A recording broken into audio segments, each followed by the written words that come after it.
Oh, sorry Miko. À quên nữa, em phải có đồng phục em mới giao gà được chứ. Thì đó, kêu về lấy dao gà không chịu, về lấy đồng phục không chịu. Cũng chung đường mà, không sao. Ủa lấy đồng phục mà, sao chung đường được? Chung đường mà, đồng phục chung đường mà. Anh đang có nghề giao gà mà. À, đang trên đường về đúng không? Ok. Đó. Ủa hết cho tay được rồi. Thằng shipper giờ làm giao gà luôn.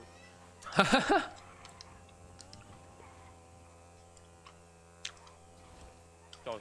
À, để NPC để Yeah, vô I lát. forgot to turn it on. Nhau hoài. Thank you man. Thank you Miko. Này. Còn chữ B lớn là cái gì? Em cũng không biết nữa. Em chưa đi coi thử.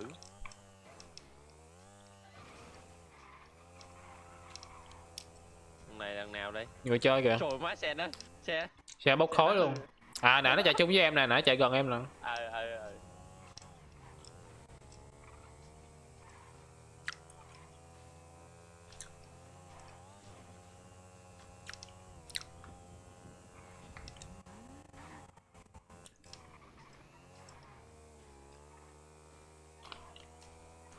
Sao trời tuyết mà không trơn ta? Để cho có thôi. Có thằng đi giao cá này kìa. Yeah.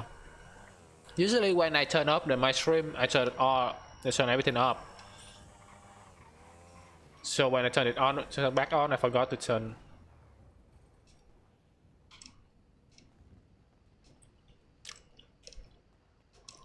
Ủa má giơ tay lên nhìn cái tướng chạy mắc cười lắm. Hay là anh muốn đi đâu để em tính đường rồi. Khoan. Giờ đào mỏ lên được 20k mà mỗi lần vô là đồ như đây. Yeah. I usually turn everything up when I turn up my stream. And then when I stream I turn it back on sometimes I forgot like today. Ủa mà nó giơ tay nó chạy tướng ghét vậy?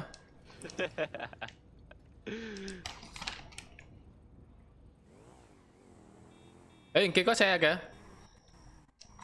Thôi ông cướp xe qua vậy. Xe kia hư rồi ông ơi. Ông cướp không? Đúng rồi. Muốn xe đậu xe lên đi.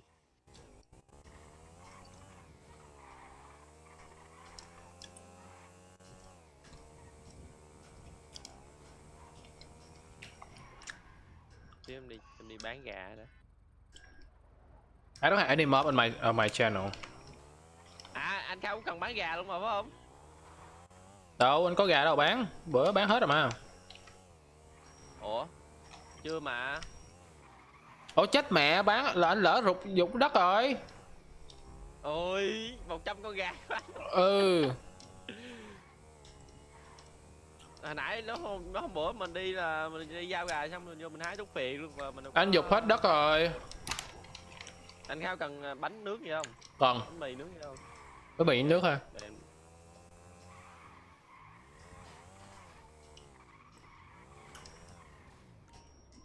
Để em đưa cho anh Khao 5.000 nè, định cho đi mua.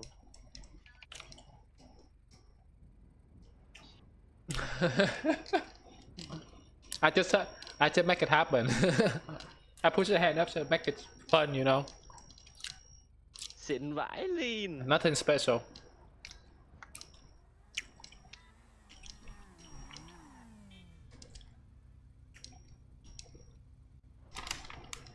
Rồi giao vô không? Mới giao được có 1 chuyến rồi không? Khổ vậy. Ủa ông mua chiếc xe này nhiêu vậy? 54.000 độ phụ giáp. Nó là 150.000. Mình mua là mình tới đâu mình mua không? Ông là chỗ bán xe không? Rồi mua rồi mình có hoài luôn, mỗi lần vô game mình có hả? Đúng rồi. Không, mỗi lần mà ông vô ông phải đi lại, một là ông lại cái cara nè màu xanh này nè, còn hai Trước là ông lại tới trước khi ông nghỉ á, ông vô gara màu xanh ông gửi xe ông đó. Xong rồi đúng rồi. Lỡ mình bị đít thì sao? Thì đi cút bộ không? cút Ai đi bộ cút bộ sắp mặt. Là mất chiếc xe hả? không có mất nhưng mà Vậy cara lấy, vậy cầm phao. À, giờ compound lấy tốt ngàn á. ok, cảm ơn ông. Tên đi đi giao gài cực vãi liền. So how's your trip? Everything cool? Ấy hình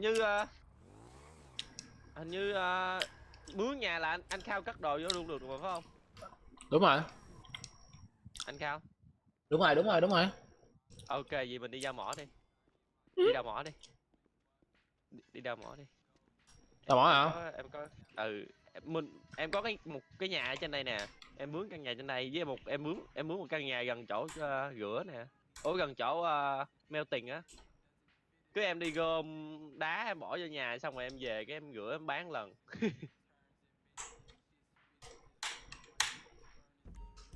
Bánh mì BBQ không? Ủa, không phải bánh mì BBQ hả?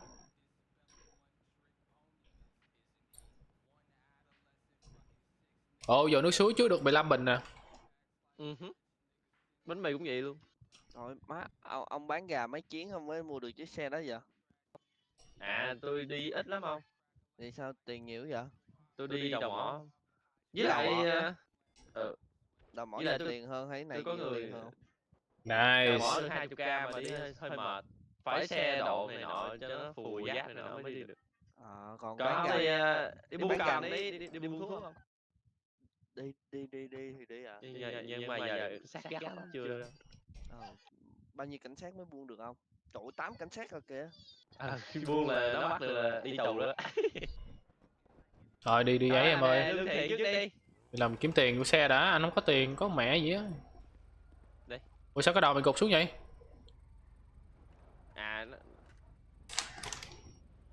Nó bị gì anh? Lâu lâu nó bị lát. Coi ngồi xe sang chảnh rồi. Đù mới cắm đầu đất sao chạy? Mình đi ra đầu mỏ ha. Rồi ok rồi chạy giờ chơi đổi nghề. Nhanh xíu.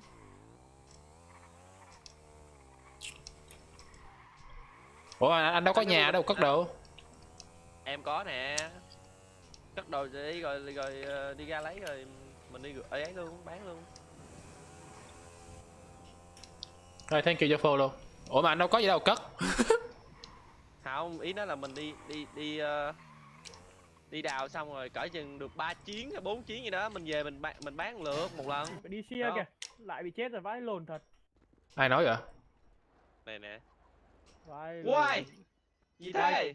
Ngoài cái lồn. Ê. Địt mẹ, người ta chạy đúng đường không? Chạy bao nhiêu đây ông chết ông hỏi thừa.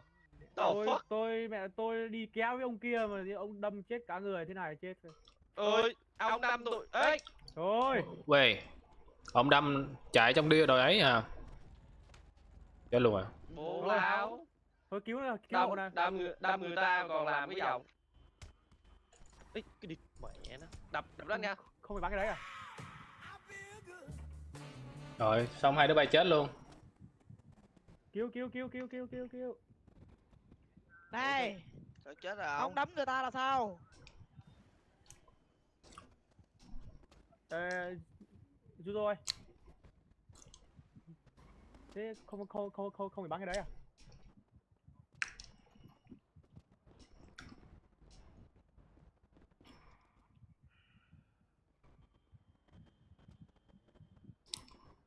Quay. Ông Việt ơi, lên nói nghe nè. Bố ra nhưng mà ông bảo xem là ông đến mấy giờ online dẫn tôi đi với. Tôi vào ông dẫn tôi đi với. Đợi xíu đi,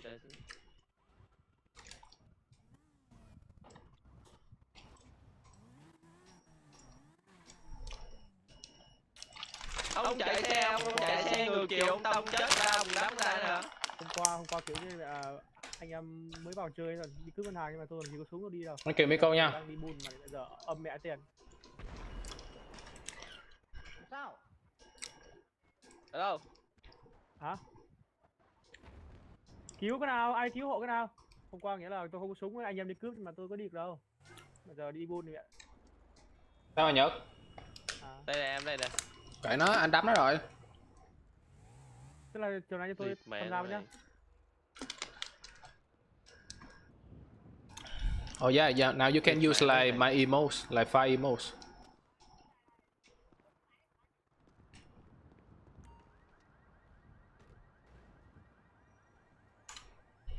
Anh đấm nó rồi mà, anh giết nó rồi. Đi.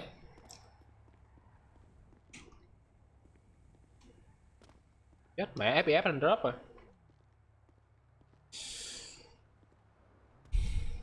My FPS is drop. Nhật đâu rồi? Em đây, em đây, em đây. Đâu vậy? Đi anh. Thay đồ. Tự nó lăn ra chết đã đỡ thừa rồi sao? Nhau nữa nha. Nó là mẹ nó chạy ngược chiều, nó tông mình đã, xong rồi nó ăn cái chết, nó nói mình tông nó. Sao? Đi.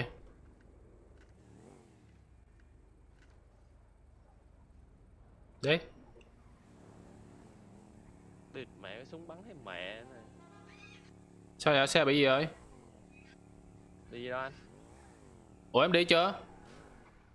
Đi rồi mà. The fuck, sao anh còn cái chơi vậy? Vì lát hả? Lá rồi, còn cái chơi nữa. Anh đang còn ngồi trong xe em phải không? Đang ngồi trên xe nhưng mà đang đi TI á. Anh bị lát rồi, anh đang ngồi với em nè.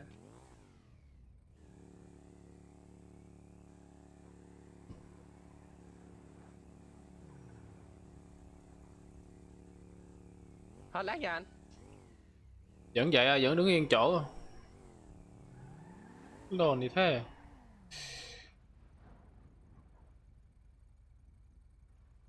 Tới đâu rồi em? Tới chỗ thay đồ chưa? Ê, gần tới rồi. Để anh reset lại. Đợi xíu anh, đợi xíu, đợi tới chỗ thay đồ rồi reset.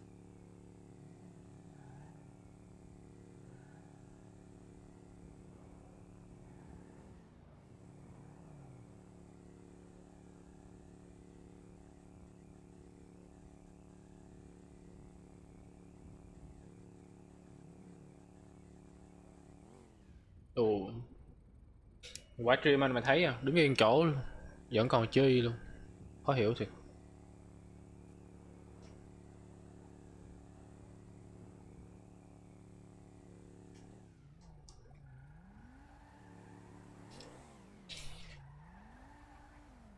Rồi, anh reset đi. Ơi, thấy em xuống xe rồi kìa. Rồi em bắt xe luôn. Hello anh em. Hello. Ủa? Em đang ở Anh đâu? lấy xe, Em lấy xe. đang gì? Hello. Em lấy xe. Chuyện gì, chạy chuyện lại gì? đây coi. Chuyện gì? Đi đâu đây? Anh lấy Tôi xe, chạy đi lại đây thay đi. đồ chuẩn bị đào mỏ. À đi đâu mỏ à? Ừ. Ai Công việc à? đầu Ai mỏ lấy gì? được Ai à? nhiều tiền đúng không? Được 20. Cái nào vậy? Anh đang nói chuyện nó chờ 20 xíu. một lần đi à? Ừ. Một lần đi sao mà nhiều thế? Nó mới chỉnh lại hay sao á, tôi đâu biết đâu. À một lần đi Ừ, 20 mới phút sửa lại, mới đi sửa lại. tầm mất 20 phút à? Hình như vậy á, từ 50 phút à, không đến nhiều đâu. 50 phút mà được 20.000. Ừ á. Nó mới đổi lại mà. Chia đẹp thế. Này xe của Chia con em. bao tiền? Xe này 60. X 5 tiền à Khao ơi. Cái gì? Đi đào mỏ được X 5 tiền à? Đào mỏ giờ nhiều tiền lắm mà, nghe nói vậy mà. Có phải xe vào này không vậy? Ai đâu biết đâu. Tôi nghe thằng em tôi nói vậy tôi mới đi nè. Đào mỏ giờ nhiều tiền lắm. Đi đi. Ơi. Đi đào mỏ đi, nhiều tiền lắm. Em bị mất xe đúng không Nhật? Anh lấy xe em. Em nghĩ em tới chỗ này em xuống xe cái mất tiêu luôn rồi. Nói bị lag mà, anh ngồi yên có một chỗ, nãy giờ đâu đi đâu đâu. Vậy là em bị lát hả ta? Em bị lag rồi.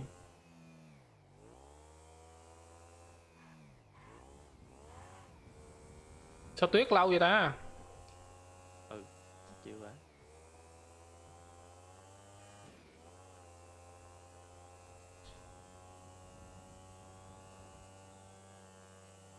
Thôi là anh không reset, anh reset cái là mất mẻ xe rồi.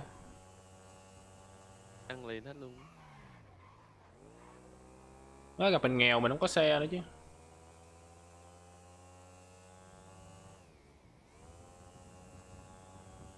Nè ra đây giữ xe rồi nha, lỡ có chuyện gì nữa mệt lắm rồi. Tới nè. Em nghe anh tới nè. Ủa không lẽ em bị ta? Rồi giữ xe nè. Ok.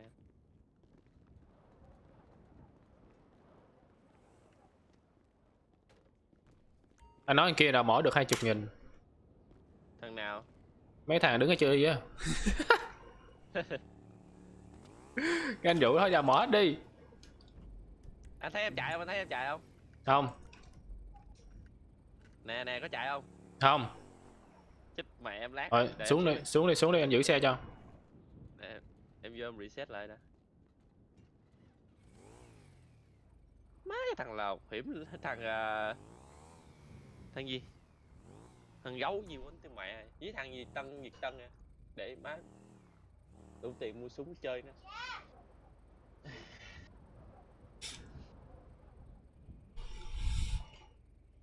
Ý mà sao anh leo xe của em không thấy cái đồng hồ mà ấy ta? Đồng hồ đồng hồ xăng đâu? Đồng hồ xăng đâu? Phiêu đó. Là 78 á hả? Bao nhiêu là đầy 100 hả? 100 là đầy.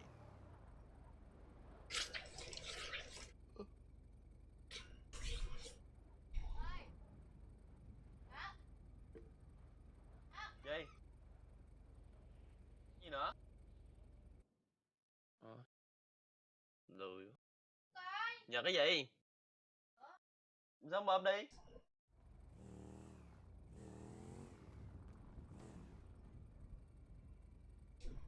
Đi anh ơi. Rồi thử chạy coi.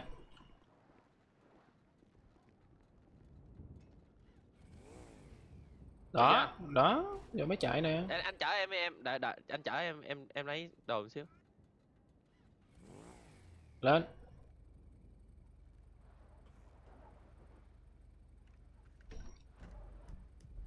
Có thấy anh chạy không?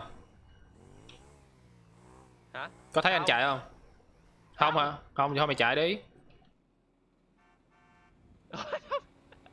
Mất xe rồi. The fuck. Anh đâu rồi? Anh đâu rồi? Thôi để tôi reset lại rồi mới reset hai đứa đi. Ủa mới lỡ chuyện gì mệt lắm. Để reset lại. Thề. Ổ vãi liền luôn.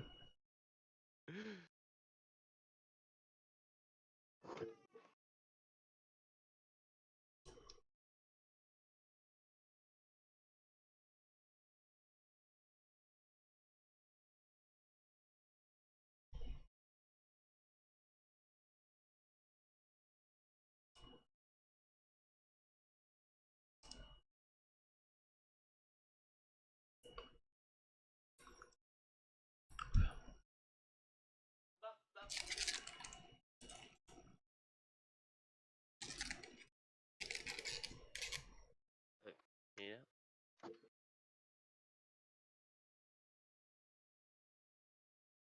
Ủa sao lại góc biết cái liền gì vậy ta?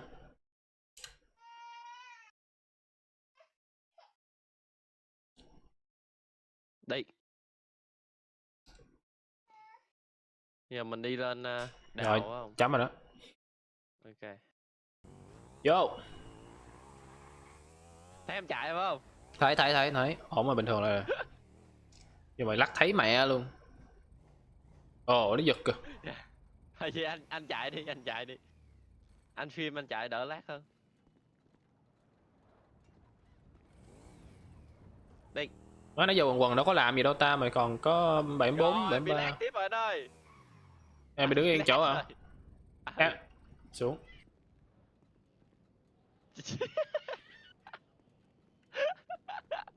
Trời ơi xe tút kia luôn, đủ đạn thiệt chứ. Thôi mày chạy đi. Ok. Ủa mấy xe không chính chủ rồi. Ủa đâu phải đâu anh. Anh ngồi trên xe mày là không phải chính chủ hiểu không? Với sao nãy anh chạy đi lại đây được mà. Ai biết. Đúng không? Nãy anh chạy lại em được mà. Ừ. Ok mẹ đi, chạy đi. Nó bị Nhiều khi anh phim nó bị lát không ta? nó bị cái liền gì á. Bị lag. This about the server. Like you see my ping right here. Má tiếc khó nhìn quá, trắng trắng. Let's see. My ping like 230. You see my name count. Đồ má xem chút nữa. 230, 235. So lacking.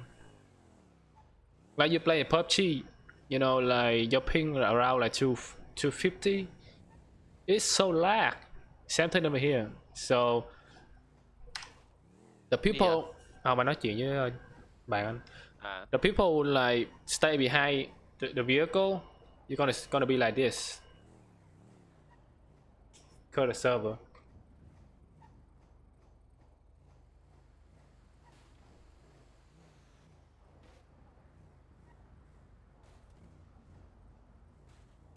My FPS okay, my FPS right now is 60. It's... Đủ mà sao nó hiện lên anh không đủ tiền là sao?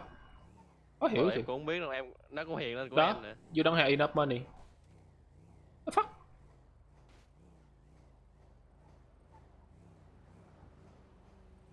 Biết là cái gì. Cơ bản.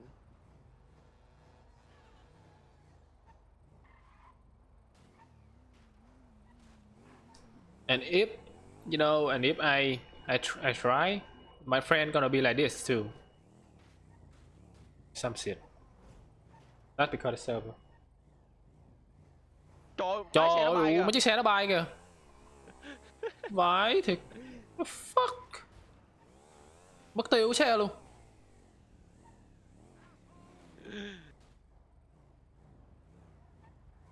Ủa rồi sao hết tuyết ta? Tuyết hoài vậy hả? Nó tự hết anh.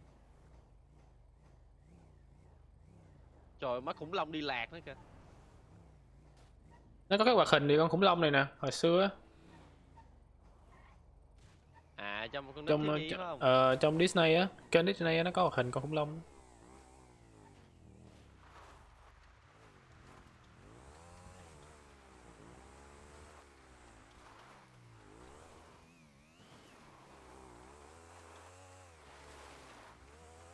Vô đây là hết bị nha. Hết bị lát hả?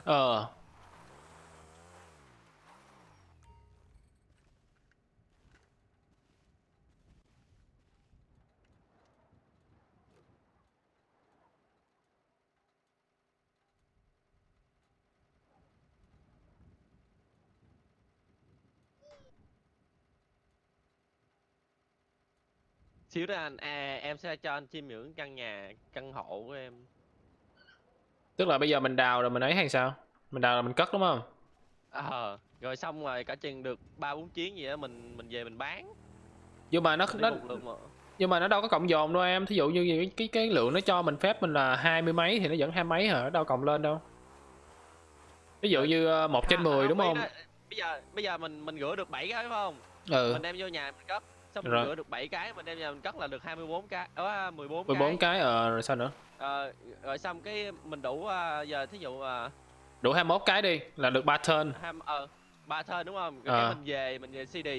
Rồi mình lại cái căn hộ của em mướn ngoài CD á. Xong em lấy 7 cái em đi bán, em lấy 7 cái em đi bán vậy thôi.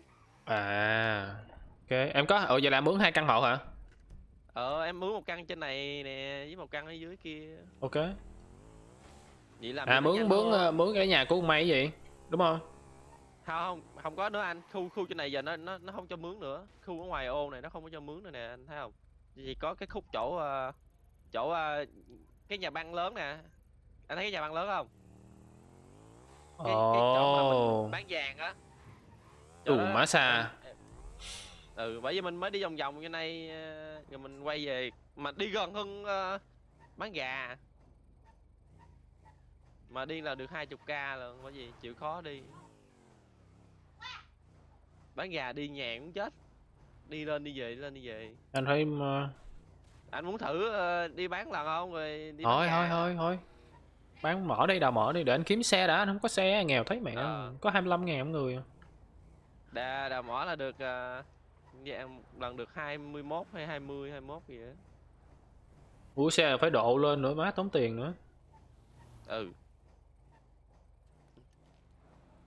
Xe càng mắc độ càng nhiều. Nhiều tiền. Có xe điện không ta? Xe mô tô mà xe điện á. Xe điện ông ơi. Hình như 100.000. Ê đụng mắt gặp thanh niên nữa. Đâu có chỗ đâu nội. Sao ơi? Xe hư. Vãi nồi thì cứ Gọi mà xe liệt lên sửa đi. gọi người lên sửa đi. Gọi người lên sửa hả? Mới đầu Ừ. ông đi giao gà thôi. Chừng nào ông có tiền nhiều ông lỗ xe ông hãy đi này. Cướp xe được không ta? Không, Khó khó lắm. lắm. Mẹ ok ông đi đi để tôi gọi người lên Gọi sửa. lên sửa đi, gọi lên Rồi. sửa. Mà 1.500 ngọt xớt. Mà mấy chiếc xe đi mau hư lắm thề. Đi có một vòng là hư rồi. Không đụng gì hết cũng hư à. Không đụng gì hết cũng hư. Xạo vậy, sầm lông nữa. Cũng xì khói. Động cơ chạy nhiều quá cũng bị xì khói.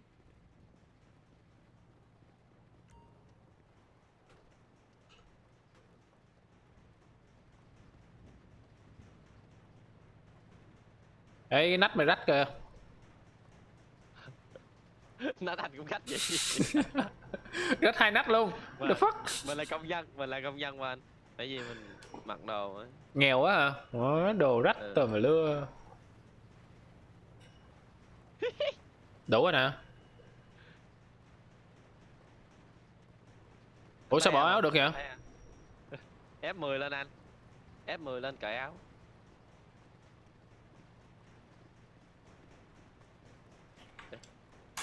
Được không? Đi. Sao phát? Cái đứa quần tục thế.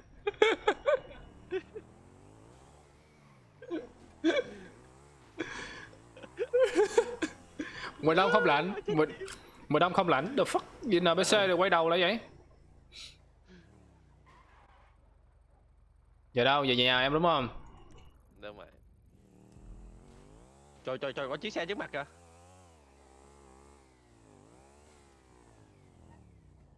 Nó đang lộn. Cái này nó giống như trên trời rớt xuống phải không? Bởi vì thằng Hida nó off bên NPC luôn á. Là tại vì giống vậy nè. Đi chạy qua cái chỗ bán ấy à.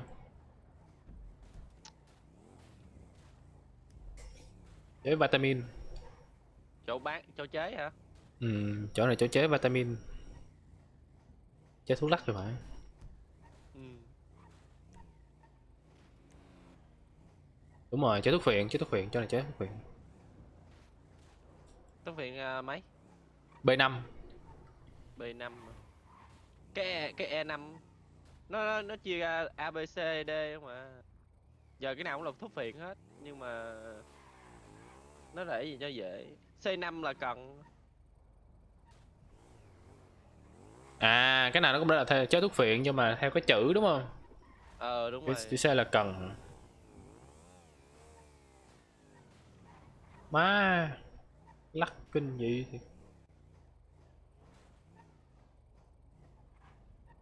Lần đầu tiên đời thấy cái kiểu này luôn. Hồi sáng em lên em thấy tụi nó hả, trên Discord tụi nó chửi lộn quá trời.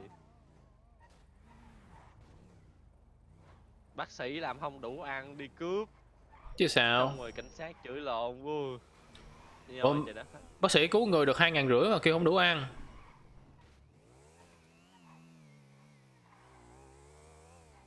Xạo không? Đi vô mất xe không vậy? Hả? Đi vô mất xe không vậy? Giờ mất xe là sao? Không, em phone xe ra được mà. Mời anh nha. Nhà em nhà xịn mà. Đợi xíu để em vô đã. Hey Bobby, thank you your host. Đợi em xíu nha. Hello guys.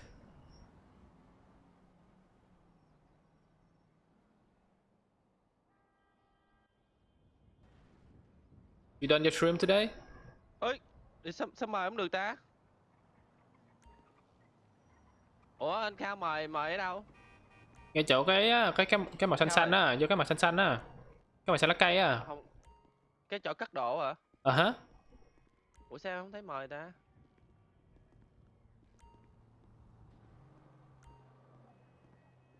Ôi, Mẹ nó vãi liền thế. another day, another day. Để em xíu em vô lại coi.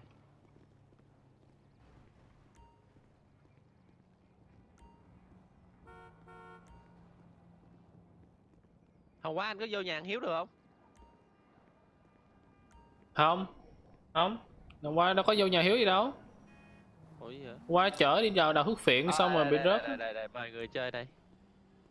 Vô anh ơi, vô anh ơi. Vô nhà tham quan nhà em rồi. Đâu có thấy lệnh mời đâu. Rồi mà.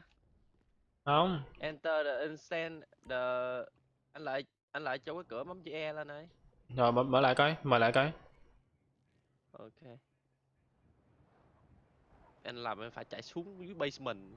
Ủa mới mời tuốt dưới à. Ừ, nhà em cất đồ dưới đây mà. Alright, thank you man. Caroline. Thank you your host.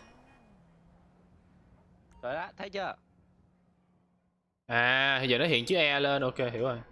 Dưới bay mình hả? Vô nhà. Cất đồ đâu? Ở dưới đây nè anh. Mướn nhà lồn to như quỷ. Mày hả? 7.000 mấy một ngày anh. 7.000 mày có bị điên không?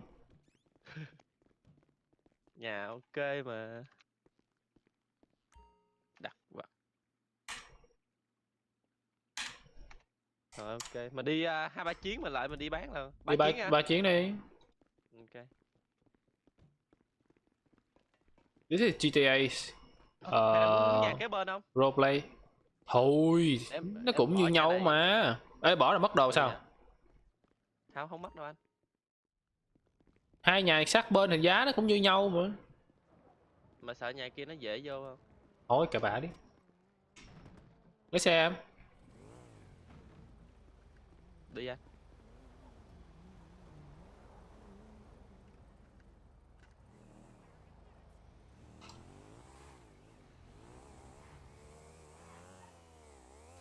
Yeah, this is GTA roleplay.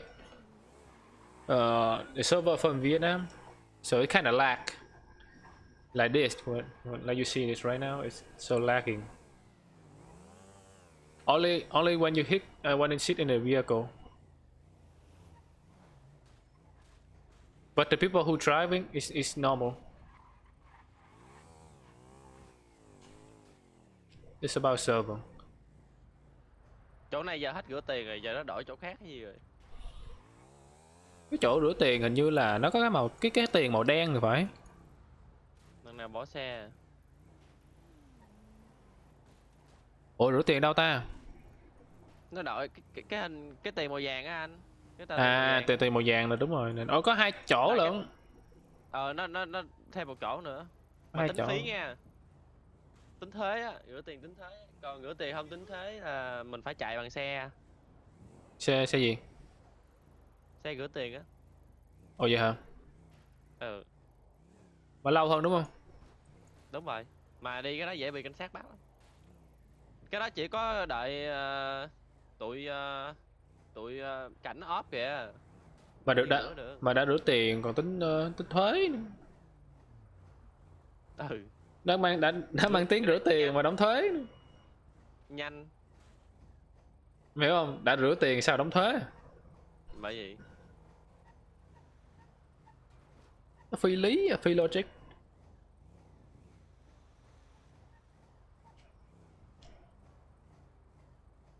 Phải cả giật mắc cười quá. ôi Ôi, phải. sao sếp? Phải. Sao sếp? Cảnh Ủa sao đụng nhau đây vậy? không biết.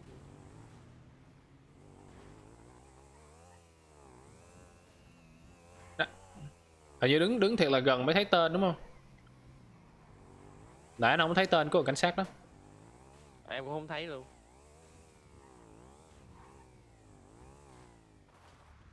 Rồi nó bị lag.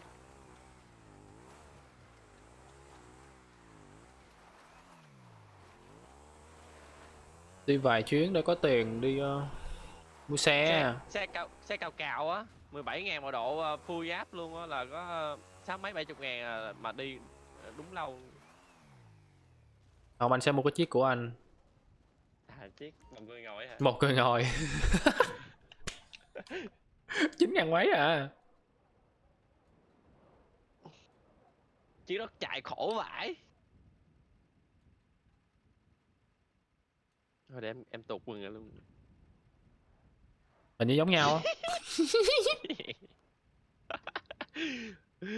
Tụt vãi. Xong rồi. Xong rồi. Để hai tay lên khỏi đội nón. Nè anh bấm anh đè X rồi anh bấm chuột phải rồi.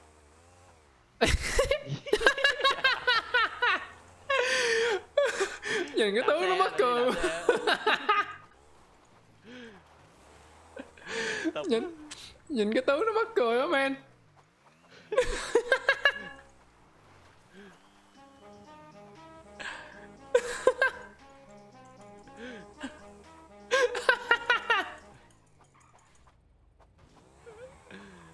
Tục thiệt. Nào đấy. Ủa, cái này sao vậy? Không biết luôn. Bị lát rồi, nó bị lát rồi.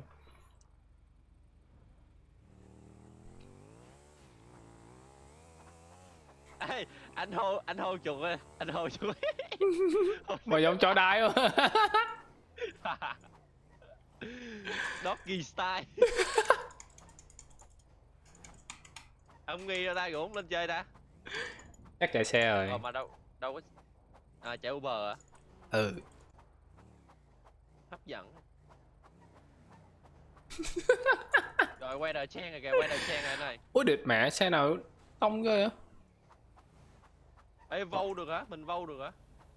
Vote được kìa, vote sao? Xe clear. Ôi địt, cụ mày. Chết luôn không? Chết luôn không? Chưa chết. Thằng chó. Chừng đấm trúng nhau á. Ủa nó đánh xong sáng nó chạy luôn.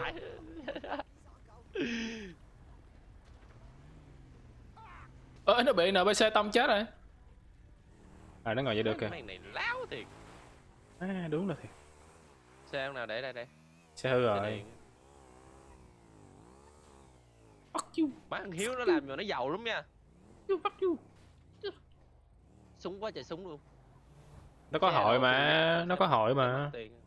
Ừ. Rồi clear rồi. Rồi xong nè. Có vote nữa, vote mới được. Ừ.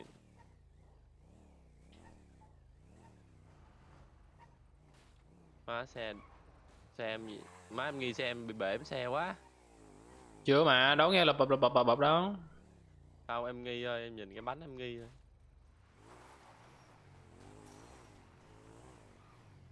Mà đó full giáp rồi mà.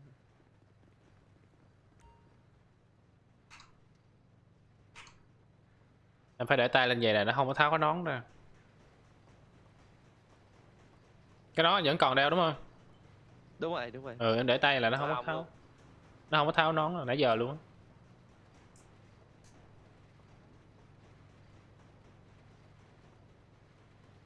Anh còn nửa cây máu. Chó đụng.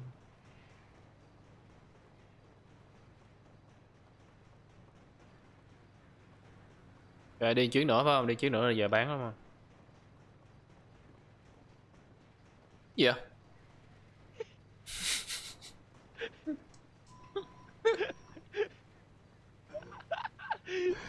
Đồ giống như người tật nguyền vậy. Giống như người khuyết tật vậy. Chạy đi anh chấm cho. Chấm rồi hả? Xe đéo chạy sao chạy hoài không hết xăng vậy? Em nãy em vô cara mà. Em vô cara hơn xui nó hồi được nhiều xăng, hơn xui nó hồi ít xăng. Ui Cái gì nổi vậy? mẹ nó- Xe nổ anh. NPC.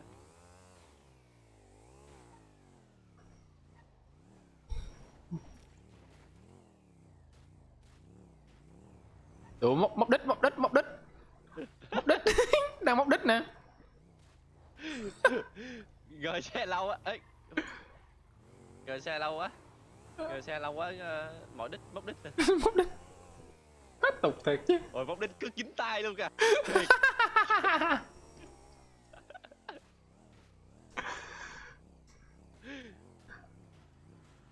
Rồi, tới giờ tập thể dục rồi. Hey. Cô dạy em bài thể dục buổi sáng. 1, 2, 3, 4 hít thở. Cơ cái thứ em lái xe. Độc vãi.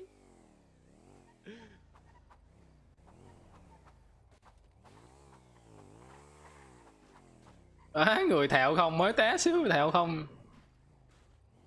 Kìa rồi, mấy thanh niên đi đào mỏ rồi.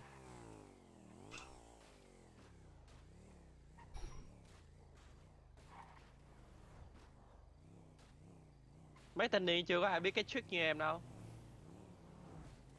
Thì giống như là cái kia thôi mà. Giống như hồi xưa hái cần á. Hồi xưa hái bạch phiến á, giống y chang thôi. Đúng rồi. Ê mà cũng xa nha. Đi này xong về rửa cũng xa lắm á. Sao đâu anh? Chỗ Em rửa có nè. nhà, em có nhà gần chỗ sở cảnh sát mà. Anh thấy cái nhà gần chỗ sở cảnh sát không? Có. Đó. À giờ đó Em có mình nhà. ok, mình rửa xong giờ đó mình lấy, ok hiểu rồi. Rồi mình lấy xong mình đem đi mail rồi mail Sao? tiền á. Ừ. Rồi xong mình đem đi bán, rồi xong mình đi về mình lấy đá đó tiếp rồi mình đi bán tiếp. Sao nãy mà ông leo lên dốc Mình- luôn mà chạy đúng luật chi vậy? Có lâu. Đù mà án mạng. Cất xe vô.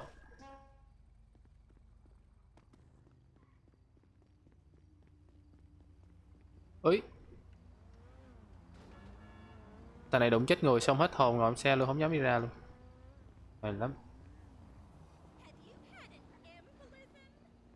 Mời anh vô. Vô đây. Mời. Anh đợi cho đó chưa? Rồi mời. Anh đứng đó đợi nha. Đứng đó đi, em mời. Ấy đụng người bỏ chạy.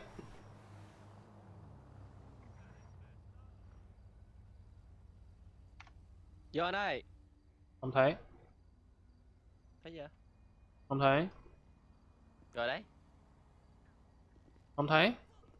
Bấm lại coi. Anh đi ra anh vô lại, anh đi ra vô lại. Ủa cái cửa mở mà. Connect interrupt Rồi. rồi. Để cũ nó về phía giờ thay. Thôi em. Ừ, địt mẹ bây giờ thay đồ. Giờ thay đồ nữa chứ.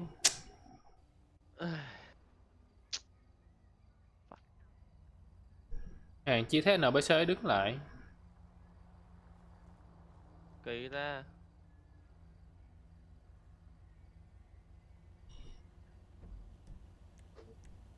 Em liền.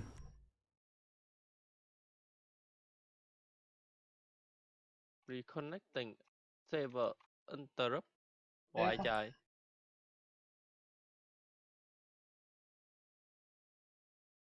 Phải tắt luôn cái file M luôn ta.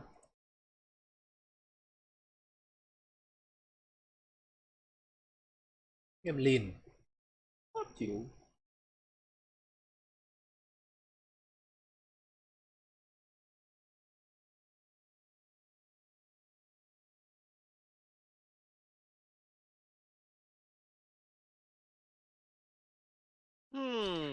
Khốn nạn. Download cái gì mới nữa nè, nó mới update thêm nè.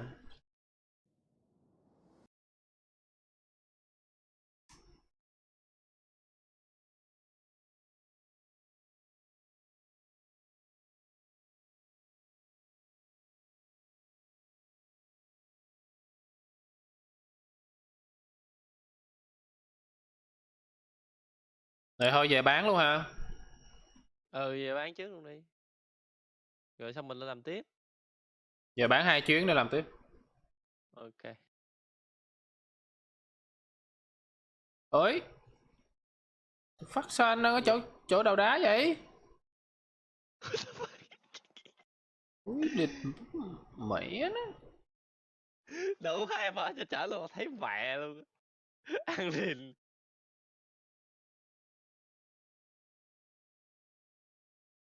Đúng, thì rất là chỗ đầu đá nên chứ tục thiệt.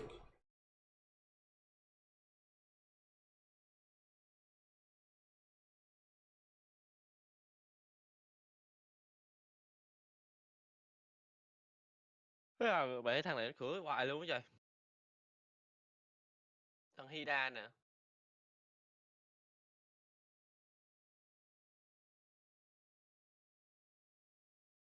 Rồi. À, hên quá em ở trong nhà. Đúng, nó kết anh đi khỏi chỗ đầu đá, chết theo đầu đá luôn. Để em lên dưới anh, không sao. Don't có gì.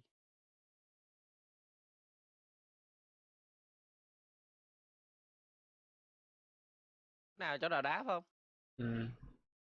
Chỗ đầu đá phải không anh? Chỗ đầu đá. Ủa mà sao? Mẹ nó 3/7 là sao? Cái liền gì vậy? Má mình rõ ràng mình đi rửa đá luôn được 7/7 luôn, cuối cùng còn 3/7. Em được 4/7. What the fuck? Đéo hiểu.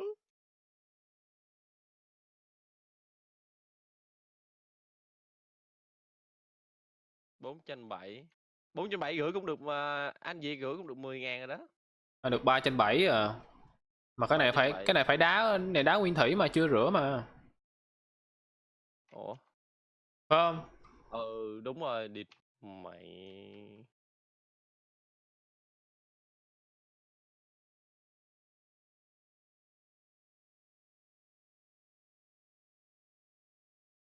Má tục thiệt chứ. Nước thì mất, bánh mì thì mất. Đá không mất Nước giùm bánh mình mì luôn. mất luôn. Ừ. Tục nữa.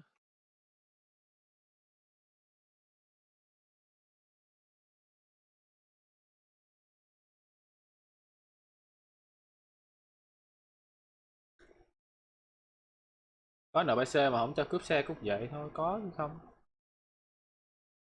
Kêu tắt tắt NPC đi. Bớt lát, bớt bị ấy. Phải liền thì chạy mất mũi. Nó lỡ thời tọt vô mũi cái chạy mất mũi luôn. Má không, nãy giờ anh em mình là đi đấy không rồi. Định vô cất rồi mà vô không được rồi, thấy xui thấy không rồi. Anh trước cửa đầu đá. Thọt tay vô mũi cái chạy mất mũi luôn rồi. Nghe không, nghe không, nghe không, nghe không anh? Nghe đâu? Chưa nghe tiếng còi. Thấy xe tới rồi kìa. Vãi thiệt. Đi. Về thay đồ. Về thay đồ lên chết cho đủ 7 đi hả? Cái mẹ đi. Ừ. Đi về thay đồ đi. Ủa có cần thay đồ không ta? Không thay đồ sao em đi được? Mà nãy nãy anh có cần ấy không? Thay đồ chứ. Nãy anh vô trọng đâu có cái nhiệm vụ đâu. À dạ. Anh phải thay đồ mới đi làm. Thiệt.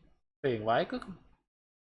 Mất thời gian. Bởi vì Rồi. phải chi mà nó làm bị ao ra vô lại không cần phải thay đồ đỡ mấy ha. Ừ. Còn 50 phút rồi đó chưa có đồng nào vô người luôn á. Về lại crash vậy nữa kìa. Đủ ghê á. Nãy giờ ngồi chơi 50 phút mà chưa có đồng nào vô người luôn. Yeah.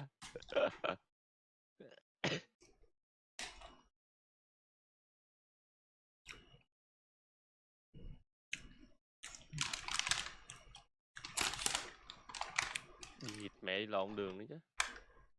Rồi đi.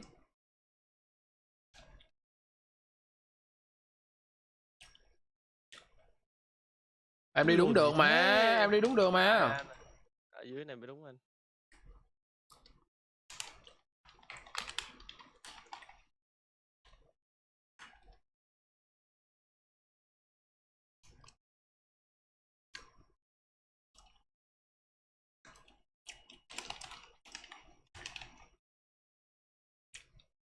Khổ vãi.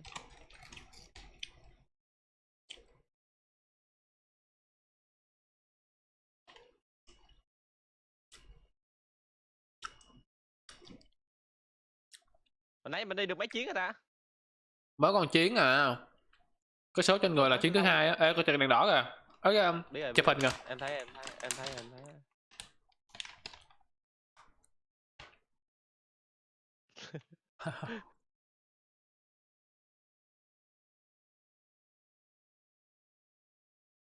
Giờ anh bấm ship á là cái mini map nó thành bự ra được xíu giống như PUBG vậy.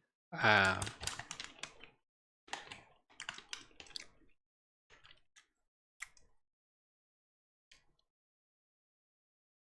Ủa mà ship là cái nút đang chạy nhanh mà. Ừ. Vừa bấm nó vừa ấy lên luôn mà. Nó kiểu như mình mờ mình xuyên qua được á.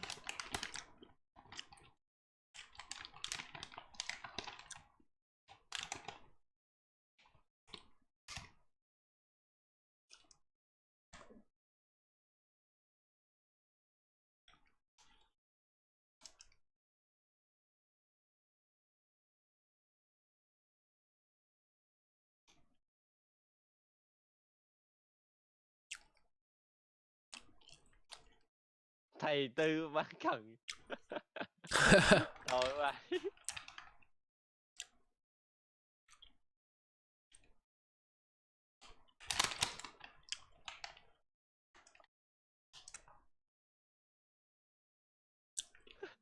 Nữa. Đúng, đi đâu cũng gặp hết vậy.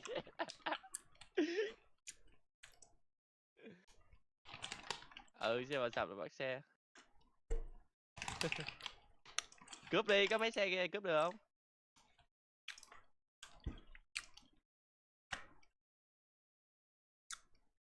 Chừng đá chúng mình á. Đứng gần gần hết đục chúng mình á. Trời tình đi. Cái đủ. Cái đệt mẹ nó. Tinh điên.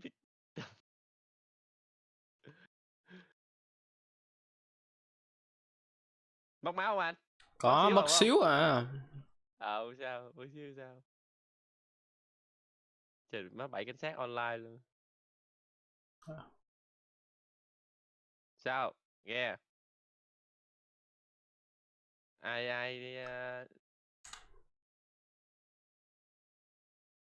bị lát á. Lát á. Ê, có thằng ngoài ngã tư đang cần xe kìa, đi giống như nó đi. Có thằng ngoài ngã tư á, ngã tư lớn á. Ê, ông đang ngã tư lớn á, tên thầy gì đó không biết. Thầy Tư bán cần gì đó. Cái đầu anh. Để ra nói nó. Thầy Tư bán cần ở ngã tư lớn luôn, đi thẳng bỏ cái ngã tư này, cái tư kế nó đứng ngoài đó đó, nó đang kiếm xe. Lộn rồi. Đi lộn rồi. Để em đi rước lại cho. Đứng đây đi, để em đứng đây anh Khao. Nó đi rồi, anh kia đi mất tiêu rồi. Kìa nó lại đứng đây đợi nè. Rồi nó đứng đây đợi đi. Quay, bên đây nè, qua đây.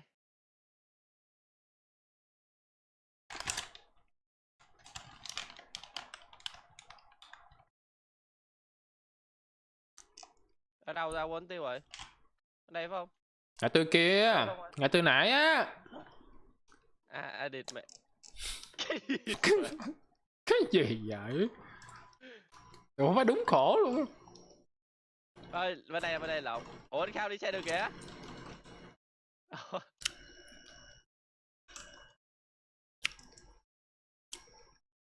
Phải ngã tư không? Ngã tư đó, đi đi. Ngã tư đó hả? Ừ, ngã tư lớn này nào. Không phải này, cái kia. Này phải không? Cái này phải Ừ, không? chỗ này mình đụng ở đây nè. Đó, ở đây nè. Quẹo lên đúng không? Đó, nó dầm nó đâu đây nè, nó đâu đâu. Ủa đâu ta? Lùi ra coi, đi ngồi kia coi, đi sau lưng mình coi. Quay đầu xe lại. Nó vòng đây nè, nó đứng đây nè, nó có đâu đâu. Mình hơi tốn thời gian với mấy thánh này đấy. Tới luôn em.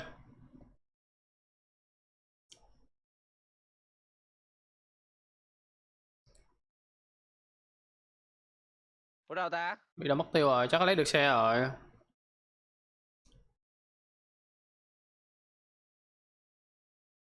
Thôi mình đi luôn đi.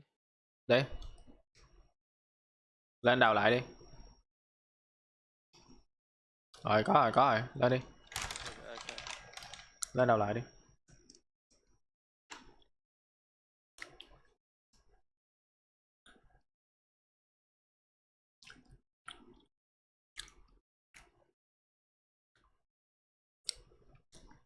Điên hồi nó gặp nó nữa à. Ừ. Thề, gặp hoài luôn.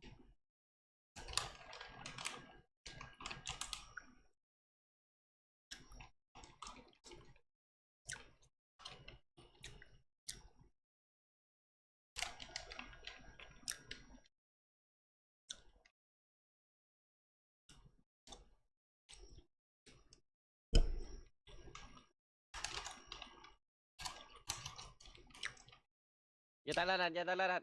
Giơ lên. Khoan năm cho anh nhảy đích.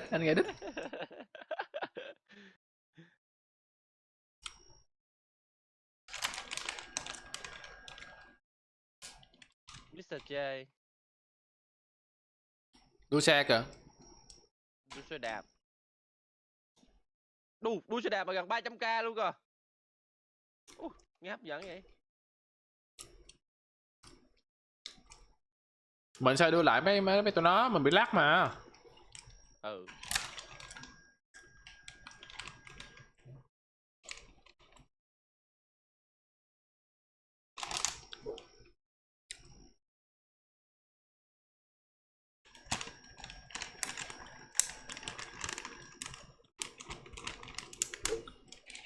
Rồi, đi lộn đường nó gì vậy? À không phải, đúng rồi.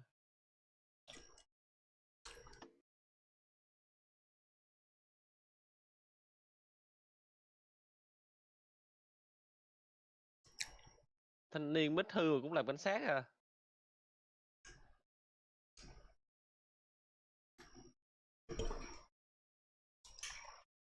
Ồ nãy giờ anh cũng cỡ chừng gần cái ngàn tiền lương rồi chứ bộ. Ừ.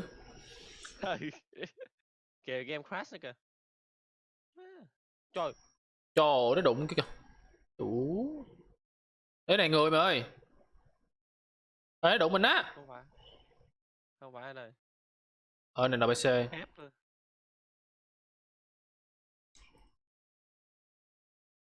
Xe sắp hết xăng rồi, còn 31. Còn 7 à.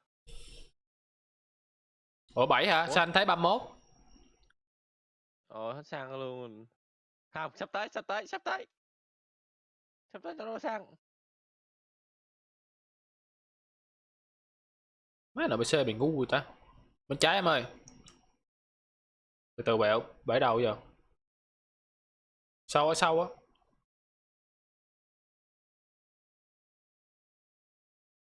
Lên xuống. Ơi, khổ vãi liền. Ấy cái địt.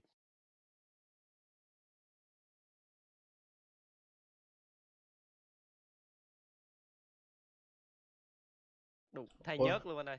Ủa Thái giờ sơn luôn. đổ xăng có hình cái animation mới hả? Đâu có đâu anh, là em ngồi á. Ngồi là Là em control hả? ngồi. À. Mà. Ôi.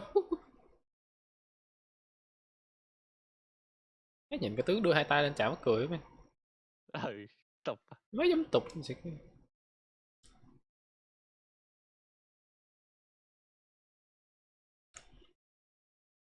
Có đem theo canh xăng không? Có rồi, em có mà.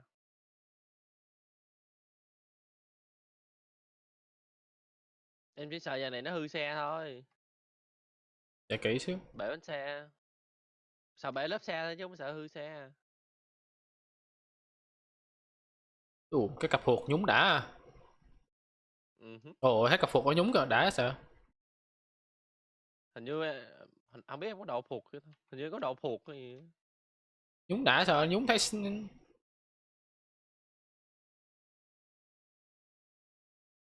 Mấy thanh niên kia đi đào mỏ không biết tới đâu.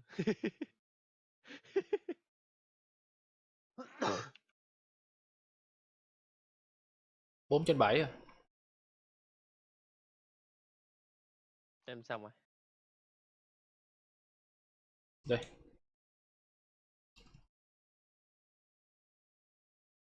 Ồ, bánh xe đã muốn bể rồi còn sấy nữa.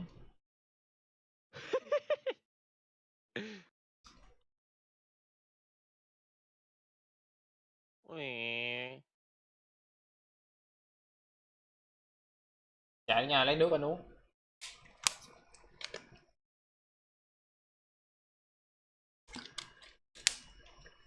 Cảnh sát thì phải không? Đâu? Đâu phải. Tưởng cảnh sát chứ.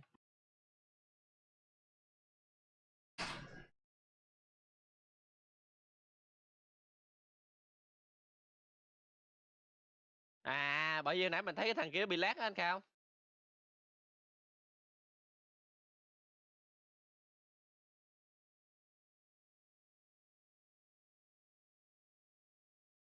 Má xe tải chạy ghê.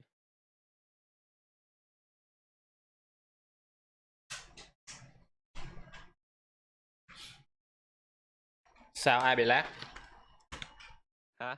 Cái thằng Ê, nãy á. chạy chậm, kêu anh chạy chậm là anh đá nó. À. Trời ơi, đồ fuck chạy ghê á. Ai rượt ông nội. Đó. Chậm. Mày. Tục. Được.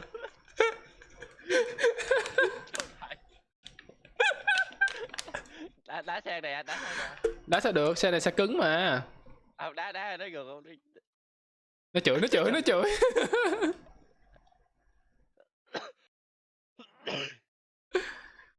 Trời, má xe tông nhau kìa. Má, anh bên xe lỗi vãi.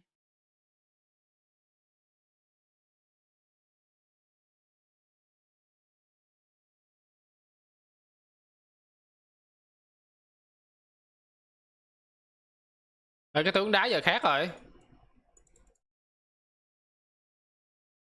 Đâu Hình như- nè. What the fuck? Làm gì anh Cao? Anh Cao làm gì?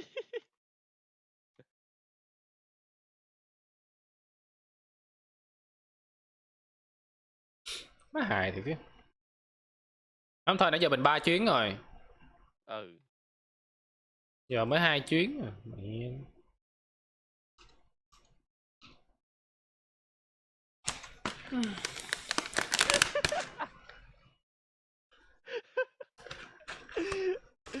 Anh Cao. Hả? Coi, coi em. Bị ra ngoài không có được quy, không được e giờ. Cái đủ. Thật vãi kích.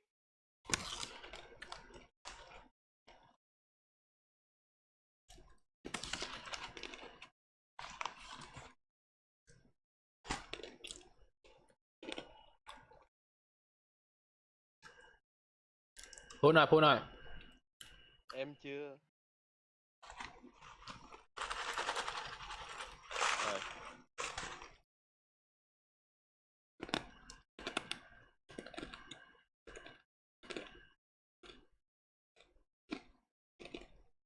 Cái giờ có làm chuyến nữa bạn. Ok.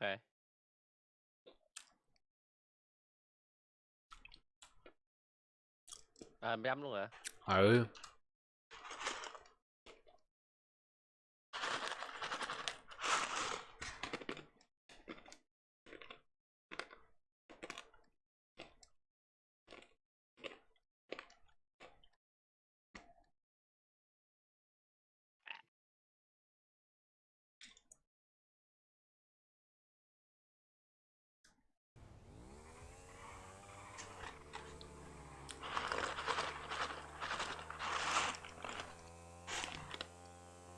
Ê, cái này mà phải mình có một chiếc xe giống như thằng Hiếu ha. Ừ. 8 thằng độ full giáp lên xong rồi đi đầm mỏ. Xong rồi đem vô nhà cất gì giàu luôn á. Một chuyến đi 100.000. Giống như 5 người là chuyến đi 100.000. Mà 5 chuyến là 500.000. Hấp dẫn.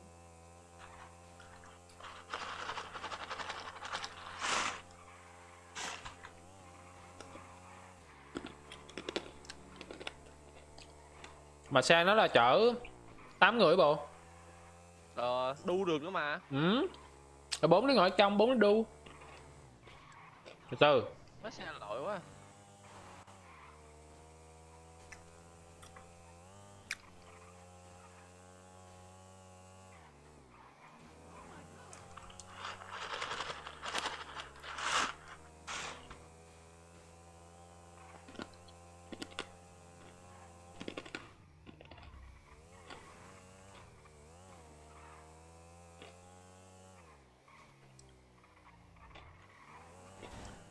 Đủ Trời nữa. má, tụi nó tông mình rồi chứ. Trời, nổ xe nữa kìa. Rồi gái.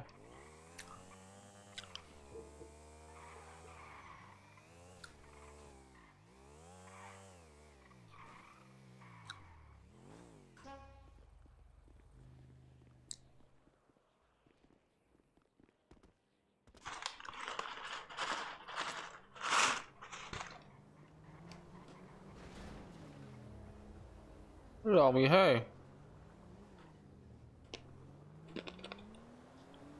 Ủa mấy nợ bị xe bị điên. Tông xe nữa không? Ờ. Mời em ơi. Rồi rồi, thấy chưa? Chưa. Thấy chưa anh? Rồi. Thì vô đi.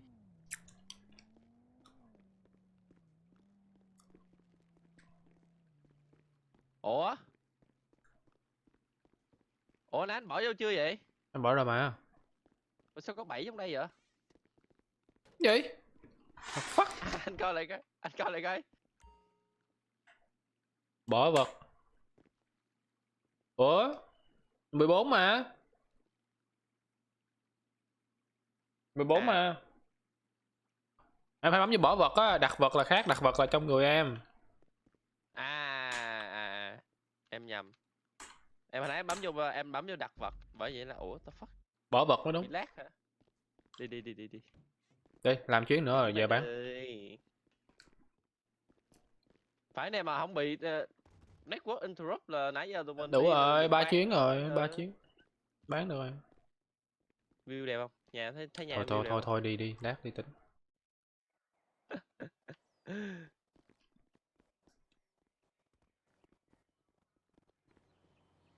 Lên xe anh ơi. Anh đón rồi đó. Để đó anh. Nó tự đội Chấm mà. đi, chấm đi. Nó tự đội mà. Cứ chạy đi, cứ chạy đến chấm nha.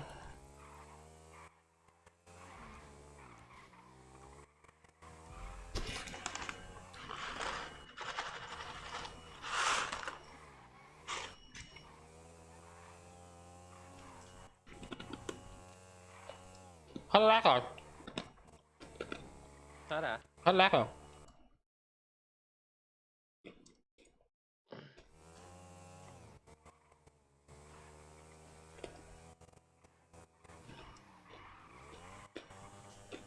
Có đèn đỏ nha, ấy vâng. Nó chụp hình đây không? Không, khúc này như không có. Khúc kia kìa, đường highway kia mới bị. Nói xe em chạy chậm quá, chạy được có 140. Hỏi được rồi. Hai người. Một người chạy 88, 89. Ừ. Đây, độ lên.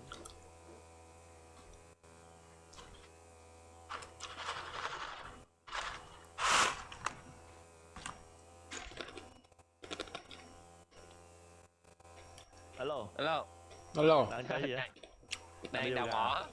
Đang đi đào Dầu mỏ. gà đi, dầu gà 12k chuyến nè. Để đào xong rồi đi giao gà. Xong này mình đi giao gà luôn anh Khao. Bán hết đi chứ. Bán hết mình đi giao gà luôn. Nãy giờ cái tiếng đồng hồ chưa được đồng xu nào mọi người không? Dầu gà 12k cúc anh ơi, đi bạn ngon vãi liền. Biết sao không? Chơi cứ bị interrupt á. Văng ra đi đợi. Nãy giờ tiếng rồi em. Má cứ văng là văng Còn rồi. mà. Biết còn nào. Còn thiếu có bạn thiếu nữa. Ok quay trước đi để xong rồi qua. Gửi cho anh Khao nữa nha. Ờ.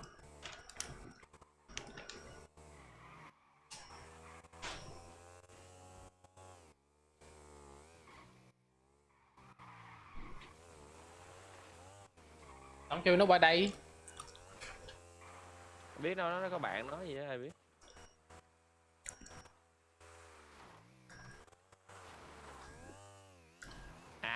Chắc ông bỏ anh đi đâu đi giấy quá.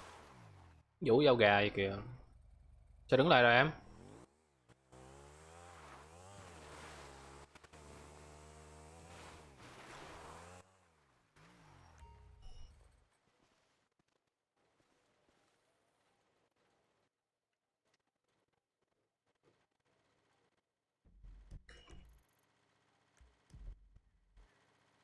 Anh Khao. Hả? Coi Gì? coi nè. Bị liệt hả? Bị liệt.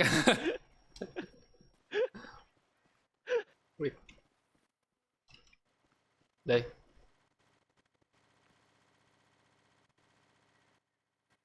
Đây. Chấm rồi, chấm rồi. Lên thôi, chấm rồi.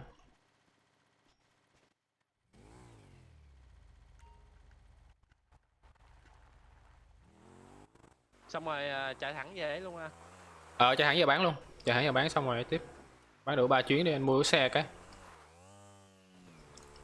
Anh mua xe 9.500. Không biết còn cái xe đó không ta hay là đổi xe khác.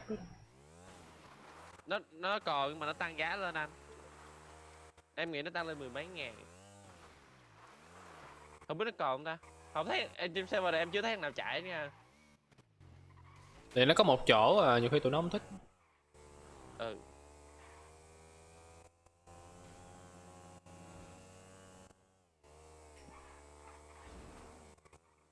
Buổi sang chỗ nhiều khi bất tiện lắm. Rồi có chuyện gì rồi muốn cứu muốn giúp đỡ người ta cũng khó nên có một chỗ sao rồi giúp.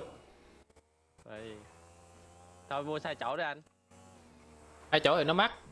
Ê, chậm chậm chậm chậm chậm chậm chậm chậm. Đá trái chỗ dễ, đá trái chứ. Đá phải à. Nó lên chưa? Ê, nó dừng lại kìa, nó dừng lại kìa.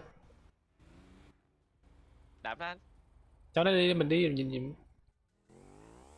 Cho nó chạy đi. Đằng trên trước đi. Đá trái đi, đá trái đi, lát cho sát vô lề đi. Đá trái NPC đụng nhau hoài thôi. Ê, nó đạp nhanh hơn, nó đạp nhanh hơn, nó đạp nhanh hơn.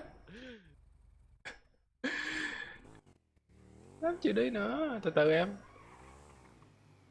Chờ nó lên, chờ nó lên.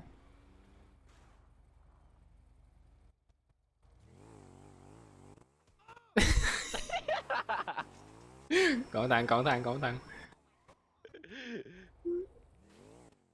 Ê, chạy nhanh như vậy. Đá. Chết luôn. Chết luôn.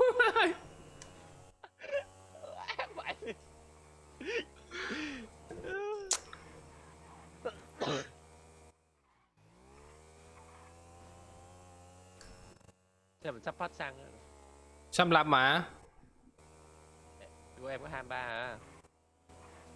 Bị lag á. Người ngồi người chạy mới thấy. Sao công tơ mét không thấy ta? Cái đồng hồ. Ui. Đánh đụng rồi.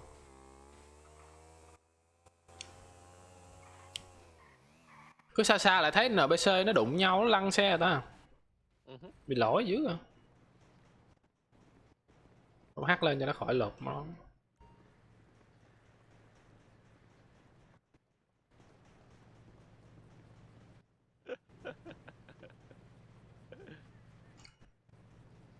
Hình như đứng yên nó mới lấy ra ấy gì á.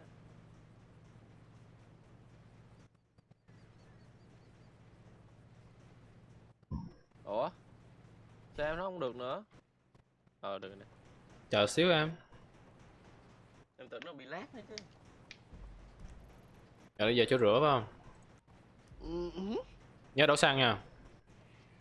Gần đây mà. Anh xong rồi. Đi anh ơi.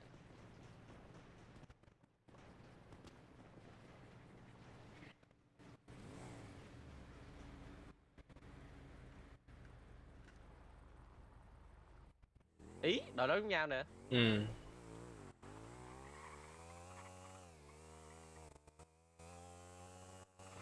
Cái âm thanh nó cũng chập chờn.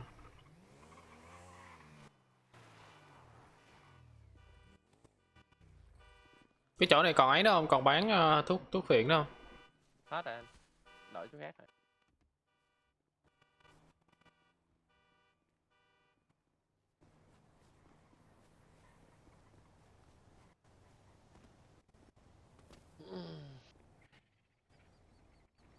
Yên bình. Đúng rồi, phải có những dòng đỏ này nè, nó mới được quyền lục soát người. Anh coi mấy cảnh sát kìa. 6. Còn tụi chích thì sữa nữa.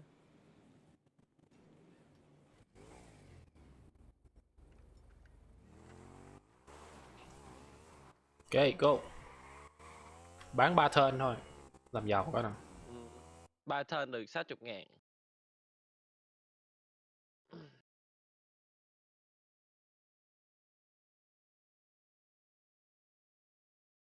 Nãy giờ mình đi 1 tiếng chưa ta? Hơn tiếng không không? Tiếng 17 phút rồi. Tính ra một chuyến rưỡi gần 2 chuyến là 17 phút hả? Ừ. Một lần đi gửi một lần đi gửi gì? Một lần nếu mà xong hết luôn anh nghĩ chắc chừng 15 phút.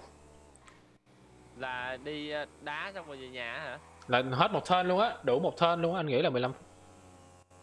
À. Không, còn cái vụ mà mình đi đá xong rồi về nhà mình á. Từ đấy nhà mình có mấy phút chứ nhiêu, chừng 5 phút là cùng. Nếu mà không gặp sự cố là 5 phút là cùng, không đến. Vậy nhanh cũng nhanh mà. Nhá. Giờ em đi full Cái chuyến này- luôn, em đi full chuyến luôn là anh nghĩ chừng 15 phút.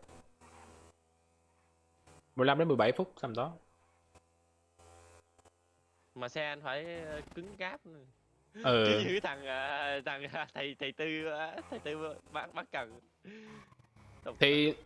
Thì nó phải chịu cực vậy nè, là khi mà nó xong một turn đúng không? Là nó phải chạy về chứ nó đổi nghề. Ủa mà nó đâu tự sửa xe nó được đâu phải không? Không, đâu tự sửa đâu anh. Đâu có nghề cơ khí hả? Không, cơ khí phải nộp đơn. Hơi kẹt. Quên. Hồi trước là anh tự làm vậy không á, tức là anh xong một turn là anh về chữ Y. Anh đổi nghề, anh sửa xe, lau chùi xong xuôi đầu anh vô đổi nghề lần nữa rồi đi giao tiếp. Ấy đi Ủa, anh đâu có cần phải đi làm giống vậy đâu. Anh chỉ cần vô gara anh cất xe ra là xe anh mới tin luôn cái gì. anh đâu có nhà đâu ra cất. Ủa sao em đứng lại rồi? Rồi địt mẹ bị nữa anh ơi. Liền nhỉ không biết.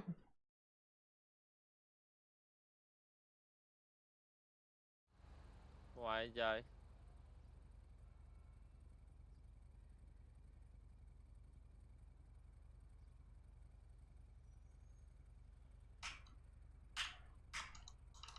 Thoát ra vô lại rồi. Mất xe luôn rồi kìa, Nhật ơi. Về chỗ đó Lại là đau chán quá. Đau nữa rồi. ý mẹ cho rồi, thiệt thề luôn á. Đúng rồi, như cái Server đồ. này thì nát vãi lồn rồi, server này thì đau liên tục. Anh em bị nát sao? Hiếu chơi mấy thanh niên kia chơi đi bung lậu mà dạng như là không cho mình bắt á. À, Mình bắt thì mấy thanh niên cay, mấy thanh niên chửi mình đi chó. Chửi tao đi mà tao cay đi mà lần nào tao gặp mà đi cướp ngân hàng là tao bắt tao bỏ tù hết. Là mấy thanh niên càng ngày càng cay ha. Thôi. Server đau rồi nè. Cái nào đi yoga qua em nhá. Đi đồ mỏ em, đi đồ mỏ đâu. Giao gà anh qua. Anh đang cố bán cho xong. Đắt đạp em. Dần. vô là chị chết. Đồ mỏ bao nhiêu tiền cúc? 20, hai mấy á. 20 luôn á. Hai mấy đồng à? Hai mấy luôn à? Bởi vì đi ra mỏ. Mới ra đầu mỏ đó em. Mình có cái nhà đó, mình cứ đào cái chừng 3-4 cái đá xong mình bỏ vô nhà, xong mình về đây mình về thành phố mình bán. Đồ hợp lý. Mà giờ server cứ bị đau hoài thì mẹ chán. Bây giờ đi ra mà tìm xe lại được có mệt luôn. Vô chưa? Anh Khao vô chưa? Chưa, sao vô được? Đợi em xíu. Server cũng đâu vô được đâu, loading. Thằng Hida nói vô lại được kìa.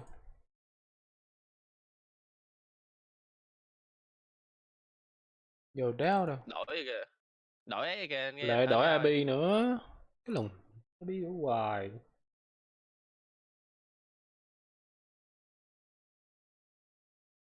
Giờ cái server nó không ổn định, giờ con đổi AB mấy chục lần cũng vậy thôi.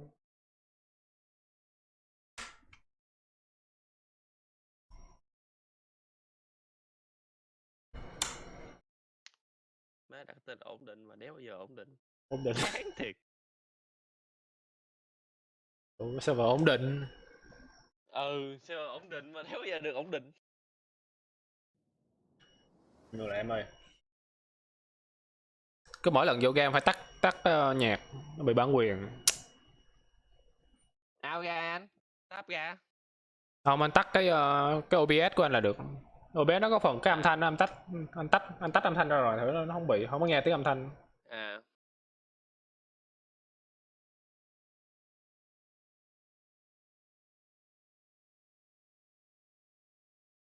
Ôi bị chỗ đéo đâu đây, what the fuck. Ôi em chưa rửa đá nữa nè. Đủ. Má nó ro back lại rồi, chưa đổ đá luôn, rồi sao cướp đây? Ê xe đạp kia, cướp được không? Đâu, đi. Cướp, hai thằng đứng. Đập đó. Cướp được, đấm rồi em, để anh đấm nó cho. What the fuck you fucking... Mày đấm đi. chạy luôn rồi. Ủa là xe đạp của con này đâu? Kìa nó dừng lại, kìa nó dừng lại, cướp anh, cướp anh. Đấm nó xong rồi cướp, giết nó xong rồi cướp.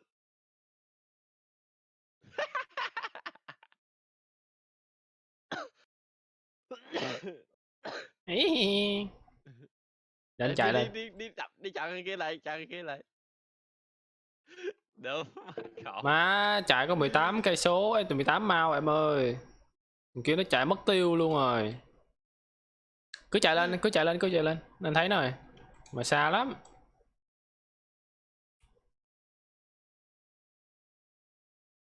Má đúng khổ luôn vậy.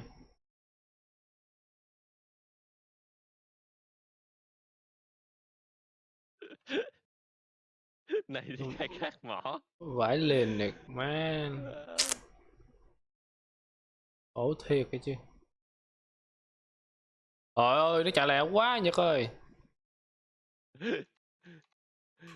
Khổ.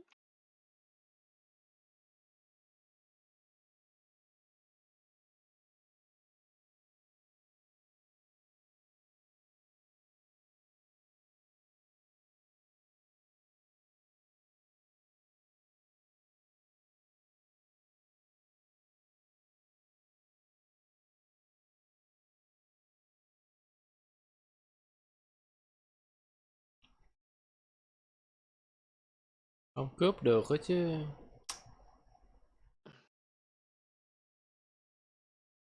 Từ đây nhà em gần đúng không? Thầy Tư thầy Tư bán cần. Thầy Tư bán cần. Giao gà. Em đang chạy lên đúng không? Thôi. Hả? Em có chạy lên không? Coi có cướp xe được. Nè nè, anh đưa cho em xe đạp này, em về nhà em lấy xe đi.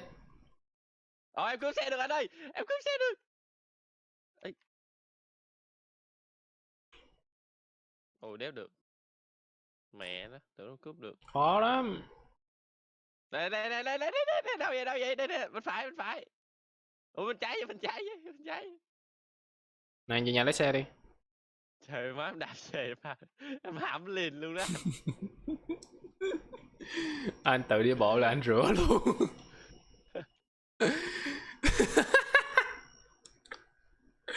Đồ mà đúng khổ thiệt.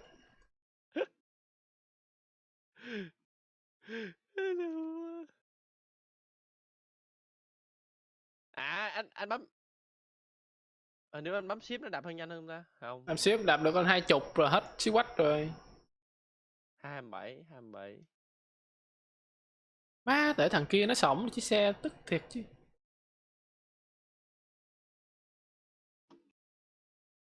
Bây giờ đâu có đồng phục đâu có rửa đá được. Mẹ nó. Khổ vãi liền.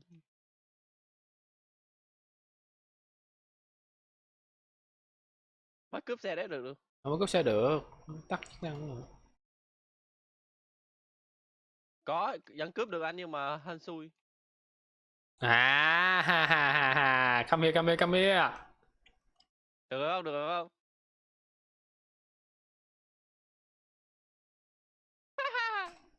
Hấp dẫn. Ủa đâu lấy chìa khóa được đâu đúng không? Không anh. Thôi có xe đi là mừng rồi anh ơi. Đây.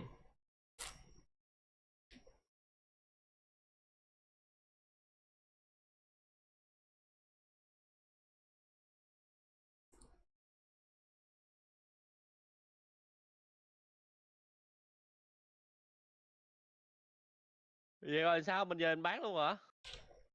Ừ. Ê, cái đá này chưa rửa em ơi. Quay lại mình lấy xe xong mình quay lại mình rửa nhanh mà.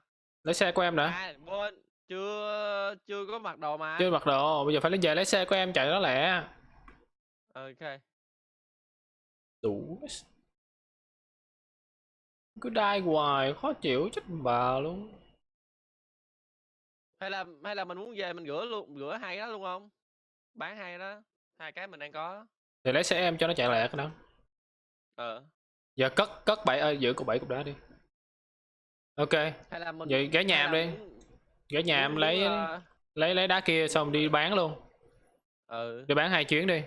Để lỡ rồi bán luôn chứ nó bị văng Nó hoài. có bị hoài bực quá. Giờ lấy xe đi.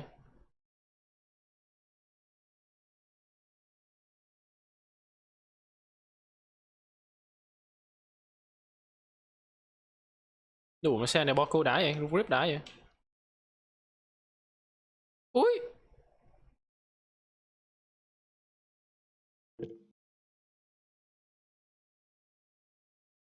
Ui cái gì vậy? Nổ xe.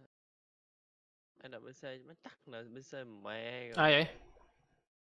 Ui. Má gắt trời. Thử xe này coi Nhật.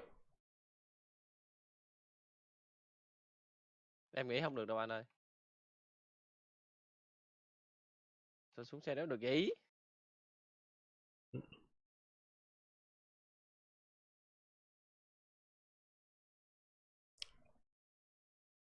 Không được anh ơi. Không được rồi. Thôi đi về Mẹ lấy đi, xe giờ em. lấy xe em luôn đi. Chết beo vô. Bấm phím B để thắt dây an toàn. Nghe cách luôn á trời. Ờ.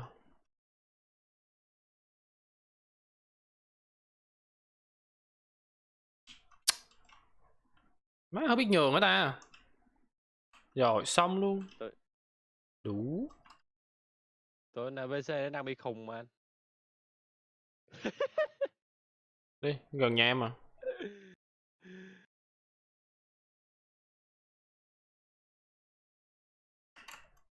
Cái đó nó phải nhường chứ.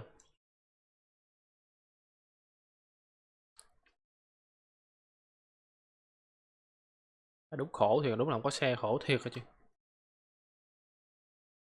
Dân ở đây nhà giàu không men, chạy xe đẹp dễ sợ luôn á. Ừ. Cơ khí phá cửa xe được á. Ừ. Bởi vì bây giờ nó nộp đơn ấy là vậy đó. Phải nộp đơn á. Mở khóa xe.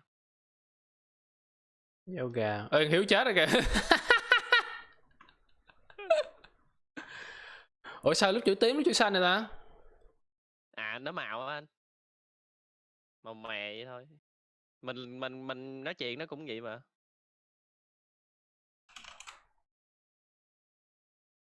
Chàng chờ Thủy chung cái điền về vãi thiệt.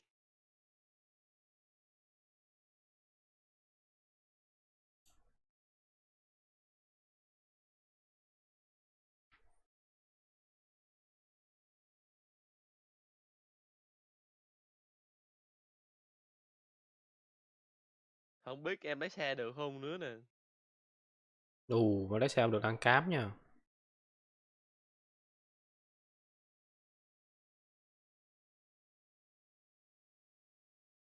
Nó dẫn đây nhà giàu không men. Chạy xe xịn không à. Rồi. Anh Khao. Hả? Xong rồi. Nhà bị lấy lại hả? Hả? Nhà bị lấy lại hả? Đâu có đâu. Chứ sao? Không có xe. Đủ. Nó vợ rồi đi. Đi về thế rồi. Ê không vô nhà lấy đồ luôn hả? Dưới đây có mà anh. Sẵn tiện lấy luôn. Mình lấy ra. À giờ muốn Thôi đi. mình ghé đây mình lấy. Thôi lỡ lấy đi. Đi đi. Nè ghé đây ấy nè. Ừ. Nhà em dưới đây mà. Đi. Thằng nào vậy? Không biết nào á. NPC. Alo. Ủa mà NPC. sao chạy vậy? Tục nữa.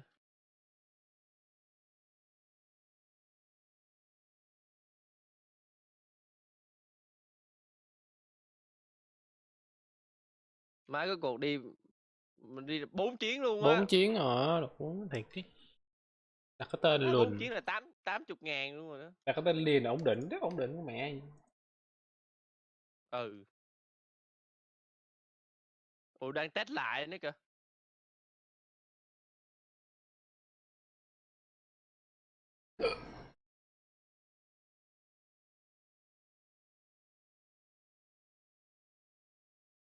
Má NPC chạy xe đẹp vãi liền. Rồi nó có rạp chiếu phim nữa.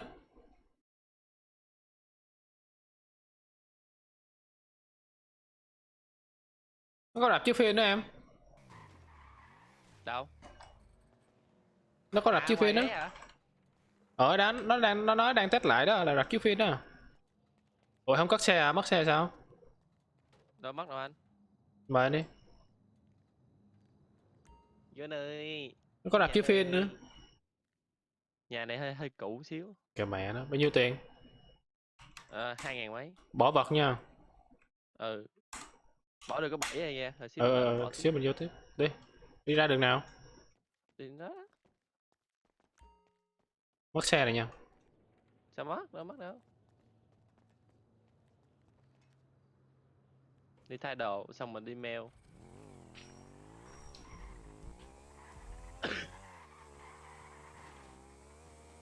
Yêu chết nãy giờ chưa ai cứu á. Chàng khởi thủy chung là cứ nó là bác sĩ.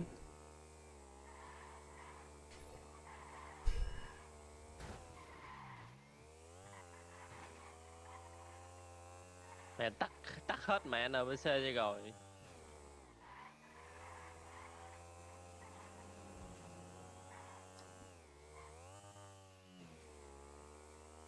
Em nghĩ nên tắt hết NPC để spawn xe mà mấy cái xe parking á Ờ mà cho mình cướp được á thì ok hơn á.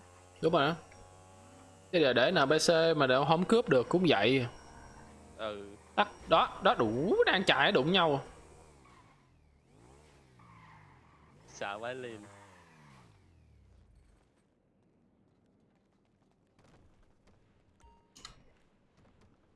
Mất cái nón.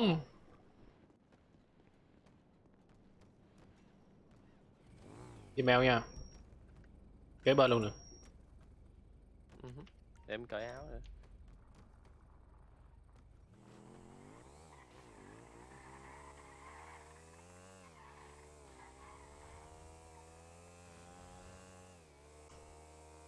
Này mà tông cái là anh em mình chết luôn á. Well.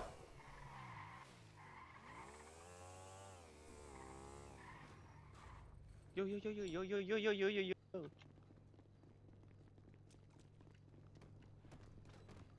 Ủa? Nào không thấy đội nón bây giờ ra rồi cởi nón. Relax.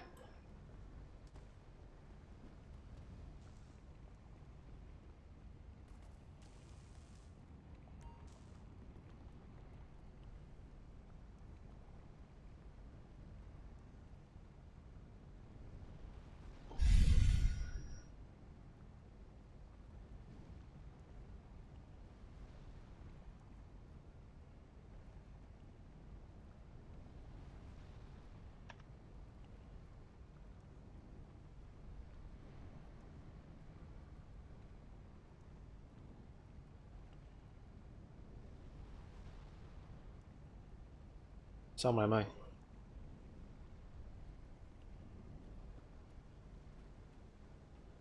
Em cũng xong rồi nè đi. Điên ơi.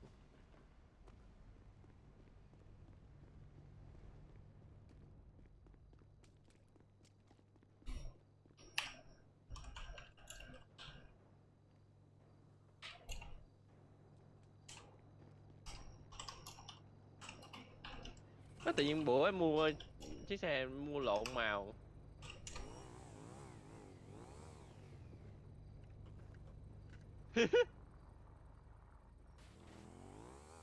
Bấm chỗ ấy đi anh Khao. Chạy đi, quay trái.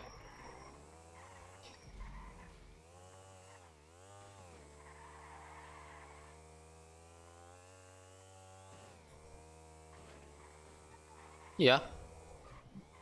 Không quay rồi đi thẳng luôn rồi.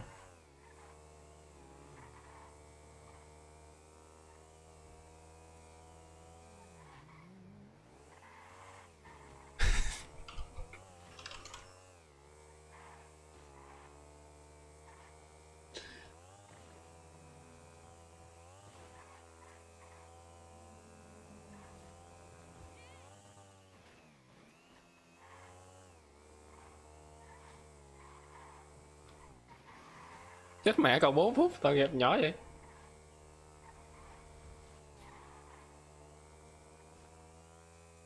Trời ơi này đụng nhau trước cỡ này luôn chứ. Tụi em.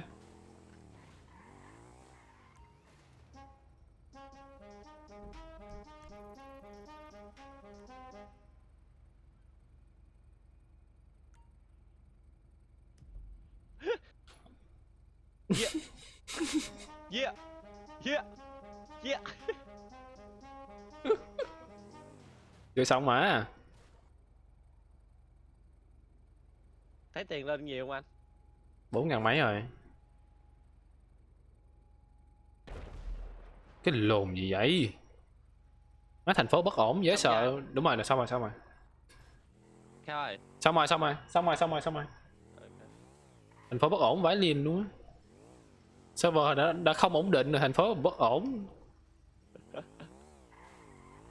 Được. Coi nè, Nó đụng nhau, nó nổ xe mà lâm. yeah.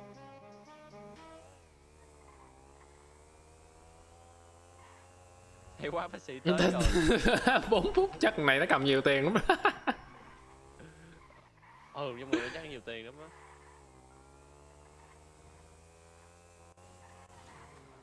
Tụi nó làm nghề gì mà nhiều tiền dữ ta? Băng Nhiều đảng, luôn anh. băng đảng tụi nó cũng phát triển ghê ha. Ừ.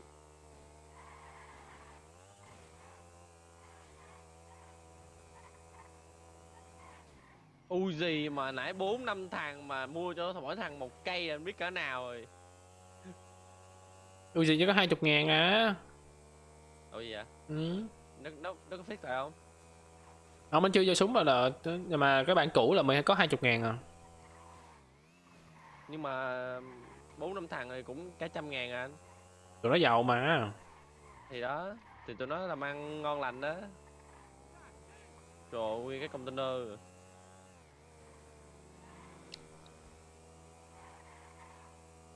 Bên phải. Bên phải vô. Ủa mình vô lộn đường hả? Chèn ấy. Em phải đi đúng này, em phải đi đúng nữa hả Nhật? Bên đây đâu có đường vô đâu. Có Đường mà. vô đâu. Lùi xuống, lùi xuống.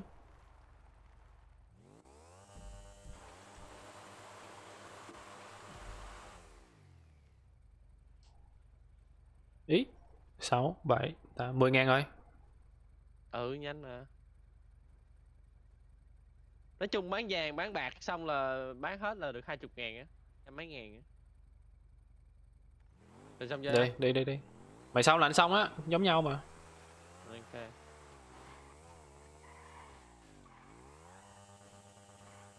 Gì vậy? Không, em đang test cối xe của em. Test trời ơi. Hấp dẫn.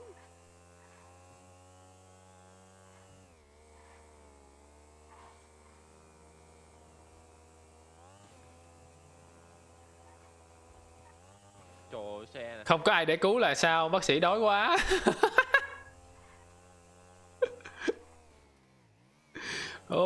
Bác sĩ ăn không rồi cứu mạng người được 2.500 rồi kêu đói. Anh em đi rất cẩn thận rồi. Ai vậy? Bác sĩ. Không phải. Joker là ai ta? Này cảnh sát hay gì á.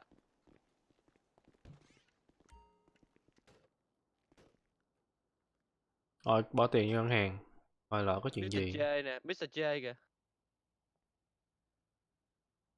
Mr. J kìa. Rồi bỏ tiền vô. 20.300. Để bổ sung cho hết luôn. Lỡ chết không tiếc. Đây, làm chuyến 2. Có bác sĩ cứu mà anh. Kệ đó. Được 47.000 rồi bé ơi. Đi. Thằng này lần nào ta, nó không hiện tên nè. Mr. T. Không hiện tên. Thằng ngoài kia cũng vậy nữa. Thằng này cũng không hiện tên luôn. Thằng này đâu mỏ. Bấm về nhà em anh ơi. Chạy đi.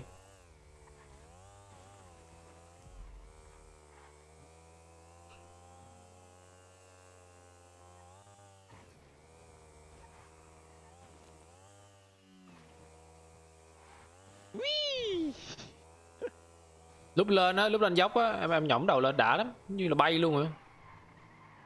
Lúc mà có dốc ba hay hả? Dốc mình đi lên á, hướng mình đi lên nãy á. À. Đang lên cái em bấm control nó giọng nó dĩnh cái xe lên đó là giống như em bay luôn á. Có chớn sẵn nó bay lên luôn. Quẹo.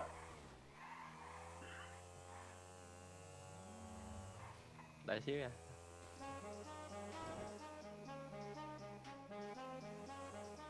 Sao có con nào ở đây cho người ta? Ủa chỗ đèn đỏ nãy giờ không bị gì hết hả? Không, phải có người bắt mới được anh, chứ đâu phải nó tự phạt đâu.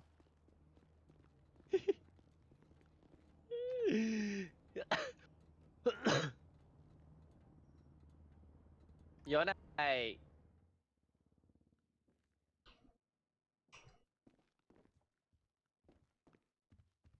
Mấy em còn 22.000 tiền bẩn em chưa đi rửa nữa.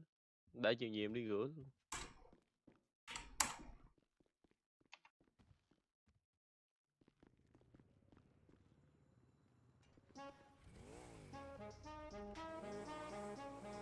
Đi chạy đánh chấm cho.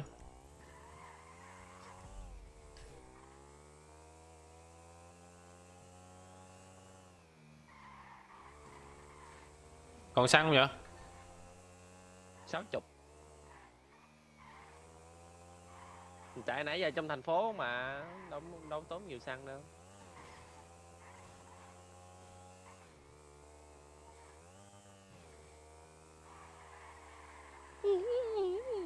Ủa thầy Tư bán cần đổ qua dao gà rồi hả? Ừ. Rồi trái. Chịu đâu nổi, xe ấy chịu đâu nổi đâu. Ừ. Xe phù giáp đồ này nọ đi mới nổi xe. Dao gà dễ quá ha. Dao gà chứ. Mà anh thấy nhàn không? Nhàn có một chỗ một à. Đi tới lui. Mà Con... nó nhanh thiệt, nó nhanh thiệt. Hư xe này nọ dễ nữa.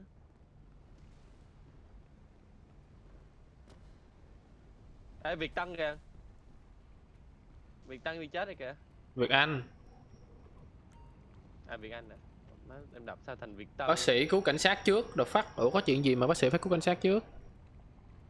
Nếu mà có cướp hay là có này bắn là bác sĩ phải cứu cảnh sát trước.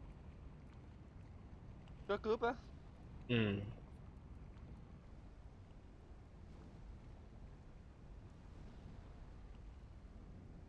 Server 34 người on luôn kìa anh. 64 nổi không ta? Chắc không nổi đâu. Em nghĩ không nổi đâu. Vậy mà đã còn crash quá trời. 64 sao chơi. Nó phải nâng cấp máy chủ lên, nâng RAM rồi lên mới chịu nổi. Máy nó yếu lắm. Tức là nó phải build hẳn một cái máy mới á, hiểu không? Ý nó là cái máy nó yếu á. Ừ. Đúp nhân RAM. gì Anh không đây? thấy tên thằng nào luôn nha. Em Ủa chứ không thấy SH tên. kìa. Ừ. Phát trả lẽ dữ ba không? mấy ngàn. Ba mấy ngàn. Chạy đi ra đường ngoài trái.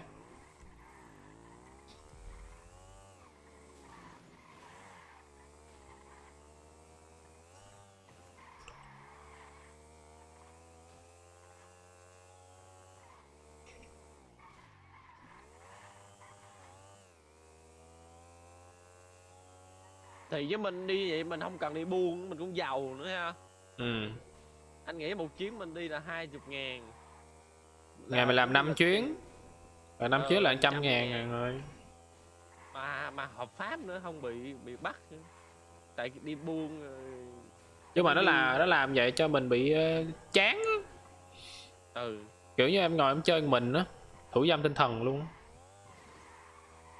Chán. Lâu lâu phải đi cướp này nọ.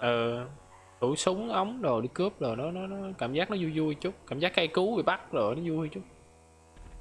Mình phải có tiền mình mới mua mấy nó được chứ, tại giờ xe giờ nó nhân 2 lên, rồi súng ống này nọ. Cái AK như 100 mấy á, 120 gì á. Ừ. Giờ anh phải đi thi bằng lái nhiêu? Vẫn như cũ phải không? Đúng rồi. Vẫn 4.000 hả? 3.500, 3.000 hay 3.500 vậy. Định kiếm xe anh mua. 4.000. Xong rồi anh đi thi bằng lái. Đây.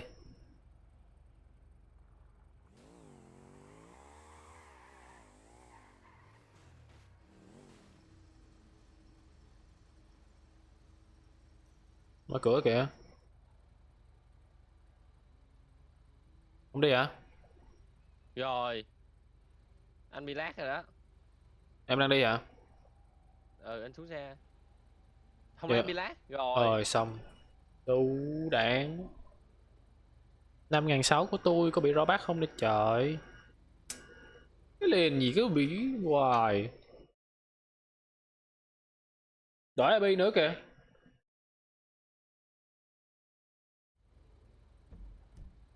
Đổi AB nữa kìa.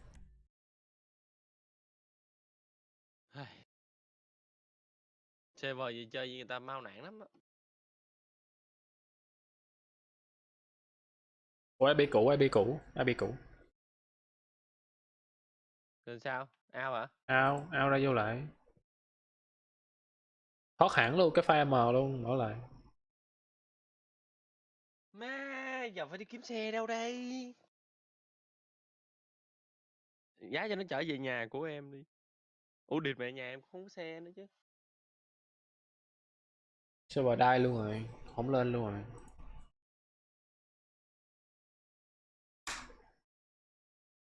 Không lên luôn rồi.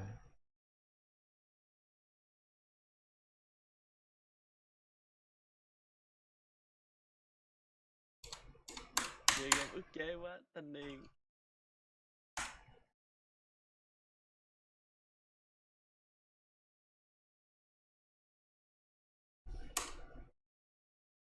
Server die Server rồi. chơi với người ta mau nản lắm á. Ừ. Server die rồi. Nó không lên luôn. Cái liền gì á man.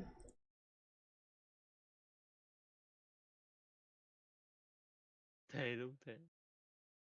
Mình muốn chơi bởi làm khó mình không.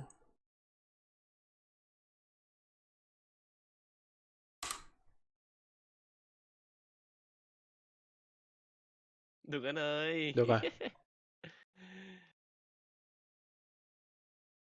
Update thêm gì nữa kìa, mới update thêm gì nữa.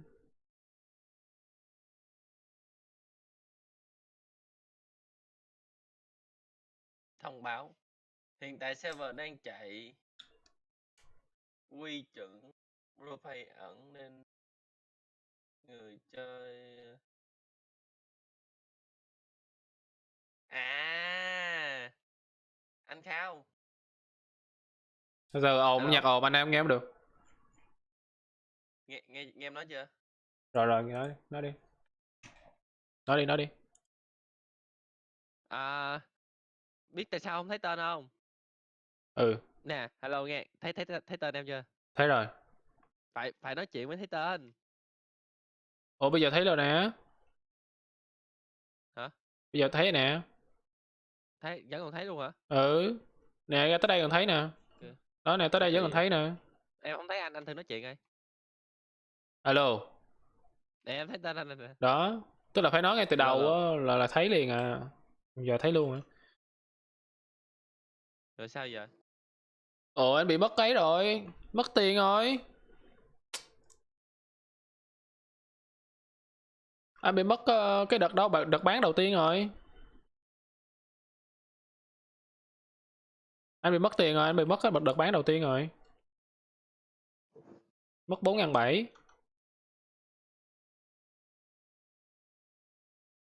Ôi mất tiền, em cũng bị mất tiền luôn.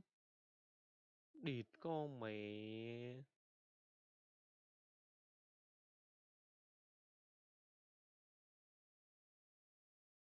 Mất tiền rồi, giờ sao? Đủ má. Mất cái đợt bán đầu tiên á, 4.000 mấy á. 4.000 mấy, 5.000 vậy á.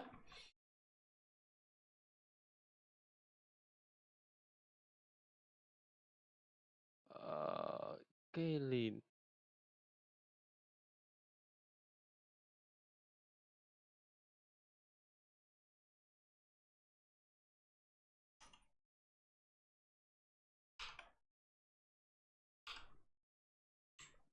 Man.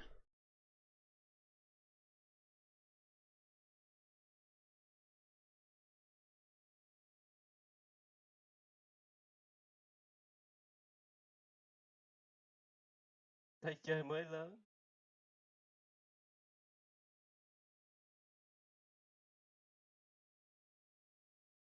Anh mất tiền, anh mất ấy luôn không? Không, mất tiền thôi. Trời, xe nó kéo anh theo luôn rồi. Không, ý nó là mất cái Không, mấy cái còn lại vẫn còn nguyên. Từ từ xe nó kéo anh theo rồi. còn cái đầu cái gì? Cái gì quên tên mẹ nó rồi. Hai cái kia vẫn còn, hai cái kia vẫn còn. Còn anh còn sắt với Còn sắt với vàng. đúng không? Ừ, hai cái kia vẫn Còn còn. còn cái iron là cái gì? Cái bán đầu tiên bị mất rồi. Cái copper là hết rồi phải không? Ừ, bị mất rồi. Tại mình bán rồi. Mình bán mà nó rollback lại đó, mất luôn rồi, mất 4.000 mấy, gần 5.000 gì đó. Thiệt server má ổn định như cái lìn. Chơi chán vãi. Chơi khó chịu ta. Nó lỡ hồi nãy mà anh mua xe cái thấy mẹ luôn.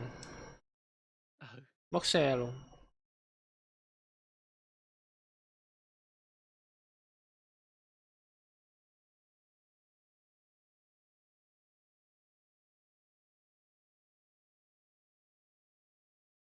Giờ xe có mà cướp không được. Có đi chiếu phim.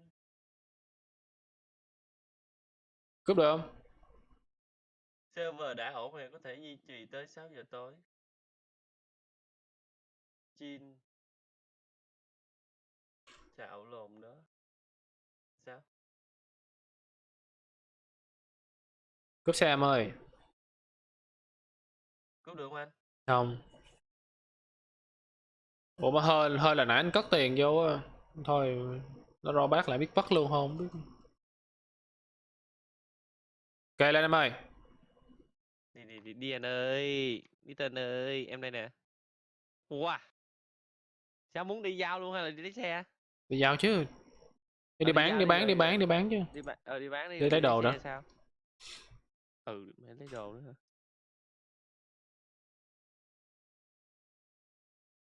Xe đúng chất rồi tụi ấy luôn, mấy ảnh luôn. Mấy anh không giữ á. Xe này tụi tụi nó khoái chạy xe này lắm. Mấy anh đen á. Ừ. Với lại mấy anh già già khoái chạy mấy xe này lắm.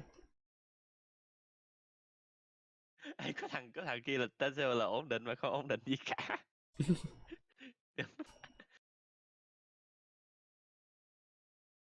Xe này chịu không nổi đâu, 64 thằng on chịu không nổi đâu. Đã vậy thôi còn chịu không nổi sao mà cái kia chịu nổi.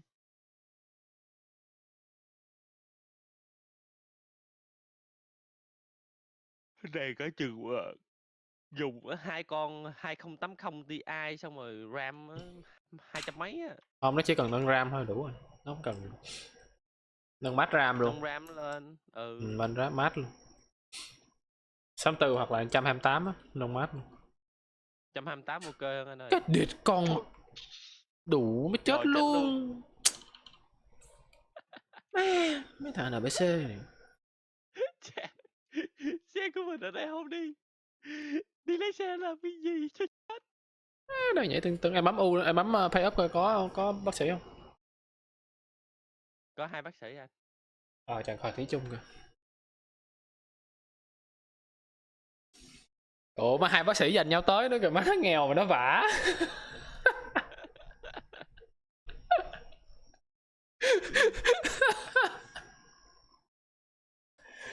Má thiệt tình. Ủa, Anh vừa chết xong cái 2 bác sĩ hiện lên, đợi tí đang tới rồi. Mấy bác sĩ nó vả cỡ nào à.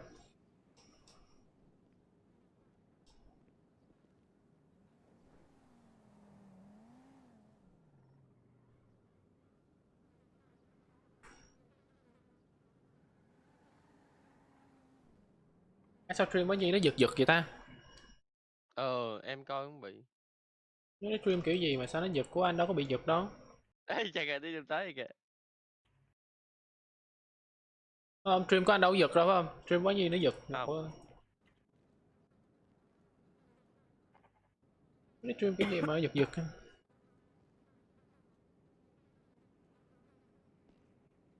Ủa Làm sao gì làm chết hốc mồm mày lại đi bẻ viễn đầu tường đúng không? Hả? Lại Việt đâu vào tường đúng không? Đang đứng đá Đâu, bậy, đây. đứng đá bậy, Xe tông chết. đứng đá bậy dính vô cái dây điện chết ông ơi. Hay ông ơi. Cảm ơn- Cảm ơn nha. Cảm ơn Ôi, nha, nhiều cảm ơn ơi. nha. Đi em. Đi đây. Á cay thiệt Tụt chứ. lên xe ông lượng luôn. Bấm phím B để thắt dây an toàn trước khi lái xe. Bây giờ bán ấy phải không? Bán kia là bán mất rồi nha. Ôi. Cái lồn gì thế? Alo. Khao à, Nhật à? Chơi đủ. Đủ. Đợi chứ, đợi. Mới chết xong luôn á. Xin lỗi nha. Để đi mới bán rồi, để đi bán. mới chết xong luôn. Anh đi buông chui. Ủa mới nhìn liền. Đấy có tiệm xăm kìa.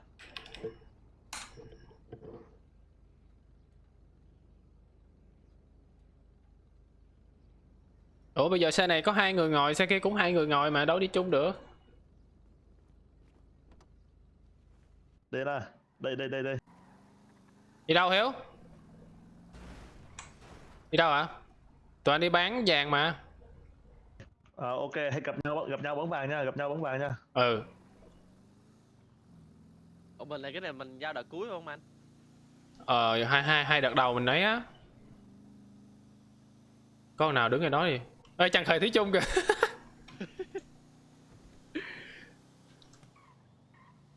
Kêu Hiếu đi, kêu Hiếu đổi xe đi.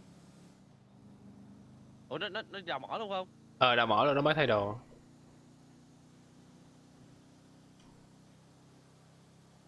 Ủa thiệt tình chứ.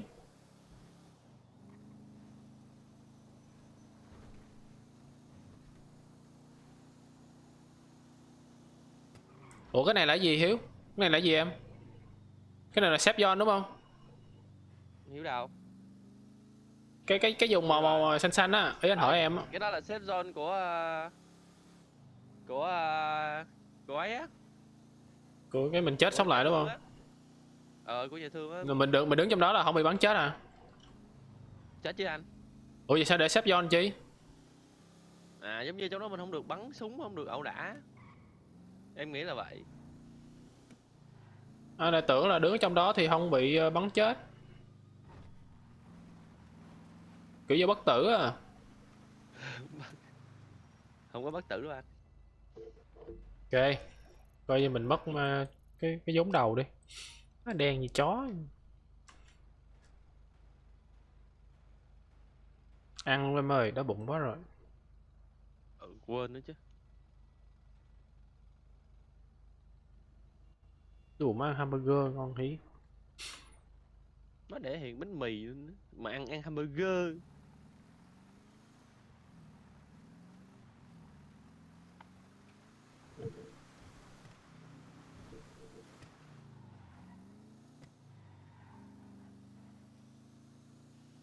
Xe đúng chậm luôn anh. Trời ơi, có 50 mile rồi, what the fuck. Xe liền gì có 50 mile vậy? 90 km kìa, 100 km kìa. Được 70 mile nè. Thường xe trước nó lãi kìa. Thường mình cái kim đồng hồ của cái server cũ là nó tính bằng km à anh. Nó đâu có tính bằng mai đâu. Lấy bóng vàng chưa? Alo. Anh đang lên vào cái này nè. Tới nè, gần tới Ok, nè. ok. Một lóc đường nữa tới Ok. rồi.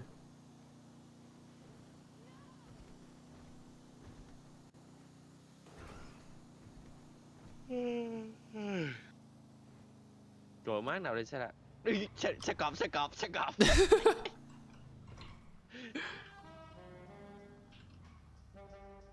Ê, Bấm phím B để thắt dây an toàn trước khi lái xe. phải hết cái animation rồi mới ra xe được.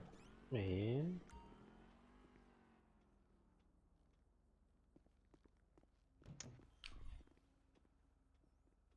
Gửi tiền luôn Nhật ơi. Mới nãy nó rollback làm mất hết mấy ngàn, tức thiệt. Không thôi lại rồi, mất hết 5.300. Ê! Má thiệt. Em đang bị lỗi cái gửi nhau 2.000 con chuột. Được chưa? Được chưa? Rồi rồi.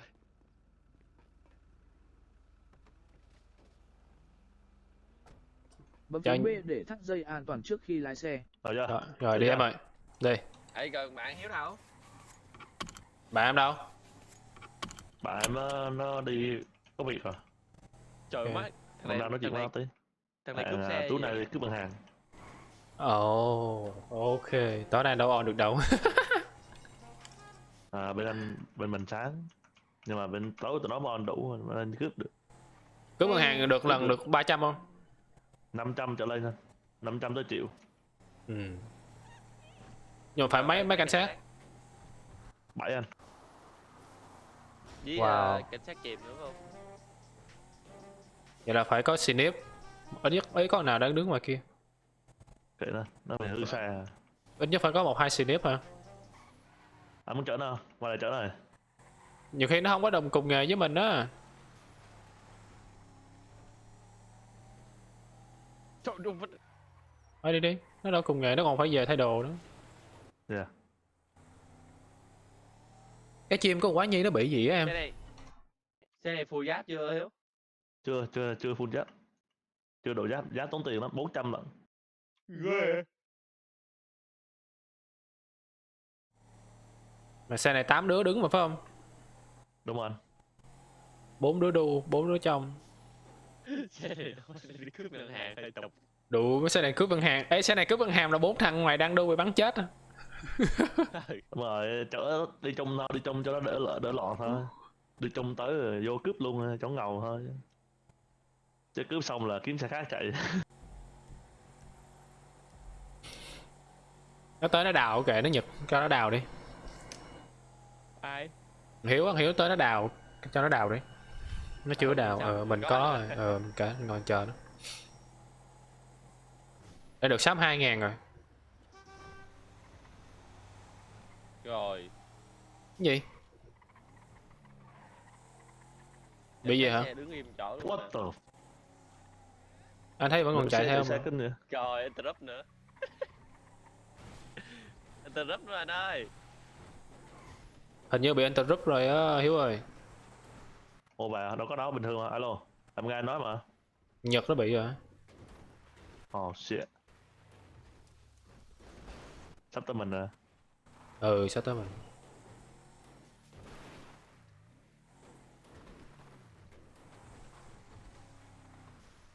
Cái server liền gì mà nó cứ interrupt hoài. Bị thằng nào đi đốt anh ơi. Trời Tụi nào cũng ghét tụi nó đi đốt server nè.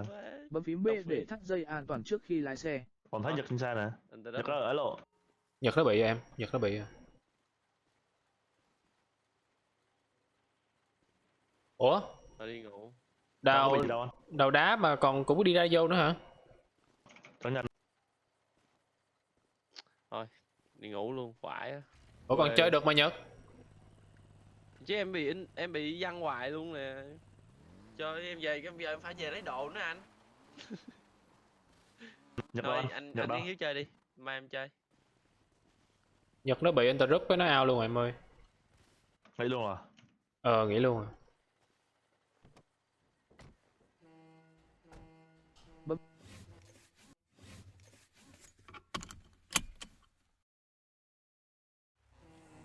Nhật nghĩ luôn à.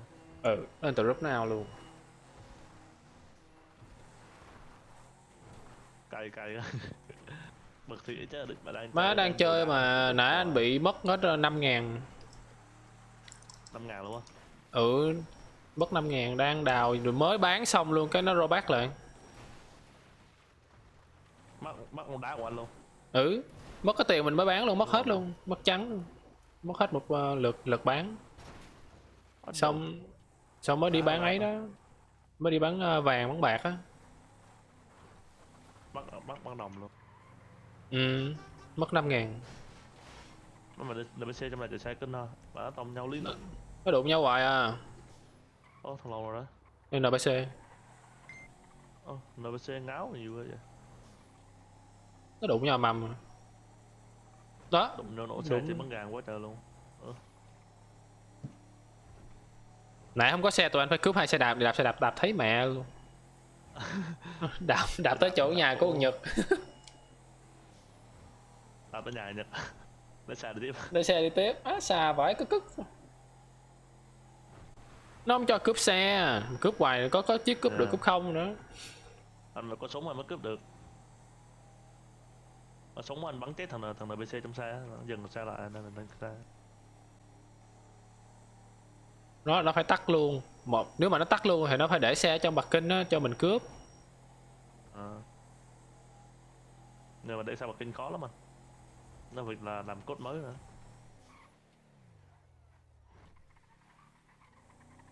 Nghề tụi nó mà anh nghĩ chắc được.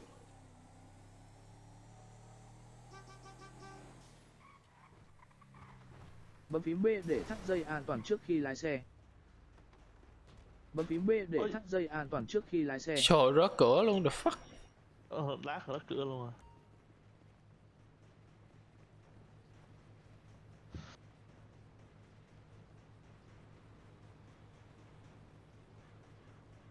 Còn hai đứa chậm đi xe điện cái nhanh.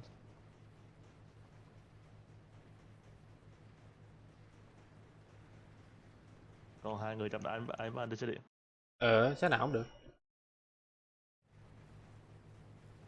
Anh ngồi 2 tiếng đồng hồ đó mới đi được có 2 turn nữa. Cái server như liền nữa. À. Bị interrupt á. Mình đi 2 tiếng. Đi đâu? Ủa sao vậy? Không ta. Xong rồi.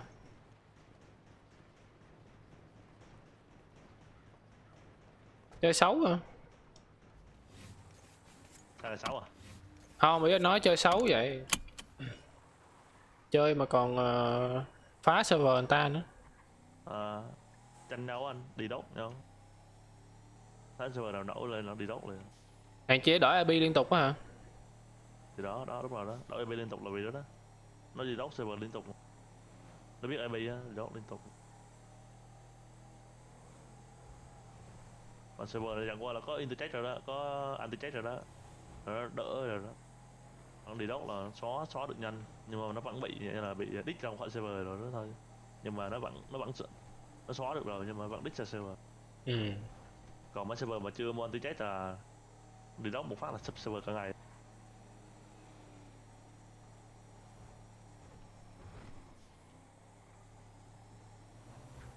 Quan trọng là nó có xóa hết mấy cái dữ liệu ở trong không? Nó có chống hack á.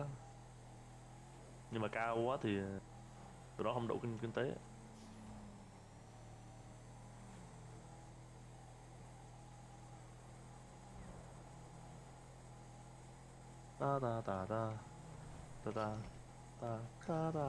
Nhưng mà bây giờ nó đổi cái IP mới cũng vậy, nó thông báo lên đây cái tụi kia cũng biết. Rồi nó lại tìm cách nó phá tiếp. Dạ.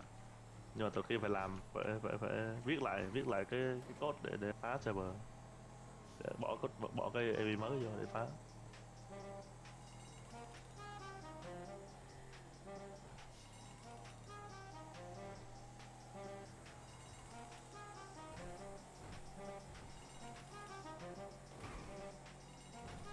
Trời nhạc nhanh nữa. Đi nhanh là nhạc nhanh.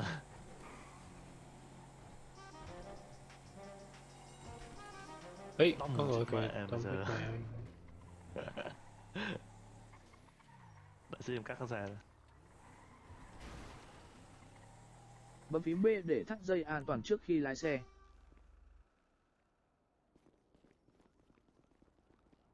Ý bullet kìa. Ôi, đủ mà áo công lộ luôn. Nào ơi. Nè nè. Không có hiện tên, nó phải nói chuyện nó hiện. Hello. Địt mã đứng xa đó em ra xa địt mã. Hello. Đó bây giờ nó hiện tại không? Chó cờ. Đây nè. Ủa Hello anh nhá. người nghèo nhất server ông ơi. Giàu của mẹ gì không có quần có áo bận. Hả? Em chạy anh xa đây nè. Giàu nhất server. Xe này mắc hả? Xe này 270. Phải có cức. Mấy hồi đó có 90.000 không thèm mua nữa, 270 rồi. Giờ tăng gấp 3 là gấp 4, gấp 3, 4. Tại vì sao nó mua nhiều quá nên tăng giá cao để nó mua. Xe này là em chưa đậu hay đậu rồi? Full rồi anh. Hút luôn hả? Điệt, cụ giàu dữ. Nhận được bồi thường từ server cũ thôi. Server cũ tụi em giàu quá mà.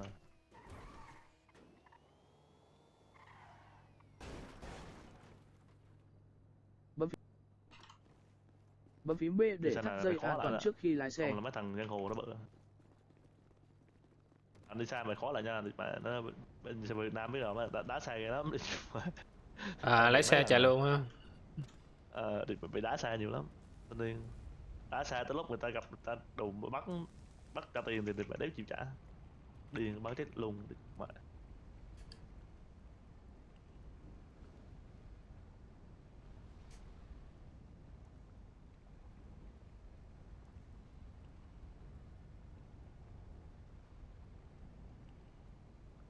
Ủa cái server này giờ này sao rồi? Rồi bên này càng ngày càng nát nữa. Mấy thằng tụi nó chơi toàn tụi nó phá game không à. Uổng ha. Từ từ thôi. Bên nít là làm lại server chơi lại đàng hoàng, thằng nào chơi đàng hoàng kết luôn.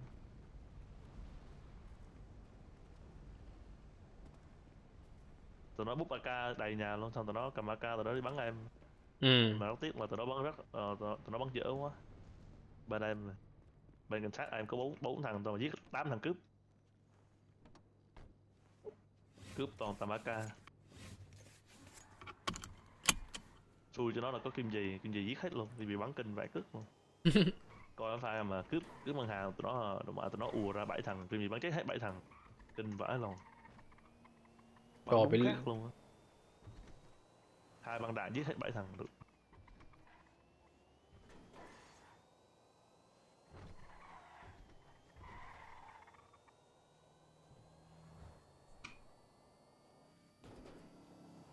À, kim chỉ bên PUBG hả? Gì bên H2 á, ai là quốc á. Kinh vãi đá khác vậy luôn. Đi. Giờ này nó còn bắn PUBG không? Ngày nào bắn anh đi cùng bắn. Ôi. Sao anh? Đâu có gì đâu gì. Còn bắn ngày nào bắn á, ngày đó chuẩn bị đi thi đấu mà. Ngày đó chuẩn bị đi đấu giải. Tuần sau thì phải. Bấm phím B để Team nó là ai ta? Anh biết mỗi kim gì à? Hồi trước là có kim gì, Đăng La, Jason Tu với lại Nick X với lại GB nữa. Bây giờ thì team gì bắn team mới rồi. Ồ không, team Taylor là team nào ta? Liquid hả? Taylor không phải Liquid. Taylor Mỹ nè. Đây là Mỹ là team Liquid gì nữa? Ủa chứ bắn team Liquid luôn mà ta? Taylor là team Liquid đó. Em cũng biết nữa, ngày đó đổ tên nữa H2 Taylor mà. Taylor kim gì mà. Không biết Taylor nào. Xong chưa anh? Xong rồi em xong là anh xong. Anh nghĩ Taylor là của team Liquid. Taylor Liquid đúng không? Ghê vậy. Bắn Taylor Liquid luôn à? Em cũng biết nữa. Nhưng không phải nè, Taylor team nào á. Team mới hay sao? Việt Nam không hả hay là Mỹ? Mỹ anh. Chà, Mỹ giao tiếp hơi khó. Mỹ hay là về Việt Nam bắn ta, ông cũng biết nữa. Đi. Vai lên. Không sao, chập về đậu xe mới anh.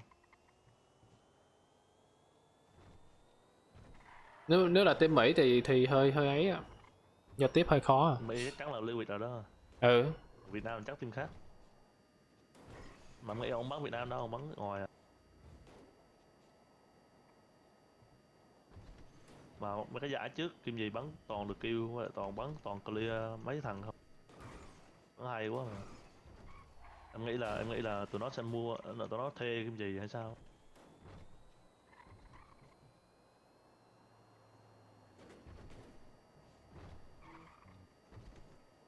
Trời, phải thấy bullet trong chỗ bắn xe rồi. Đó. Rồi sau là ra để mua xe.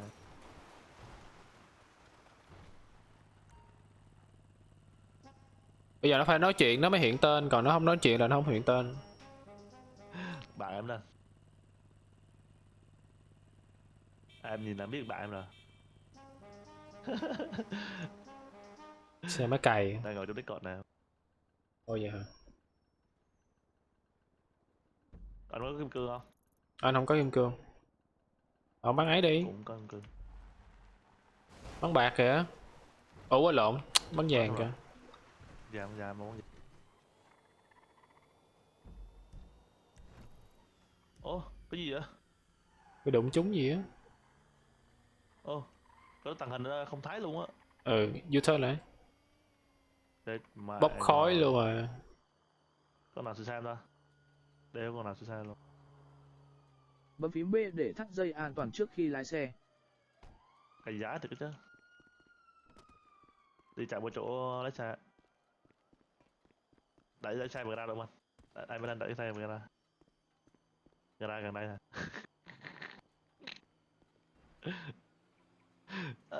Đi. Ủa bẻ lái sao? Anh bẻ rồi, bẻ là AW luôn á. Đừng bẻ nhiều quá anh vô tường. Bẻ không phải nè. Anh bẻ lại.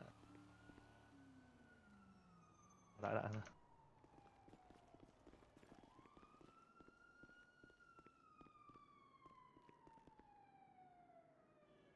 Ship AD anh.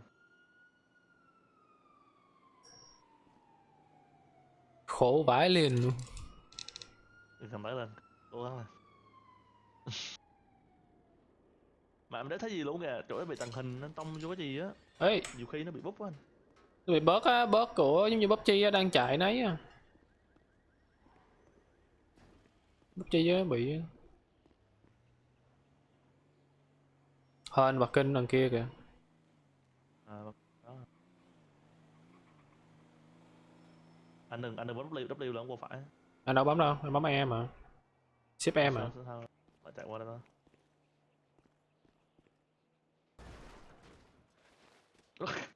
Ship E mà, nó đâu bị đó đâu. Bạn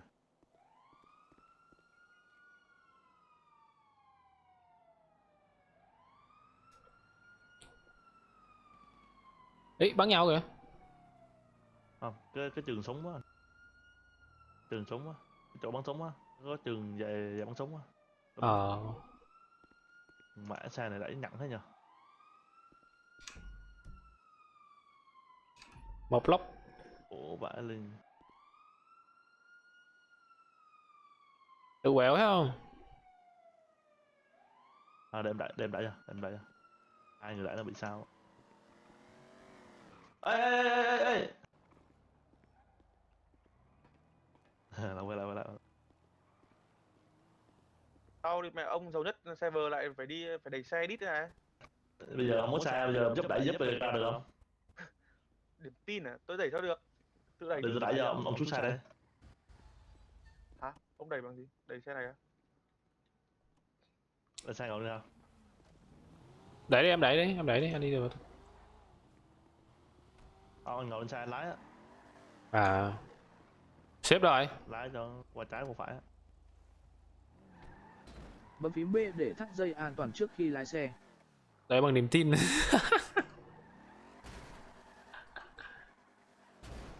Bấm phím B để thắt dây an toàn trước khi lái xe. Điện máy sắt. Nó lắc. Đẩy một phát nó lắc đồ mình thiệt. Bấm phím Tăng B nó. để thắt dây an toàn trước khi lái xe. Tăng hình luôn.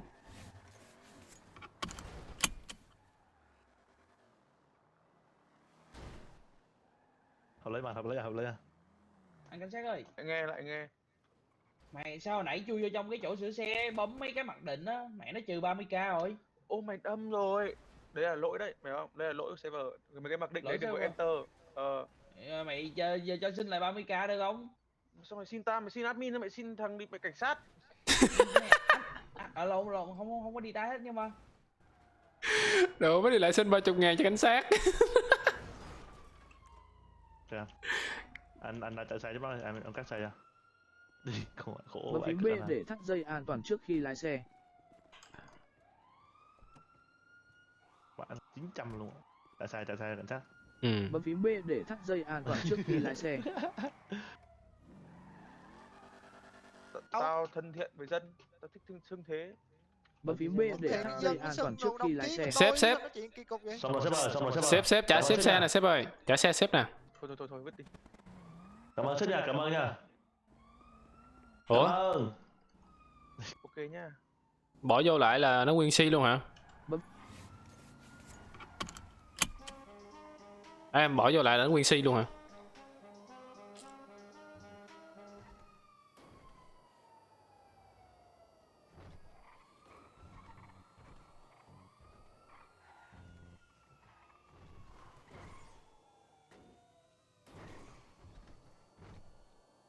Ủa mấy thanh niên kia đi lại xin cảnh sát 30.000. The fuck. Thua. Ai đây? Bấm phím B để thắt dây an toàn trước khi lái xe. Con mẹ nó vậy cũng té nữa. Sida thiệt. Ê, thằng nào đấy? Kìa có Chào tên anh em rồi. tao mày.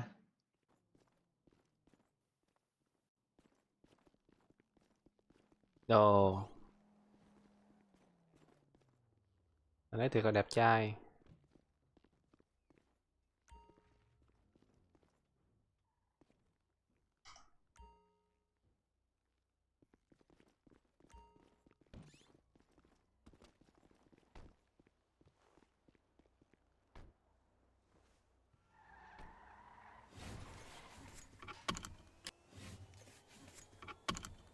Giờ cái animation nó làm lâu quá.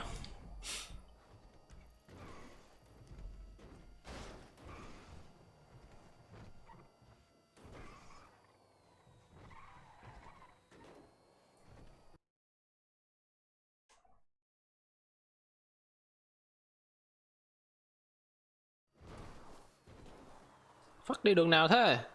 Vãi liên.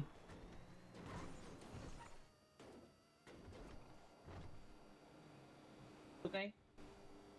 Ừ?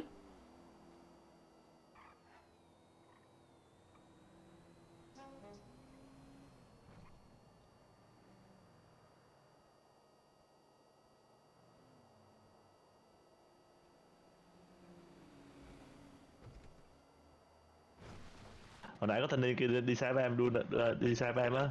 À. Đi xe NPC đua với em á. Ừ. Nó thanh niên chạy xong em chấp chạy nửa đường em lên xong cái em cái đi em lên vượt mặt luôn à. Là em có đi trước mặt này em có lắc qua trái lắc qua trái lắc qua phải chập thanh niên để tông xe xuống đường luôn. Vãi xuống biển luôn. Thì nó cười á.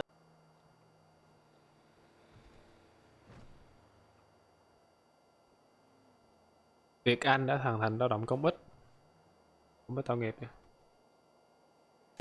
Bên này đi buôn nhiều tiền lắm anh. Buôn toàn 40k chuyến. Cái nào cũng vậy hết. Ừ. Mà cảnh sát bây giờ 8 cảnh sát này nó ngồi nó chực cái đó là sao mà buông. Với lại đi buôn tốn thời gian quá. Đi làm này nhanh hơn. 20k chuyến thì bạn cứ làm mấy ca là xong. Em làm Để 5 kia turn. rửa tiền bị sát bắt hết trơn là một. Ừ.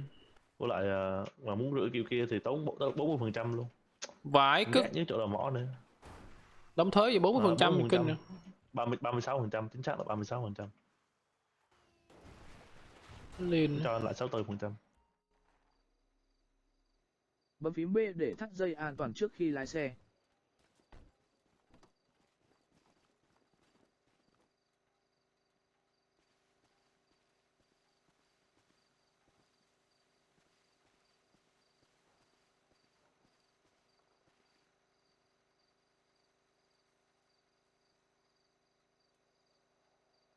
Chỗ này lấy đá, mỗi lần lấy đá là bay xuống chỗ này hư xe hết. Chắc về em chậm lên về kiếm tiền mua thêm chiếc xe. Ủa mà em bỏ xe gara là nó bình thường lại hả? Đúng rồi, nó sửa lại cho anh nhưng mà nó không lâu cho anh. Nó còn dơ lắm. Nó dơ thôi nhưng mà nó sửa lại hết cho anh, sửa lại mới cho anh. Có tốn tiền không? Có tốn anh. Tốn nhiêu? Em hồi nãy là tốn tới 900 luôn á. Đồ fuck kinh. À. Cái mẹ nó sửa được rồi, khỏi cần ấy. Khỏi phải lau chùi. Vẫn ca cũng được nữa. Có người sửa sai cho mình anh đó. Tại lúc nào em cũng đun sai Bogara à. Chứ em đâu kêu sửa sai tới em chi. Đợi bằng lịch nó dài cổ không. Sửa xong còn lần quần 1.000 2.000.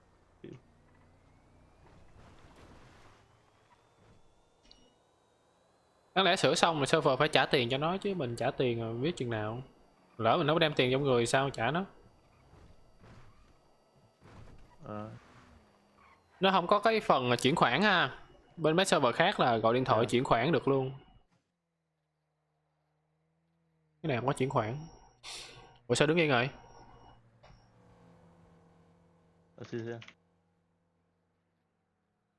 Bạn em hỏi em. Anh thấy mấy cái server khác tụi nó chơi là nó không có tiền trong người là nó chuyển khoản được luôn. Đúng rồi. Do có điện thoại kia. Ừ. Cái này không có ha, server này không có. Điện thoại này chưa đăng cấp rồi. What the fuck? Vãi liền NPC. NPC tại sao toàn đâm nhau anh á? Ê, kiểu gì? Tại chơi nó online là Khánh kìa. À là... Khánh đâu nè? Hammer. Để chơi mới nổi hả? Là chơi mới nổi dạ.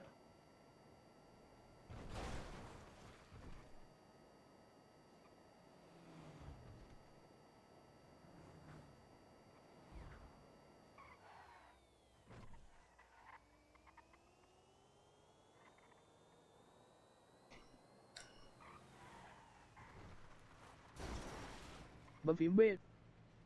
Bấm cái đít, bấm phím B để thắt dây hoài. an toàn trước khi lái xe. Bấm phím B để thắt dây an toàn trước khi xuống xe cùng bạn. Ủa sao đấy chị ai luôn ta? Trời lẹo quá, bị lag á.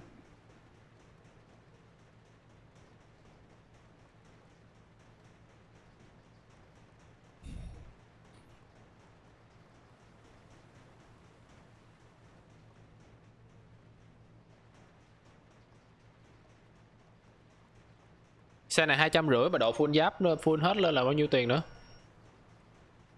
Mà 200 nè. Wow.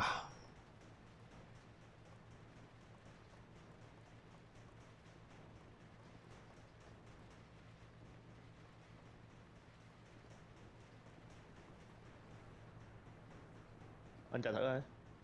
Nói chạy đi. Chạy thử đi anh, chạy đại đã lắm. Thích thì mua luôn. Thích thầu mua. Sao là đi farm sướng. Ừ, đỡ tốn xăng.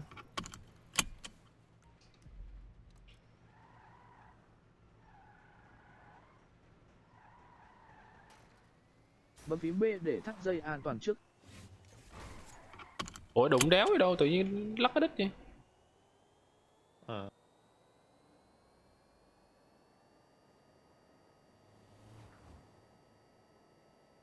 Chạy được 160.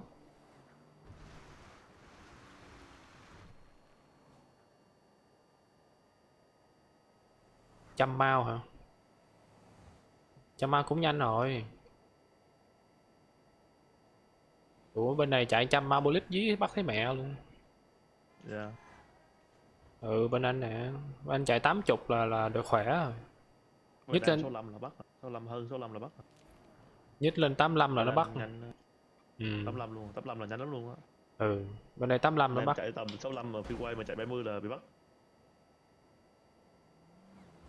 Freeway 70 mà bắt hả? Căng nha. Bên anh freeway phải 85. Có khi 90 luôn nó mới bắt. Ghê à? Ừ hồi đó bị 90 lần. 90. Bên em có lần em chạy 100 mà chạy cũng được. Ừ 100 được. Bắt một phát là thu bằng. Có cái gì đấy thôi, đi UI thôi. Bên em 70 là bắt rồi. Cái họ anh mới qua rồi, mới 21 tuổi. Má như trẻ trâu, chạy xe kinh.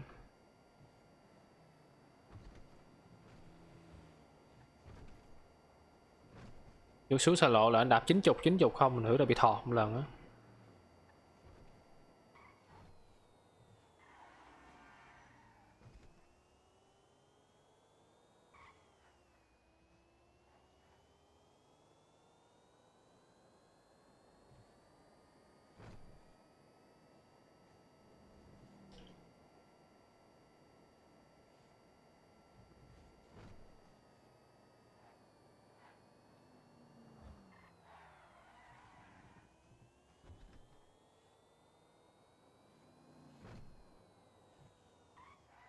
Gì đó bà khó chịu ha.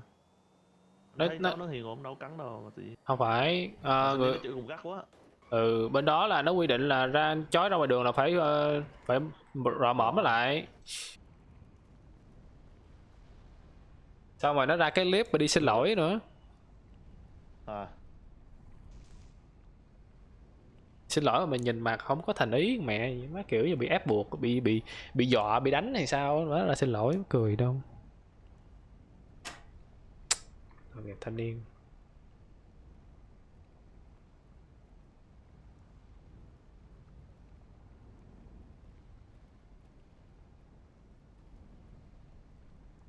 Mà thanh niên có xin lỗi rồi à? Có, nó có cái clip xin lỗi á, clip của trên cái thằng YouTube của thằng Nguyễn Sinh á.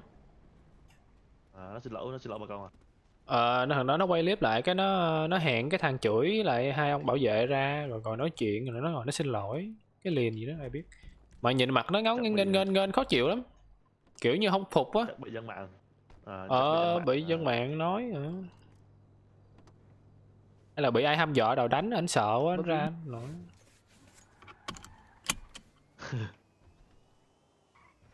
Tình niên nó ở khu nhà cho nó giàu lắm anh à. Nó ở Cali, nó ở cái khung gì Sky gì đó bên quận 7 đó. Nó nói có phạt nó 100 triệu nó cũng phạt, nó không sợ. Đồ khoe đồ giàu ha.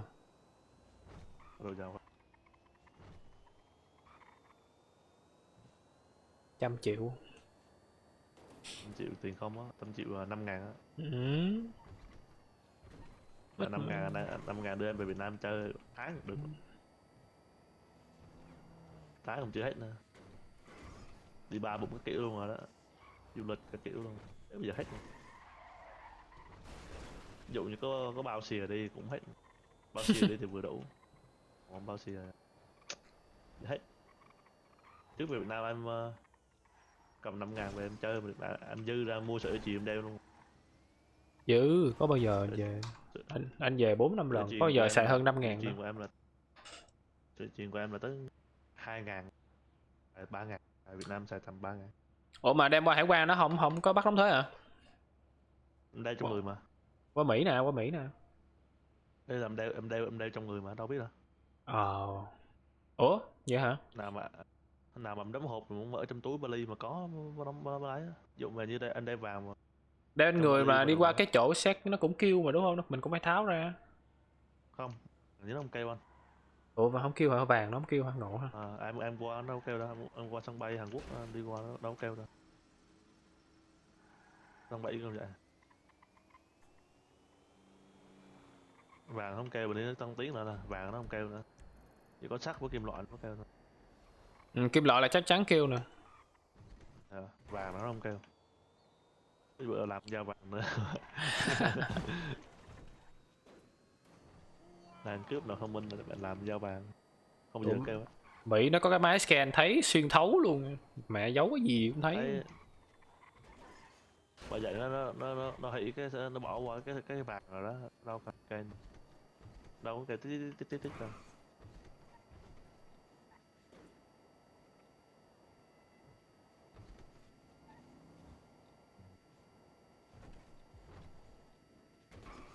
Mà ở qua khu nhà mới đang cái ngày này, nghe nhạc tùng.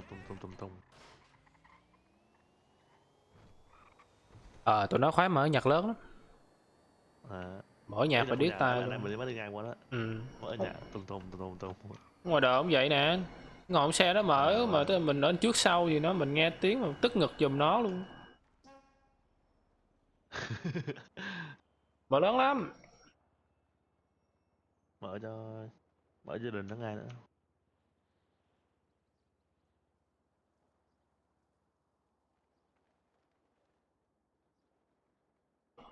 Đấy xong chuyến này là được 100.000. Đi kiếm tiền mua xe điện anh, có con xe điện rẻ lắm, mấy chục ngàn à. Con này thì mắc, con kia thì rẻ. Đi mà nhìn cũng sang lắm anh. Mấy chục à hả? Đẹp lắm. Trăm mấy á. Chậm lên dắt vô có thử à, chậm lên vô đủ tiền đây. Đủ 150 đây. Đây tầm 2 phút mà đủ 150 là vô mua xe điện nó chạy. Đỡ tốn điện này không? Đỡ tốn xăng.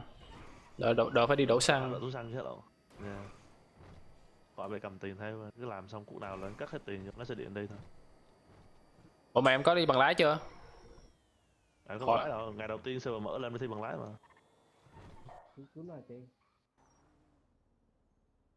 Ngày đó Bấm là phím em B bị để em thắt bị dây dính chốc an toàn luôn á, trước khi mà lái đi thi xe. bằng lái mà bị dính chốc anh ạ. Dính chốc cảnh sát, dính nè, dính đồ tùm lum luôn, dính với lại hello Hammer, dính với lại còn Việt nè, cái bì nè, shipper nè, được bạn mấy thanh niên, bạn thấy em online á, được bạn mấy thanh niên chặn cái chốc ngay chỗ mà giao gà á anh, À, giao gà á, lúc đó em chưa có bằng lái, được bạn đi giao gà, bạn đi giao gà, xong mấy thanh niên chặn cái chốc ở chỗ deliver gà á. Em bị kiểm tra giấy tờ để má không Chí lấy à, xe. Chí đồ. Ê, chết mẹ, sao lóc Chưa xe bằng lái rồi? xe nha. Lóc xe rồi. Ừ anh. Thiếu chưa có bằng lái xe nha, đi thi bằng lái xe Bấm đây phím nha. Má mình vừa ra xong cút nó làm đi thi bằng lái xe luôn. Đi thi bằng lái xe thì gặp thì tụi nó lại chơi em, nó đi xe đạp đụng bạn nó vòng xe em á. Một giái phải cất luôn. Thì bằng lái chạy chậm lắm. Chạy chậm lắm nhưng mà đi xe đạp anh, đi xe đạp vậy nhảy trước mặt em á. Ừ. Má em cứ sợ tông vô phát là bị trừ điểm, tông vô phát là trừ điểm á. Cay vãi đái luôn. Ủa cái chỗ rửa tiền bây giờ nó là cái gì đỏ đỏ rồi ta? Rửa tiền đúng anh á, là cũng là đi lái xe rửa tiền, lái xe đi rửa tiền á. À, thì nó không bị trừ thuế đúng không? Không bị trừ thuế, còn mà cái tiền màu vàng ở dưới, hai tiền màu vàng ở dưới là bị trừ thuế anh. Ừ. Trừ tới 36% ạ. Nhưng mà lá kiểu kia dễ bị bắt mà. Nó ngang nhược của nó, lá kiểu kia dễ bị bắt. Lá kiểu kia dễ bắt lắm, tụi nó cam mà. Anh nghĩ server biết bao nhiêu lần cảnh sát nó chạy lên chạy xuống hoài. Anh đi con xe đó anh chạy đâu là cảnh sát đâu. Anh muốn rửa tiền kiểu đó là anh phải đợi lúc nào mà không có ai online á. Khó à. Kiểu như sáng sớm à. Anh sẽ bên mình á, không phải. Sáng sớm bển như 3-4 giờ sáng á. Chiều mình á. Mình anh đi rửa. Bọn đó server có mình em online, server 64 người mà có mình em online mượt phải cất luôn anh ạ. Em đi rửa thì em cầm 500k em đi rửa, ngon vãi cất luôn. À, rửa lần 500 luôn hả? Rửa được hết luôn. Anh mà cầm nhiều tiền lớn, tớ rửa càng nhiều càng nhanh thôi hiểu không? Ừ, đúng rồi. Tính phần trăm á.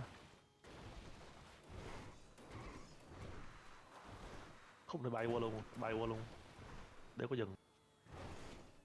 Rồi, xong luôn. Ấy, hên. Không biết xuống kiểu nào cho có hơi xa ta.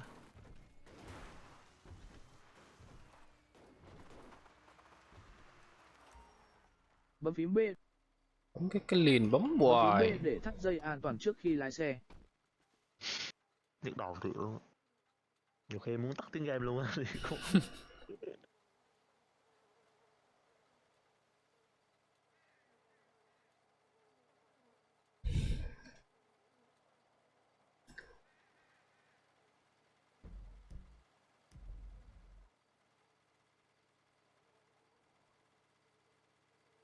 Đủ à.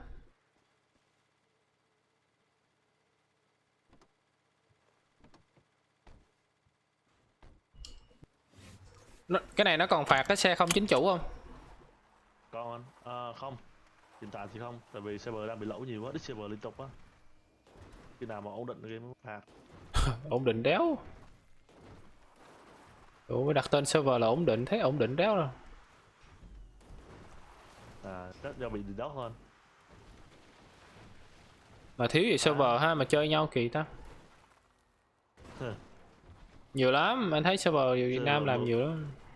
Server mượt thì nó lại có hay, cái độ quản lý của không có hay. Cái chế độ quản lý của nó không có hay bằng server này. Nói server nào duy nhất nó là quản lý là chiêu nhất rồi đó anh. Mấy trường hợp mà là Em thay thử mấy cái server của mấy anh Việt Nam làm chưa, mấy anh streamer làm chưa? Server server anh em biết cốt anh à. Server RM5S á. Rồi nó mấy nè. Ờ. Nó làm đóng server đó, làm 6 cái luôn á. mà mình đâu có chơi đâu. Rồi Banamet nó có 2 server public là không có donate. Nhưng mà lúc nào cũng full Đúng đó. rồi, Còn lại phải donate còn hết. lại có 3 server không public, Ừ. 3 server wallet. Là phải donate mới vô được. Anh chưa cho thử server đó Bây nên giờ cũng không biết.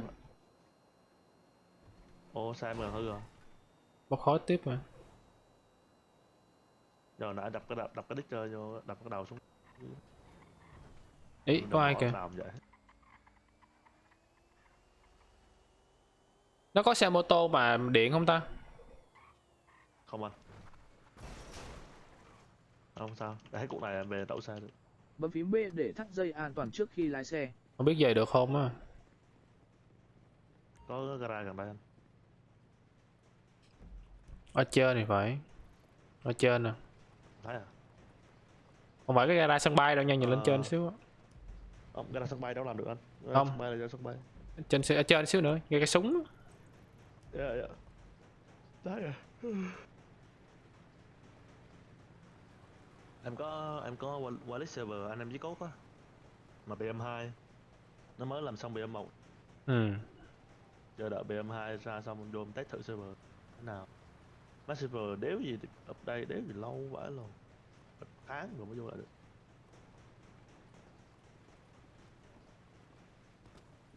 Thế anh em chỉ có cũng lâu mà cũng đông. Giờ hết rồi nè. Giờ hết rồi. Độ qua server rồi mà nó mấy chơi hết rồi, nó đi hết rồi. Ừ. Đáng lẽ tụi anh em chí cốt là tụi đó là như là bá đạo luôn cái ETI Việt Nam rồi đó, mà tụi nó chảnh chó anh hiểu không? Ừ. Tụi nó chảnh lắm, anh tiếp xúc với mấy thằng admin nó thử anh biết. Mấy em chơi mà mất chế luôn mà. Cái chế độ quản lý của tụi nó là không có. Thì nó thấy là Nó có là- khách hàng đông á, nó đâu có khe đâu. Chủ trương của nó là bạn chơi không đi bung. Chơi không được đi bung chơi server nó chủ yếu là độ xa với lại cảnh sát. Server nó ví dụ anh muốn sống trên server nó phải là 1 cảnh sát, 2 bác sĩ, 3 độ xa, mechanic tự xa á, Ừ. anh mới sống một server đó thôi. Còn mà anh lên làm cướp mà anh đi ngày anh đi được thiệt anh luôn một ngày mà anh không đi được cúc nào luôn á.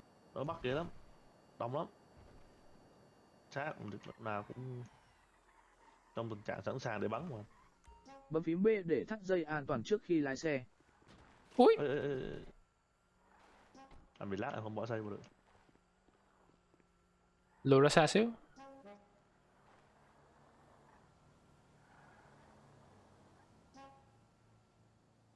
Đó.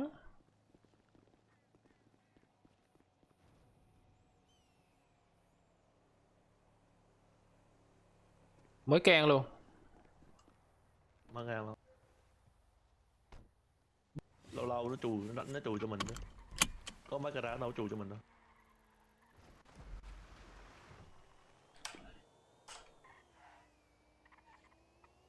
Bên R3M thì toàn tụi streamer mà. Đúng rồi, còn streamer không à. Streamer Việt Nam là chủ yếu. Đông thấy mẹ luôn. Ra server đó mệt lắm. Trời, mấy server nó không có người online đâu anh ơi. Server này còn thấy anh online nhiều chứ. Server bên đó mấy cái server mà wallet mà để mấy thằng streamer chơi á. Ừ. Tối tầm chiều tối bên Việt Nam tụi nó mới on. Đúng rồi, tối mà tới khuya luôn á. Bên mình là thua, bên mình chơi. on. Còn bên server này online giờ nào cũng online. Server đó anh chơi đâu thấy người đâu. Chơi buổi sáng đâu thấy người.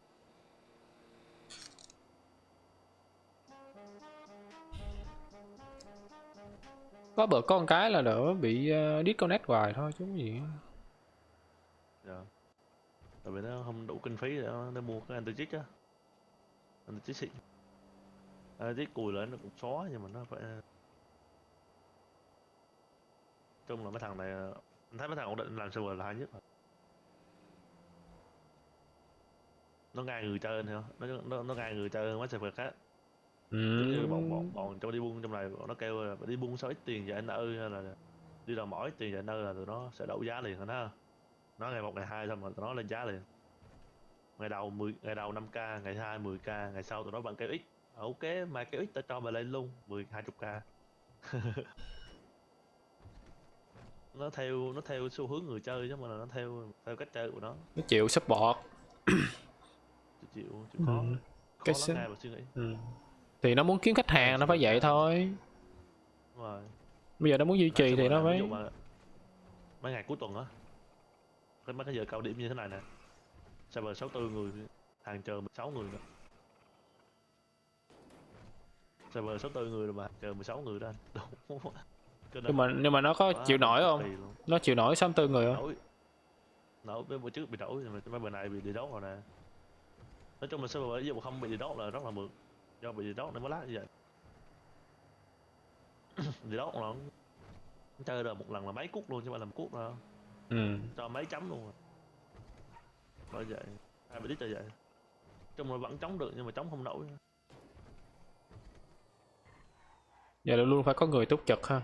Giờ cái thằng Hida của nó thức khuya, thức sáng ngày suốt đêm luôn được mẹ. Không, Hida online ít rồi. Ra chủ yếu là nó lên viết Bấm code cho phím B server để đó. thắt dây an toàn trước khi lái xe. Nó viết code với lại nó cài server, nó cài server. Vậy phải có người sửa chứ. Còn thằng Jin hả? nó sửa lỗi nhưng mà thằng mà thức trực là thằng Jin anh. Trực server là Jin 249 á. Tụi mình chẳng lại bây giờ ngủ. The fuck. Ít chứ phải có 2-3 thằng chứ. Có một mình không à. Mình nó cày cả ngày cả đêm. Kiểu vậy không bao giờ vẫn thấy em ngủ luôn tại vì em có Discord rộng mà. Sao hai kia Làm nó theo mặc online. đồ được á. sao anh kia đó bắt đầu. Quỷ sứ nè. Nó thức vậy xịu sao nổi. Phải có người thách thân nữa. Ví dụ đứa ca sáng, đứa ca chiều, đứa ca tối rồi thì có sức khỏe chứ. Ê Hammer. Đâu ra đó. Cầm theo con AK nữa mà địch anh chống ngầu. Nó chạy điện á lẹ lắm á. Anh kia định tính vợ sai em hay sao anh? Không. Nó hỏi xe này sao đẹp vậy.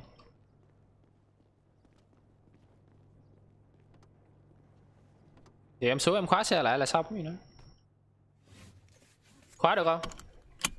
Có được anh, có được. Tại em có sai nên không lấy được không có sai nó lái xe mà. Chữ U phải không? Vẫn bấm chữ U đúng không? Đúng rồi.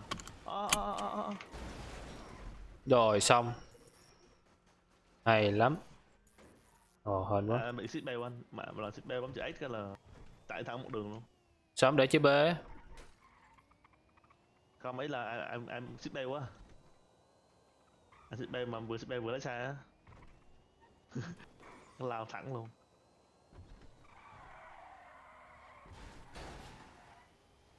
Này khóa xe vẫn chữ U hả?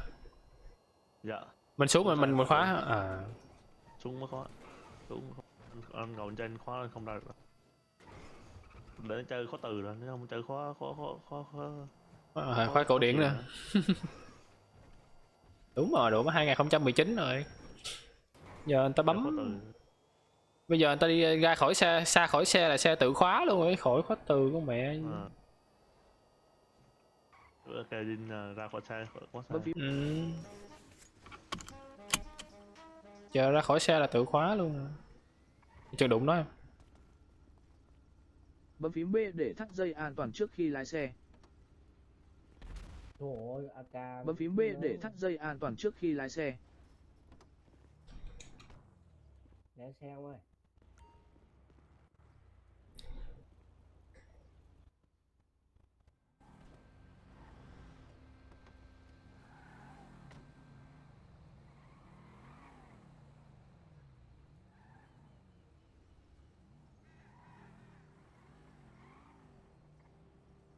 Thằng kia đưa cái tay phất dù em sẽ bắn rồi, nó còn mà hâu phía là bắn luôn rồi.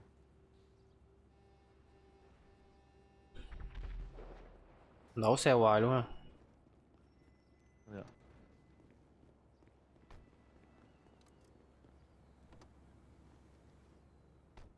Bấm phím B để thắt dây an. Không mà. Còn với nói chuyện coi. Alo. Ơi. Còn thằng tôi chơi đó coi kêu ông chết trong nhà tôi còn súng với lại còn tiền không kìa. Không, tôi vào rồi. Hả? Tôi vào check rồi, còn súng thôi chứ còn tiền bọn nó reset. Trong ngân hàng đéo có tiền mặt tiền đấy, nó thu hết sạch tiền của ông ấy. Vãi liền. Tiền bẩn á hả? Dạ. Tiền bẩn tiền sạch gì nó thu hết. Bắn sạch gì nó gom hết vô cục. Nhưng mà xe thì vẫn còn, thế là được rồi. Chưa hay nhưng mà là hay được cái là nó báo á, nó không báo là chết mạng. Mà dính đến tôi là đi bạn báo cái lồ gì đi bạn mày bút xong rồi mới báo.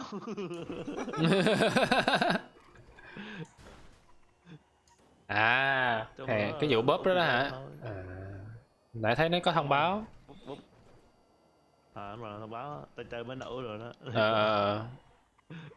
Mang đệ của em đó, bấy nguyên. Tìm mình. Bóp sao để nó biết vậy? Nó biết, nó không biết nhưng mà dạng như là bút nhiều quá anh hiểu không? Thằng admin nó lướt qua cái lượt cái Data. admin nó lướt qua kiểm tra sơ là thấy số thằng này nhiều hơn mấy số không là không biết rồi. Chắc data nó biết. Coi cái chết lóc á, tiền bạn bao nhiêu. Thế mà thằng này sao lên mấy tới lần mấy con số không nữa là xong. À nhiều khi anh lên một con số không còn đỡ. Đây lên lần mấy con à. Thì ta búp chừng 2-3 triệu thôi rồi ta tẩu tán đi, chia tài sản ra. Rồi búp tiếp. Bút lần trăm Đó, triệu anh ạ. búp lần có chục có trăm thì nó biết rồi, đúng rồi. Búp số nhỏ thôi nó không biết, không sao mình tẩu tán, xong mình búp tiếp. Còn mà tàu cái là bút xong rồi thì nhắn tin ra là bên kia là anh ơi cái ba lô bị hư cái ba lô bút tiền được cái là dồn chết lóc. Tẩu tán nhưng mà vẫn bị nó xử lý. Bấm phím B để thắt dây an toàn trước khi lái xe. Đi đường đất lẹ thì chứ. Tụi nó sau mình. Gió xe nó chạy nhanh quen rồi nè. Thuê xe không? 5k một cuốc. Có thuê xe đạp không? Xe đạp tôi đâu mua xe đạp đâu, tôi đâu trên xe đạp.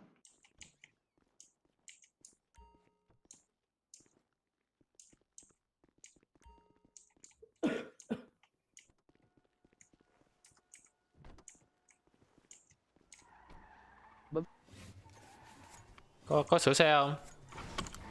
Không à. Nó giờ em đấu tông quạt ngại bên anh bên anh mình cao nên nó lát anh thấy anh tông mình lúng chứ thực sự em đâu có tông.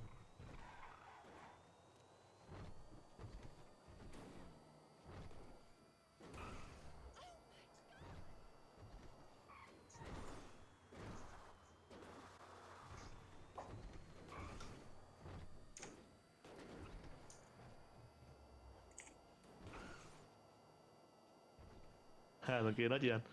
Sao mà chạy lại? Nó nói hai mình xe mình chạy lẹ. Là tụi nó đi đường khác, tụi nó đi đường vòng. Anh thấy tụi nó đi ra, tụi nó đi đường vòng. Phải liền thì đang chạy tiện xe bốc đầu lên kìa. Nhiều kinh thiệt. Tụi nó đi đường vòng nên thấy mình tới trước tụi nó. Xóa NPC từ đấy cướp xa được. Ừ. Có Nó NPC thì NPC xa điên.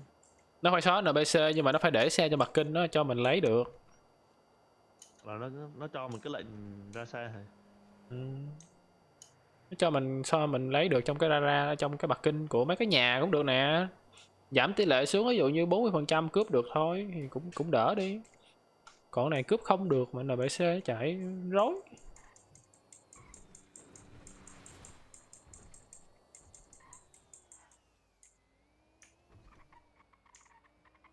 Tìm tính cái đường nào đi dễ tí coi.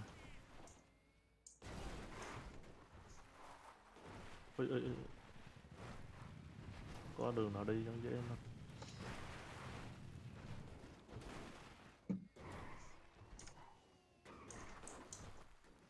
Thôi giờ em đi thẳng đi. Đi theo con đường mòn á, đúng rồi. Đi không? Rồi đi lên thẳng luôn. Rồi phải. Ai, đúng rồi đường này nè. Chứ đường lên cao rồi.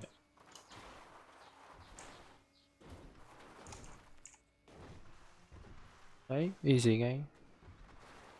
Bấm phím B để thắt dây an toàn trước khi lái.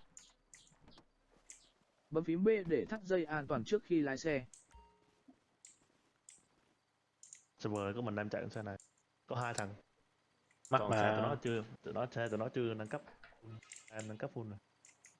Full giáp luôn hả? Mắc mà đào ra tiền làm. À, Anh còn không có tiền nữa sao?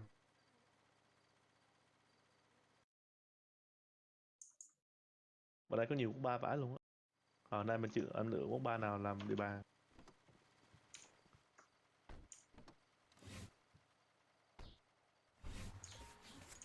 Cái này phải có thêm cái nghề kêu đào nữa. Đào à? Kêu đào tới nhảy taxi rồi kiếm tiền rồi. Dinh đang tính ếch cái mà đang tìm cách ếch cái mà dạng như là anh tới gần mấy con đào ngoài đường á, trong quán bar á, anh tới phát là nó đi theo anh. Dụ ngoài đường nó lên xe giống như GTA hồi xưa á, lên xe nhúng. Không, cái này là tạo cái nghề luôn á. Ui shit. Tạo thành cái nghề kêu đi điều đào á. Đi điều đào rồi. Kiếm tiền thì giống như em với đào mỏ không? Bởi này đi điều đào cho NPC á. Kiếm tiền. Nghề đó thì hơi căng, chắc cái nghề này phải áp nhiều cốt lắm á. Xong rồi tùy mấy admin thôi, mấy admin nó ở cái nghề này là nghề đen không phi pháp thì nó sẽ bị cảnh sát thấy thì bắt phạt tù hay sao đó. Còn mới có nghề đó là anh đi điều đào liền. Đổi nghề liền.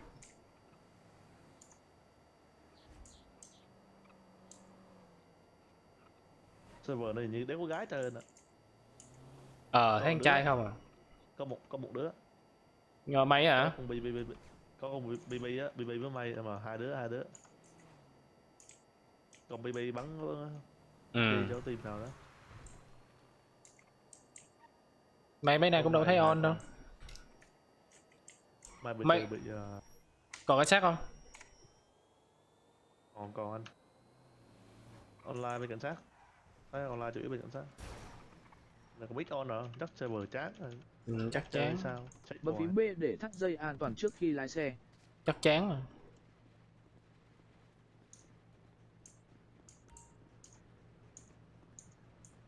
Rồi bữa nó đổi server 64 anh cũng chán, mất tiền rồi đó.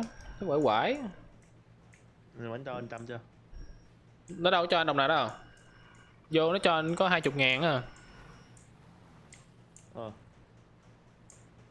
Thằng nào đây? Nó phải nói chuyện mới hiện lên. Thằng Hammer. Đưa tiền đây, lên lên. Tập 6 người đó anh Cao, mở cái túi ra coi lên. Hồi xưa tụi em toàn là vậy không mà đi trắng lột tiền của họ.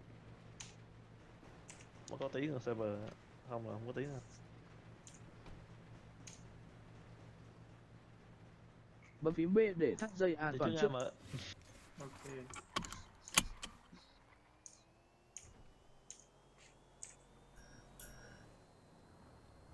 Anh để có miền thứ nhất trong nhìn trong xa em sao không anh? Đâu thấy được cái đồ cái bàn thờ xe thôi à, đâu thấy gì đâu. Kiến thì cho hòm. Ở chữ V á. Không quay xuống dưới rồi. Quay xuống được nè, được chút xíu nè. Lái xe đi đã lắm. Đâu thấy được chân đâu, thấy được cái bàn thờ xe là hết rồi.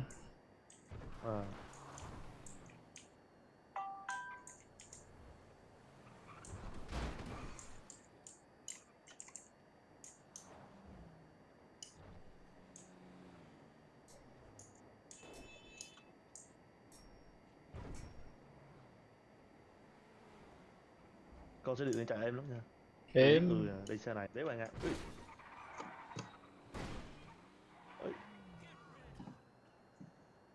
Trên nào.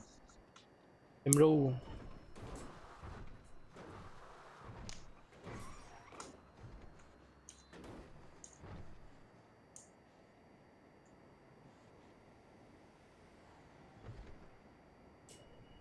Má server anh ai đéo gì mấy thanh niên chơi được. Toàn chửi em được cây vãi lòng. Em đéo chửi lại được. đông quá. Đủ mà rảnh. Chửi kệ nó. Chửi kệ nó, thôi đâu chửi lại làm gì cho mất công, mất thời gian của mình. Mình chơi sao mà nó cay cú mình mới vui không? Nó cay lắm, nó cay em phải lòng mà em không chịu lại đó. Chửi Em lại mà làm chịu lại gì? là tụi nó không mừng nữa. Nó thanh niên đúng trái trâu luôn. Thì Mình cứ chơi sao mà nó cay cú mà là mình được rồi. đâu phải lúc nào nó muốn ý của nó là lúc nào cũng muốn là cảnh sát và theo ta cái kiểu đâu có chú ngồi đời là chú chơi đâu phải thật sự là cảnh sát là cảnh sát, cướp là cướp. Cái con nít riết cái luật. Nếu gì có thanh niên nó làm cảnh sát, thanh niên là bạn thân của em luôn, kể chân nhà thanh niên là bạn thân của em luôn, nên là em xin cho nó thanh niên làm cảnh sát chung với em. Được 2-3 ngày sau được thanh niên tùng súng cho mấy Bấm thằng phím B kia để thắt dây an toàn trước khi lái đi xe. cướp ngân hàng, tùng súng cho bên kia mấy ngân hàng, mà trong khi thanh niên là người viết luật luôn anh. Ừ. Thanh niên là người viết luật đồ ra luôn á. Thanh niên chơi vậy xong cái em chửi nó định lại xong thanh niên cây cú thì em chơi với em nữa thì qua bên kia chơi luôn. Mấy thanh niên bên kia là tính được mà gạ như này nhắn tin cho cảnh sát á, xong cái anh ơi có vụ án mạng ở đây rồi dụ em ra em đi vòng em nghi rồi má đi vòng má các thanh niên kia dạng như là cay mình quá rồi, bây giờ có cơ hội giết mình đó anh, rút súng ra bắn em bắn chết luôn, xong cái em chạy. Xong cái thanh niên kia bác sĩ lên cứu em quất cái bom mình chết mấy thằng liên tiếp luôn đi quá. Tụi nó cay lắm, tụi nó nói chung là tụi nó không bao giờ giết được em luôn, chỉ có vài lần đi cướp ngân hàng là em thua thôi, em thua là em chết thôi, còn lại mà chơi game trong game là không bao giờ mà giết được em. Do lúc trước là công đội hình cảnh sát hơi bị dở, toàn chắc dơ không anh em. Nó chơi tụi nó toàn dạng như là dễ đò lên rồi chạy rồi chết thôi chứ không bắn. Giờ em lọc hết rồi, còn 3 thằng cảnh sát 4 thằng cảnh sát thôi nhưng mà toàn là cảnh sát sạch, vô chấp hết 8 thằng giết hết. Em cái bì với làng binh mặt thẹo, cái bì là cái thằng cảnh sát bên này nè. Biết Đó em cái bì là bạn thân của ông binh, ba rồi em chơi chung với nhau thôi, đấy còn ai chơi nhiều. Có cướp bắt, ví dụ mà bắt được thằng nào mà buôn lậu là phải gọi 2 thằng kia đây hỗ trợ, không mà tụi nó chơi. 3 thằng lúc nào đi với nhau ấy, bạn sợ mấy lòng kia lắm, nó bắn là bỏ mẹ luôn. Bốc khói à? Chậm là về gara bắn vạ bắn sắc xong rồi đậu là vừa.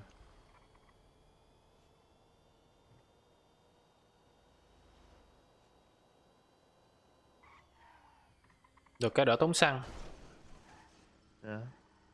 Bây giờ anh tính vô đổ xăng, nhiều khi anh quay đổ xăng vô đổ xăng tốn thời gian, tốn tiền. Tốn tiền. Tiền thì không nói chi mà tốn thời gian, đi cái này cũng lại. Giờ đi bắn xác xong rồi xe đủ không, chạy nổi không? Được anh, được.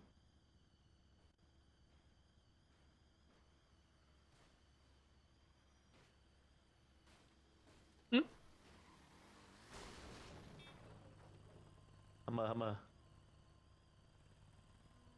Tắt mic rồi.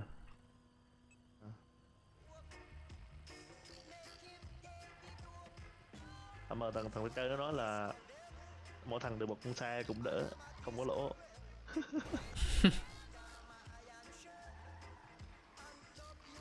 Bữa nào không có xóa xe mà xóa tiền. Nói chung là tụi em cũng đâu có dùng cheat hay là dùng cái gì đâu, chỉ là lẩu server. Đi bớt cái gì, dùng cái bớt. Nó chỉ dùng lẩu server làm bớt thôi đó, chứ không có cheat, không có cheating.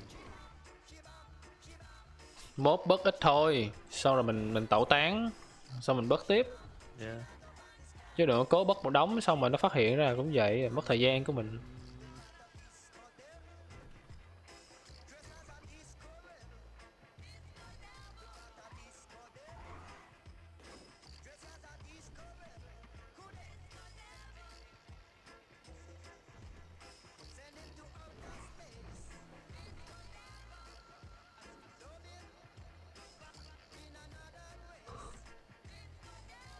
Vãi cứt thiệt, 4 giờ sáng rồi. Ủa sao mà nó Ừ. ơi Vãi lên, hư xe luôn giờ. Kì.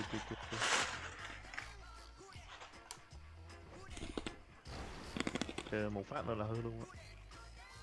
Thôi để em đi sửa sai trước. Ừ, Ông cặp này để bộ nó khổ lắm. vô gara đi. Dạ. Để con chị nó nè. Lại đẩy bộ tiếp à. Chỗ cũ thân quen. Luôn rồi. Anh đợi xí, anh cứ đẩy xe đi, Bấm phím B chạy về để lấy thắt xe. dây an toàn trước khi lái xe. Ô, con mẹ nó cross em luôn rồi. Mày đang treo trên cây rồi. Ô, mình đi có bò đó, có bò đó. Có bò đại control á. Đài control nè. Ừ. Ô, control là ngầu mà. Thì ngồi xuống á, đi chậm chậm á. Đây là bò luôn á. Không biết, bò thì không biết.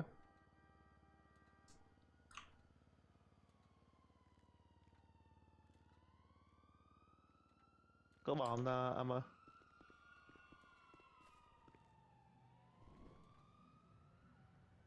Bò cái gì á?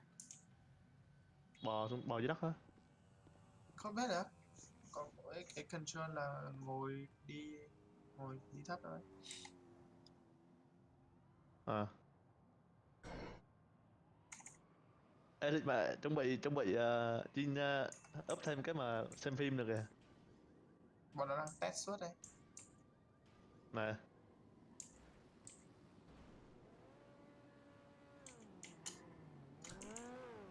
Mày chẳng lẽ giờ mở, bây giờ vô game để coi phim nè.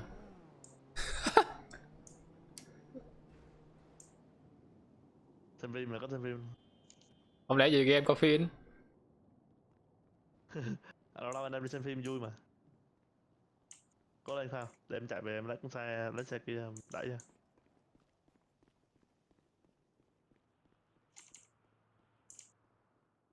À, bẻ lái là nút A nút D, chứ không phải là nút đúp. Đúp là đẩy thẳng. Không cần, em chỉ bấm A đủ rồi. Bấm A thì nó quẹo trái, bấm D quẹo phải vậy đủ rồi. Em vẫn đè shift E là tự đi tới. Rồi em cứ lái qua lái lại thôi. À. Ừ. À anh, cái chỗ mà casino đó, cái chỗ mà hát nó là cái chỗ bóng vàng anh. Yeah. Mà nó làm chưa? Hay là đang test thôi? À, em biết nó, đã đăng lên YouTube rồi nè. Nam Nguyễn. What's up man?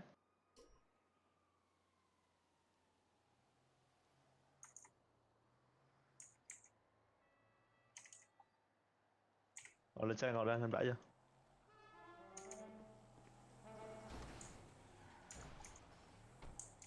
Bấm phím B để thắt dây an toàn trước khi lái xe.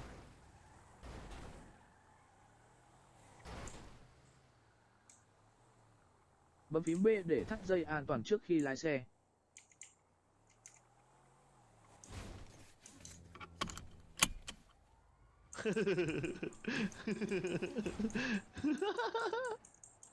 Đi tới đâu luôn vậy? Đã nghe rồi em đẩy xe. Bấm phím B để thắt dây an toàn trước khi lái xe. Em phải giờ thay đồ đó mới đi bán được. Đúng rồi. Thôi để em đưa hết vàng cho anh bán luôn. Đâu có được, full mà. Đang full mà. Bán xong rồi đưa cho anh. À mà trước sau thì mình phải thay đồ đúng không? Lúc sau không phải giờ thay đồ. Còn đi chiến nữa mà không sao đâu. Sao được ta?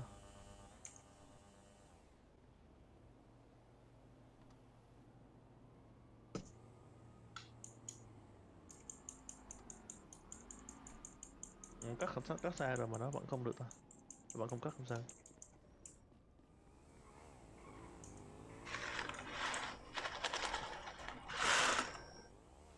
Được rồi nè. Lỗi á, lỗi rồi.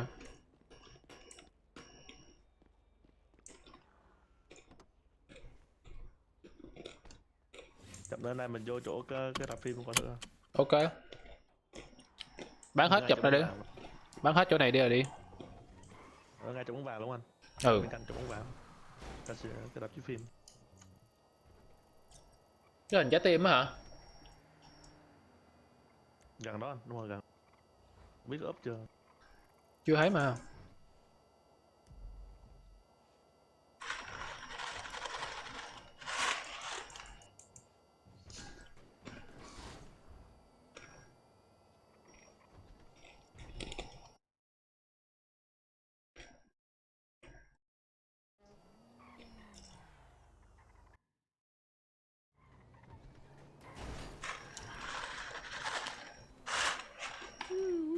Một lần rush em không vô lại cái em mượt phải anh.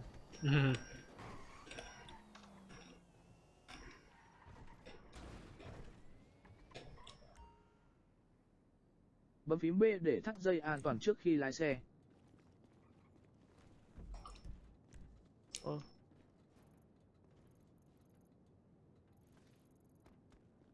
Trở đây. Ủa, thấy đâu chưa? Thôi rồi, thôi rồi, thôi rồi.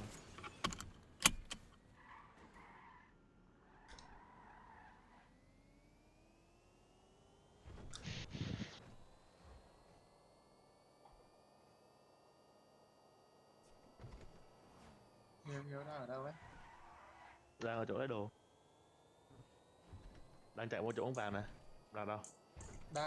Đang ở chỗ bán vàng hay hả? Không, Đang chạy qua chỗ bóng vàng. bóng bạc trước chứ, đang tới bóng bạc mà. À bóng bạc. Chỗ bóng bạc á, chỗ bóng bạc á. À chưa à. Bóng bạc. Còn 2 bóng bạc. cây nữa. Ông chuẩn bị giết cái thằng này cho tôi nhé. Ok, tới gì? Đang đi lấy cái đá thì nhảy lên xe mình nó lại còn vác súng điện ra dọa mình. Con mẹ nó chứ. Thằng Bố nào? mày không cầm súng ở trên người tôi chả biết tên nó. Là đeo Nó đang đâu, nó đang đâu? Nó đang trên xe này, nó bắt mình đưa nó về đi con. Ông chở nó về đấy, chở về đấy. Chở về chỗ đường đá đúng không? Ừ. Ok đi anh. Đây Với thằng này. đang trở về chỗ ấy vàng, cứ bán đi, cứ bán bình thường đi, trở về chỗ bán vàng đây. Không, tôi đang ở bắn sắt. Bóng bạc Chưa á. tới bóng vàng đâu. Thế thì Bóng bạc trở chứ. về chỗ bán bạc nhá, về trở về chỗ bán bạc nhé. Bóng bạc đây đang chờ nè. Bắn tí, tôi bắn nó không được ngã là biến thái á. Ai? Cứ chở về chỗ bóng bạc đi. Ok. Bấm phím B để thắt dây an toàn trước khi lái xe. Cao, anh Cao coi chậm nó đón em nhá. Là trường em chưa bán luôn. 2 cây nữa. Mình mày không dám mang súng ở trên người. Không, chở qua chỗ bóng vàng nữa, tôi chạy qua chỗ bóng vàng này. Ai con mẹ mày. Ngã rồi. Sao? Ngã. Chạy qua chỗ bóng vàng á.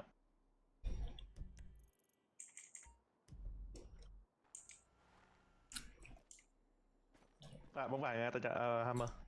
Bán vàng á. Ok bóng vàng.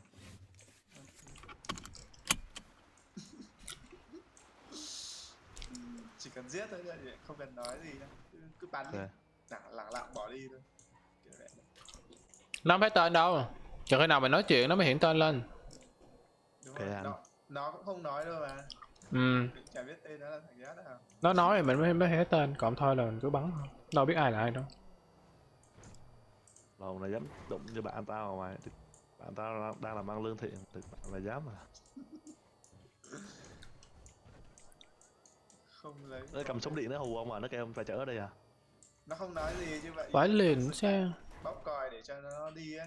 Đây đến chỗ bán vàng. Mày tụng nó ngồi anh. Ở đâu rồi? Tới rồi. Tới rồi. Một lóc đường nữa tới rồi. Rồi. Thả em chút này nè. Thả em chút này. Đây đang trước cửa này. Bấm phím B để thắt dây an toàn trước khi lái xe. Anh chạy tới bình thường đấy. Đây. Đang trước cửa rồi, đang nhấp nhô nhấp. Đây xuống xe này, bắn đi này.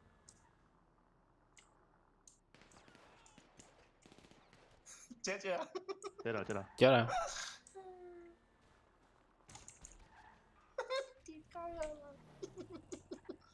Bấm phím B để thắt dây an toàn trước khi lái xe. Nó không biết ai đâu, lại mình đâu có nói chuyện đâu hiện tên đâu. Bắn vào đầu một viên không chết thì mấy viên người chết. Nó quỵ rồi đó.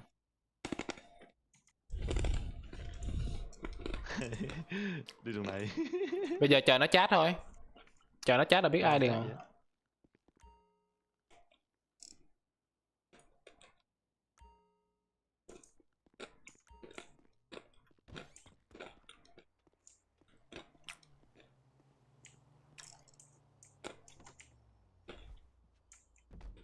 Bấm phím B để thắt dây an toàn trước khi lái xe. Ơ, bị cái túi bây giờ đếch bỏ được nhỉ? Nó cứ đeo cái túi ở sau này. À lại mà rất rồi. Tôi đi check Bấm thì phím đúng B tội luôn. để thắt dây an toàn trước khi lái xe. Bỏ cho mày.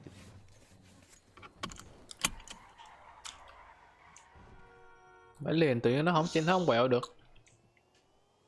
Gì xe nó chỉ lắm mà. Pa pa pa pa.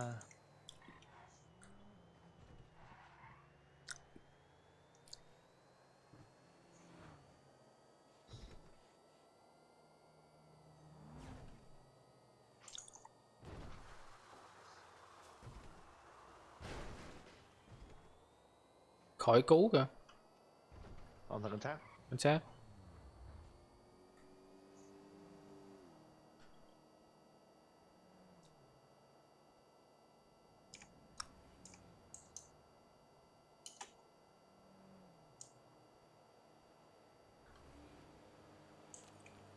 Này mỗi ngày đi 5 chuyến là hết 100.000 à.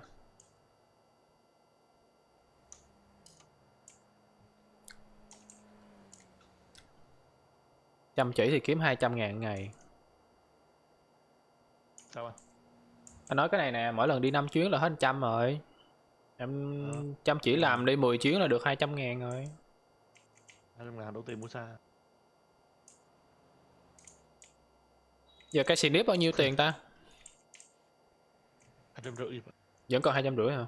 250, 260 hay 220 gì đấy. Không nhớ nữa. Thích tôi kỷ niệm cho một con. Tôi khoái bắn à, anh khoái bắn xì nếp à.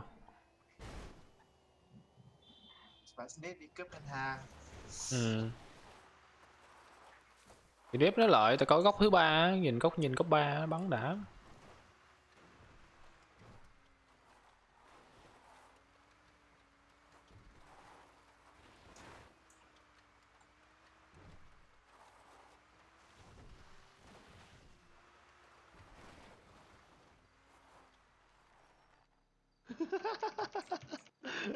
Bấm phím B để thắt dây an toàn trước khi lái xe.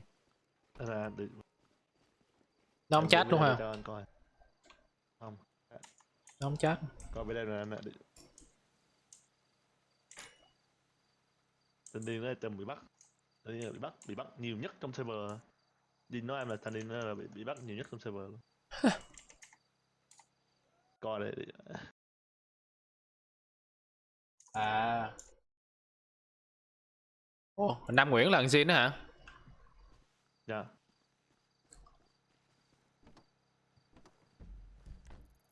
Bấm phím B để thắt dây. Ơi, trời đát game rồi.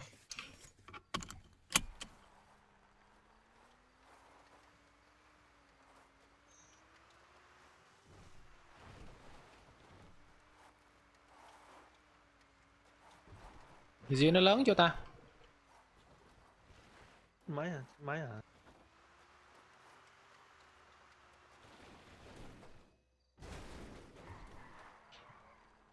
Hai đến ba nhớ nè.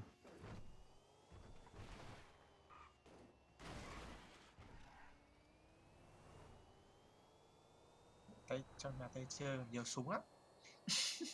Còn nhiều. Hả? Để gửi cho cái ảnh. Sniper 3 cây rồi.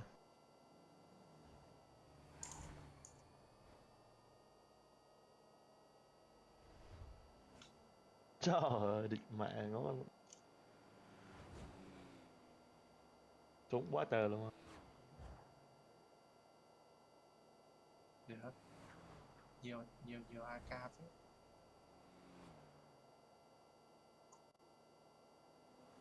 Độ từ đó AK là anh em mình cày ra đóng AK nữa rồi đó. Đi cướp là cày. Có cái bóng rồi. Bữa đi cướp cày ra thêm đóng AK.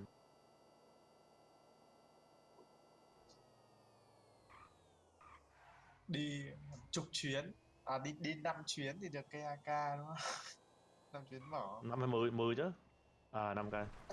AK hơn trăm đấy. Trăm mấy. Bấm phím 5 số chuyến. Một chuyến là bấm phím B 20.000 để thắt rồi. dây an toàn trước khi lái xe. Dạ. Được ấy, tối nay đi cướp được ấy. Lấy khẩu snip đi. Có Nói snip. đi. Với Snip bắn rõ đã, Snip là dùng góc 3 bắn đã lắm. Anh Khao đi cướp cho em này, cầm snip bắn bên nào anh rảnh Snip á. ở trên nóc nhà ấy, có một trong hai cái nóc nhà ấy, cầm snip đẹp. Nhưng mà nóc nhà nó phải có thằng canh này nha, để phải cảnh sát nó trèo lên nhá. À tất nhiên, phải có một thằng AK hoặc Uzi bảo kê chứ. Lúc nó treo lên cầu thang thì mình bắn. Cứ trèo lên cầu thang là cho rộng, trèo lên cầu thang là cho rộng. Các bạn lựu đạn lên sao? Để thắt dây an toàn trước khi lái xe. Không Thôi có. đó anh cao lắm, cao kinh khủng. Lựu đạn hình như nó Anh chưa cập trèo nhật cầu thang, anh trèo cầu thang là anh trèo phải là 3 phút anh lên mới tới mà được. Phải liền cao dữ. Ấy em nói 30 giây. Cao lắm. Mà Hammer bắn sniper khác hả? Đưa cho Hammer cầm sniper là bắn hết tụi kia hết. Mà cái thằng Jin nó chơi kiểu mà vậy, nó cầm súng nhắm nó đứng chỗ khác nó bắn á. Biết mình vị trí mà nó đứng xa nó bắn tại. Không, bọn nó chưa biết đâu. Cái góc đó cao mà sao nó bắn được? Nếu mà đá cao thì đâu thấy được. Jin nó quỷ lắm. Jin nó nhiều khi nó không hack nhưng mà nó biết mánh khóe cho rồi, nó biết là mình sẽ leo lên đó. Đâu phát bể bắn rồi. Cao là bắn súng. Không sao anh, đụng bánh không sao, khó quẹo thôi nhưng mà chạy vẫn nhanh.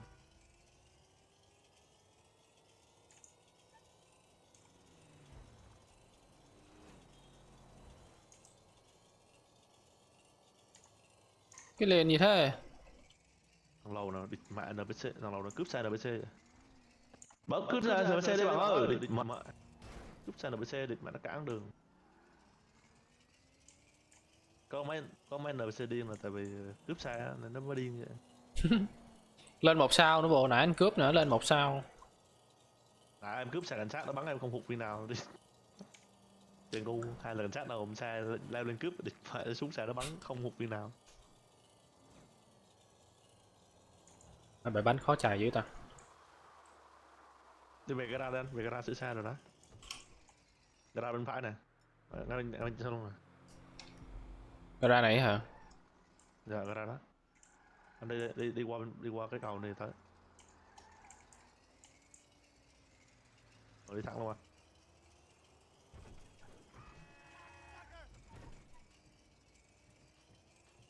Cái tầm khoảng 3-4 Từ trái à. mua con nào đẹp nhỉ? Chỉ cần đẹp thôi, đéo cần về chạy nhanh.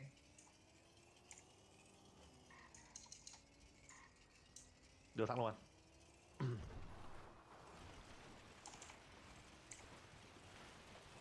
Bấm phím B. Vãi liền thắng không được trước luôn. khi lái xe.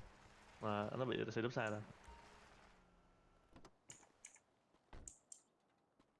Em có thử coi.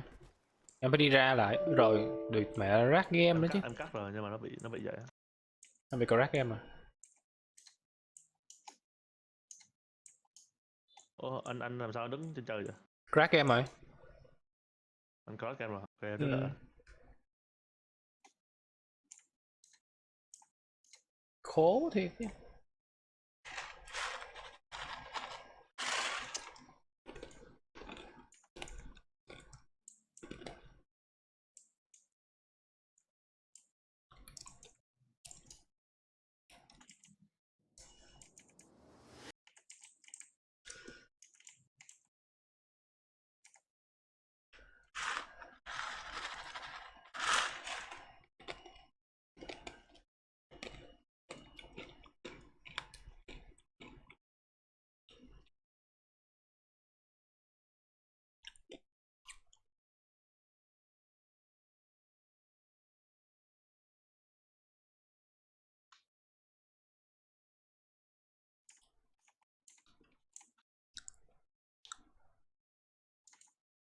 Cao mặc đồ rồi.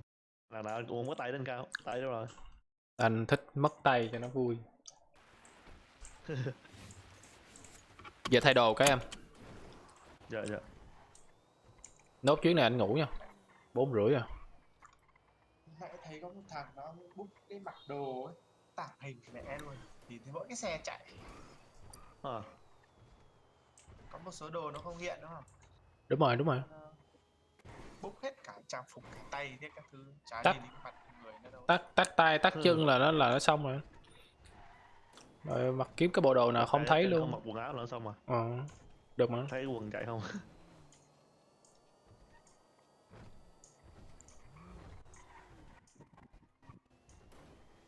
Nhưng mà giờ đỡ rồi đó.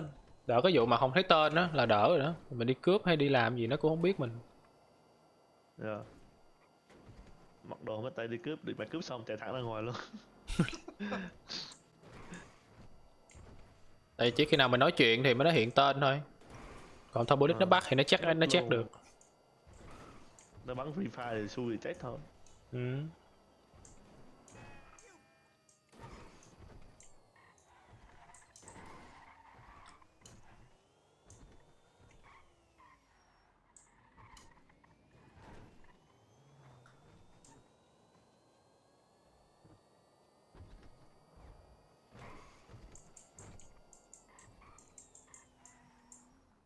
Bấm phím B để thắt dây an toàn trước khi lái xe. Em lái xe vào trong luôn.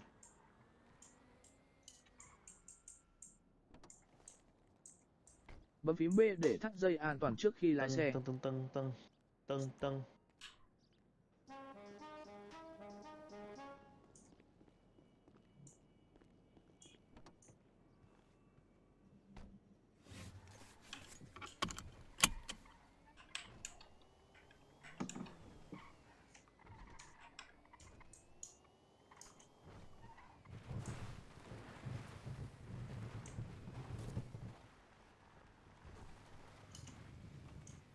À, sai của ai ta? Đây để đây ta. Bấm phím B để thắt dây an toàn trước khi lái xe.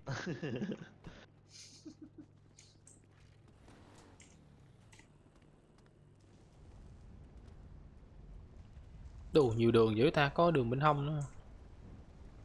2 đường anh, trên 2 đường.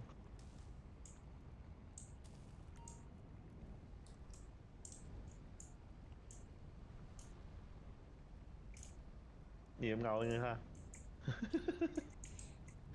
Ngầu với cháu anh.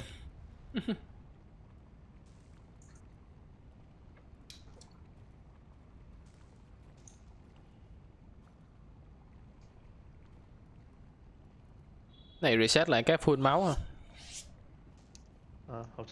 Thoát lại vô lại. Thoát lại vô lại full máu à. Em có mệnh đề làm mấy kit làm bác sĩ á, đâu em lấy cho anh mấy cái kit. Đây này em có 5 cái kit nè. Ở xa đi em đưa cho 5 cái kit. Nào hết máu bơm.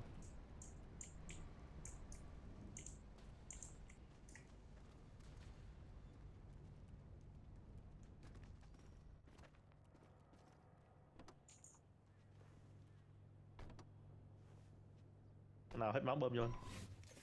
5 medkit luôn hả? Đầy luôn hả? Bơm cái đầy đúng không? Bằng đầy luôn á. Đúng mấy kit, để cho mấy kit bút chi vậy?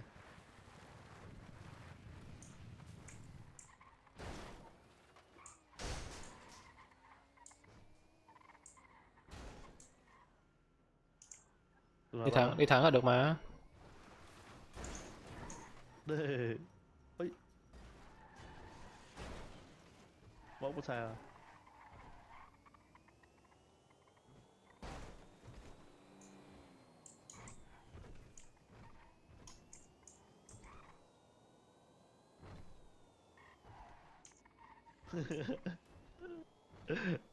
Cái cương bây giờ khó ra nhỉ. Nó được 2 cục rồi nè. Luôn, này chưa được pin nào luôn. Nó được 2 cục. Đi đâu giờ? Chắc vô mắc quá. 1.000 luôn mà. 1.000 nữa hả? Dữ vậy. Em nghĩ vậy, tại vì đồng bạc vàng thì lên giá tự nhiên cái đó phải lên 1.000. Anh có 2 cục kim cương.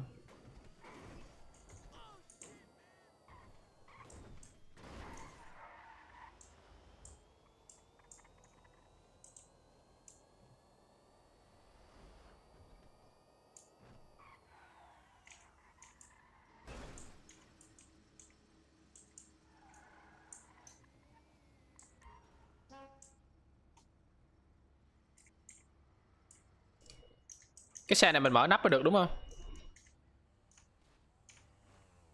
Mở cái mui á. Con nào chạy thắt hả ta? Không, mở cái group á, cái sân group á. Cái lúc mà mình vô, cái lúc mình đổ á, cái lúc mình vô mình đổ xe á, hình như là mình tháo cái sân group được. Tháo được rồi. Hình như có tháo được mà. Anh nhớ hình như tháo được. Ông nghĩ không? Cái đó là để default hết mà. Đâu chỉnh được đâu. Có ATH nữa kìa. Nó là A còng chứ quên. ATH là phải A còng rồi. Có ATH Phải là center. ATH rẻ không ta? 36k. Chạy tráng lắm. Chạy như rất là anh muốn center chạy nhanh hơn ATH. Center rẻ 16k. Chạy nhanh hơn ATH nhiều luôn. Còn lại ATH cái tướng đi của nó là lúc nào cũng tù. Nhìn nó xấu á.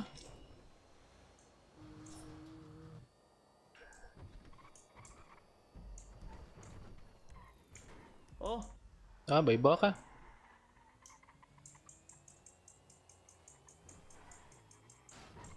Đồ từ ATH thì muốn đua mà mày tụi cức nữa ATH. Nhà em nhanh gớm. Bị bớt là anh đua hơn mày rồi. Anh đua được mà chạy cức gì. Chạy cũng nhanh kênh nữa. Bấm càng kìa.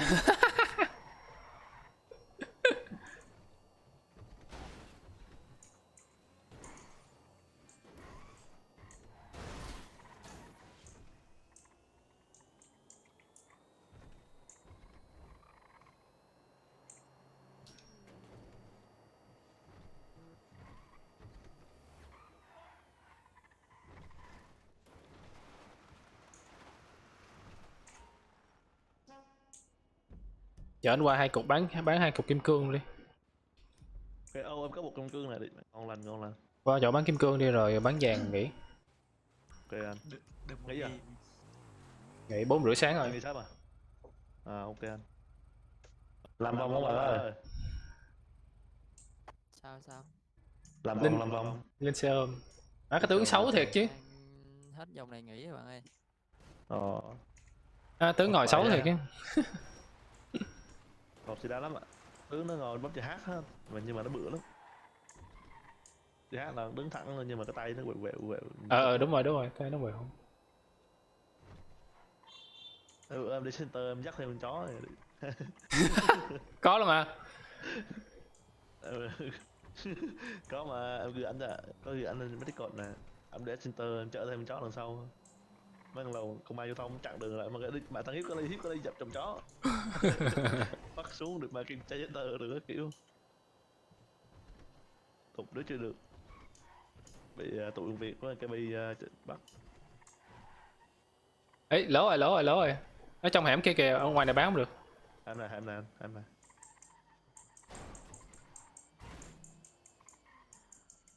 Cướp à. Bốc khói luôn. Để thắt dây an toàn trước khi lái xe. Anh cướp à? Em cướp luôn rồi. Cướp gì nữa? Ngủ. Bắt đầu cướp à. Ủa? Cùng cướp bao nhiêu tiền anh? Không để ý. 1.500 luôn à? Hình như vậy á. Sao mà nó sao mà? Và bắn xong rồi đập 1-2 cái ấy xong rồi chạy. Lấy 1-2 ô thôi.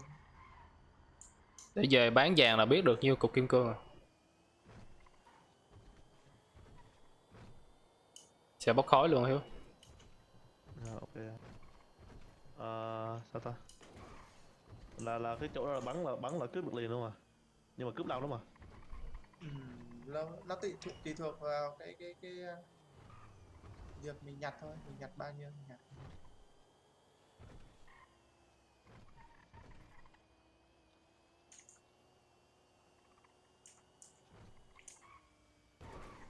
Tôi thấy chỗ đó cướp dễ. Được mà anh em mình chỉ cần lấy 2 con xe bự trắng chỗ ở cửa đi vô. Rồi kiếm mấy con xe máy á để ở trong á. Khi nào mà cướp xong á là phi đường kia ra luôn. Đường kia có đường bậc thang á. Sao mà biết à? Khó lắm. Bấm phím B để thắt dây an toàn trước khi lái xe. Đường kia có đường bậc thang á là phi xe máy đi được. Nó đông mình không có góc kê bắn ấy.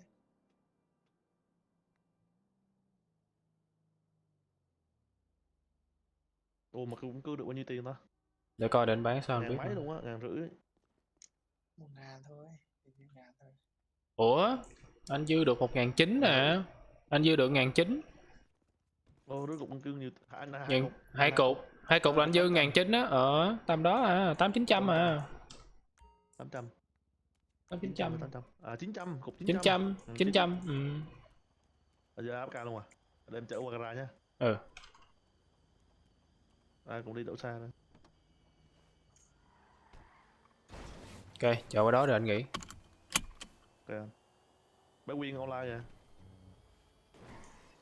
Bé Quyên. Quyên là đệ của Hammer đó.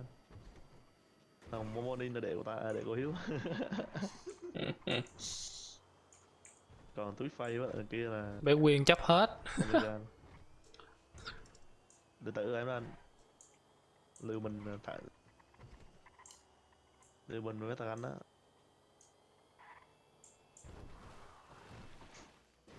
Ý xe em còn kìa. Fuck. Rồi một mấy chiếc lại luôn. Bị bớt à. Nó mắc rồi nè. Bấm phím B để Dạ, thắt vâng. dây an toàn trước khi lái xe. Ba. Ok, ba em. Anh ngủ đây. Ai gặp mày gặp. Ừ. Mà vô cho mượn xe chạy. Đúng rồi đi cướp mà thành công là mai em chia cho. Ok, ba em. Ngủ đây. Bye bye. Bye Hammer ơi. Ok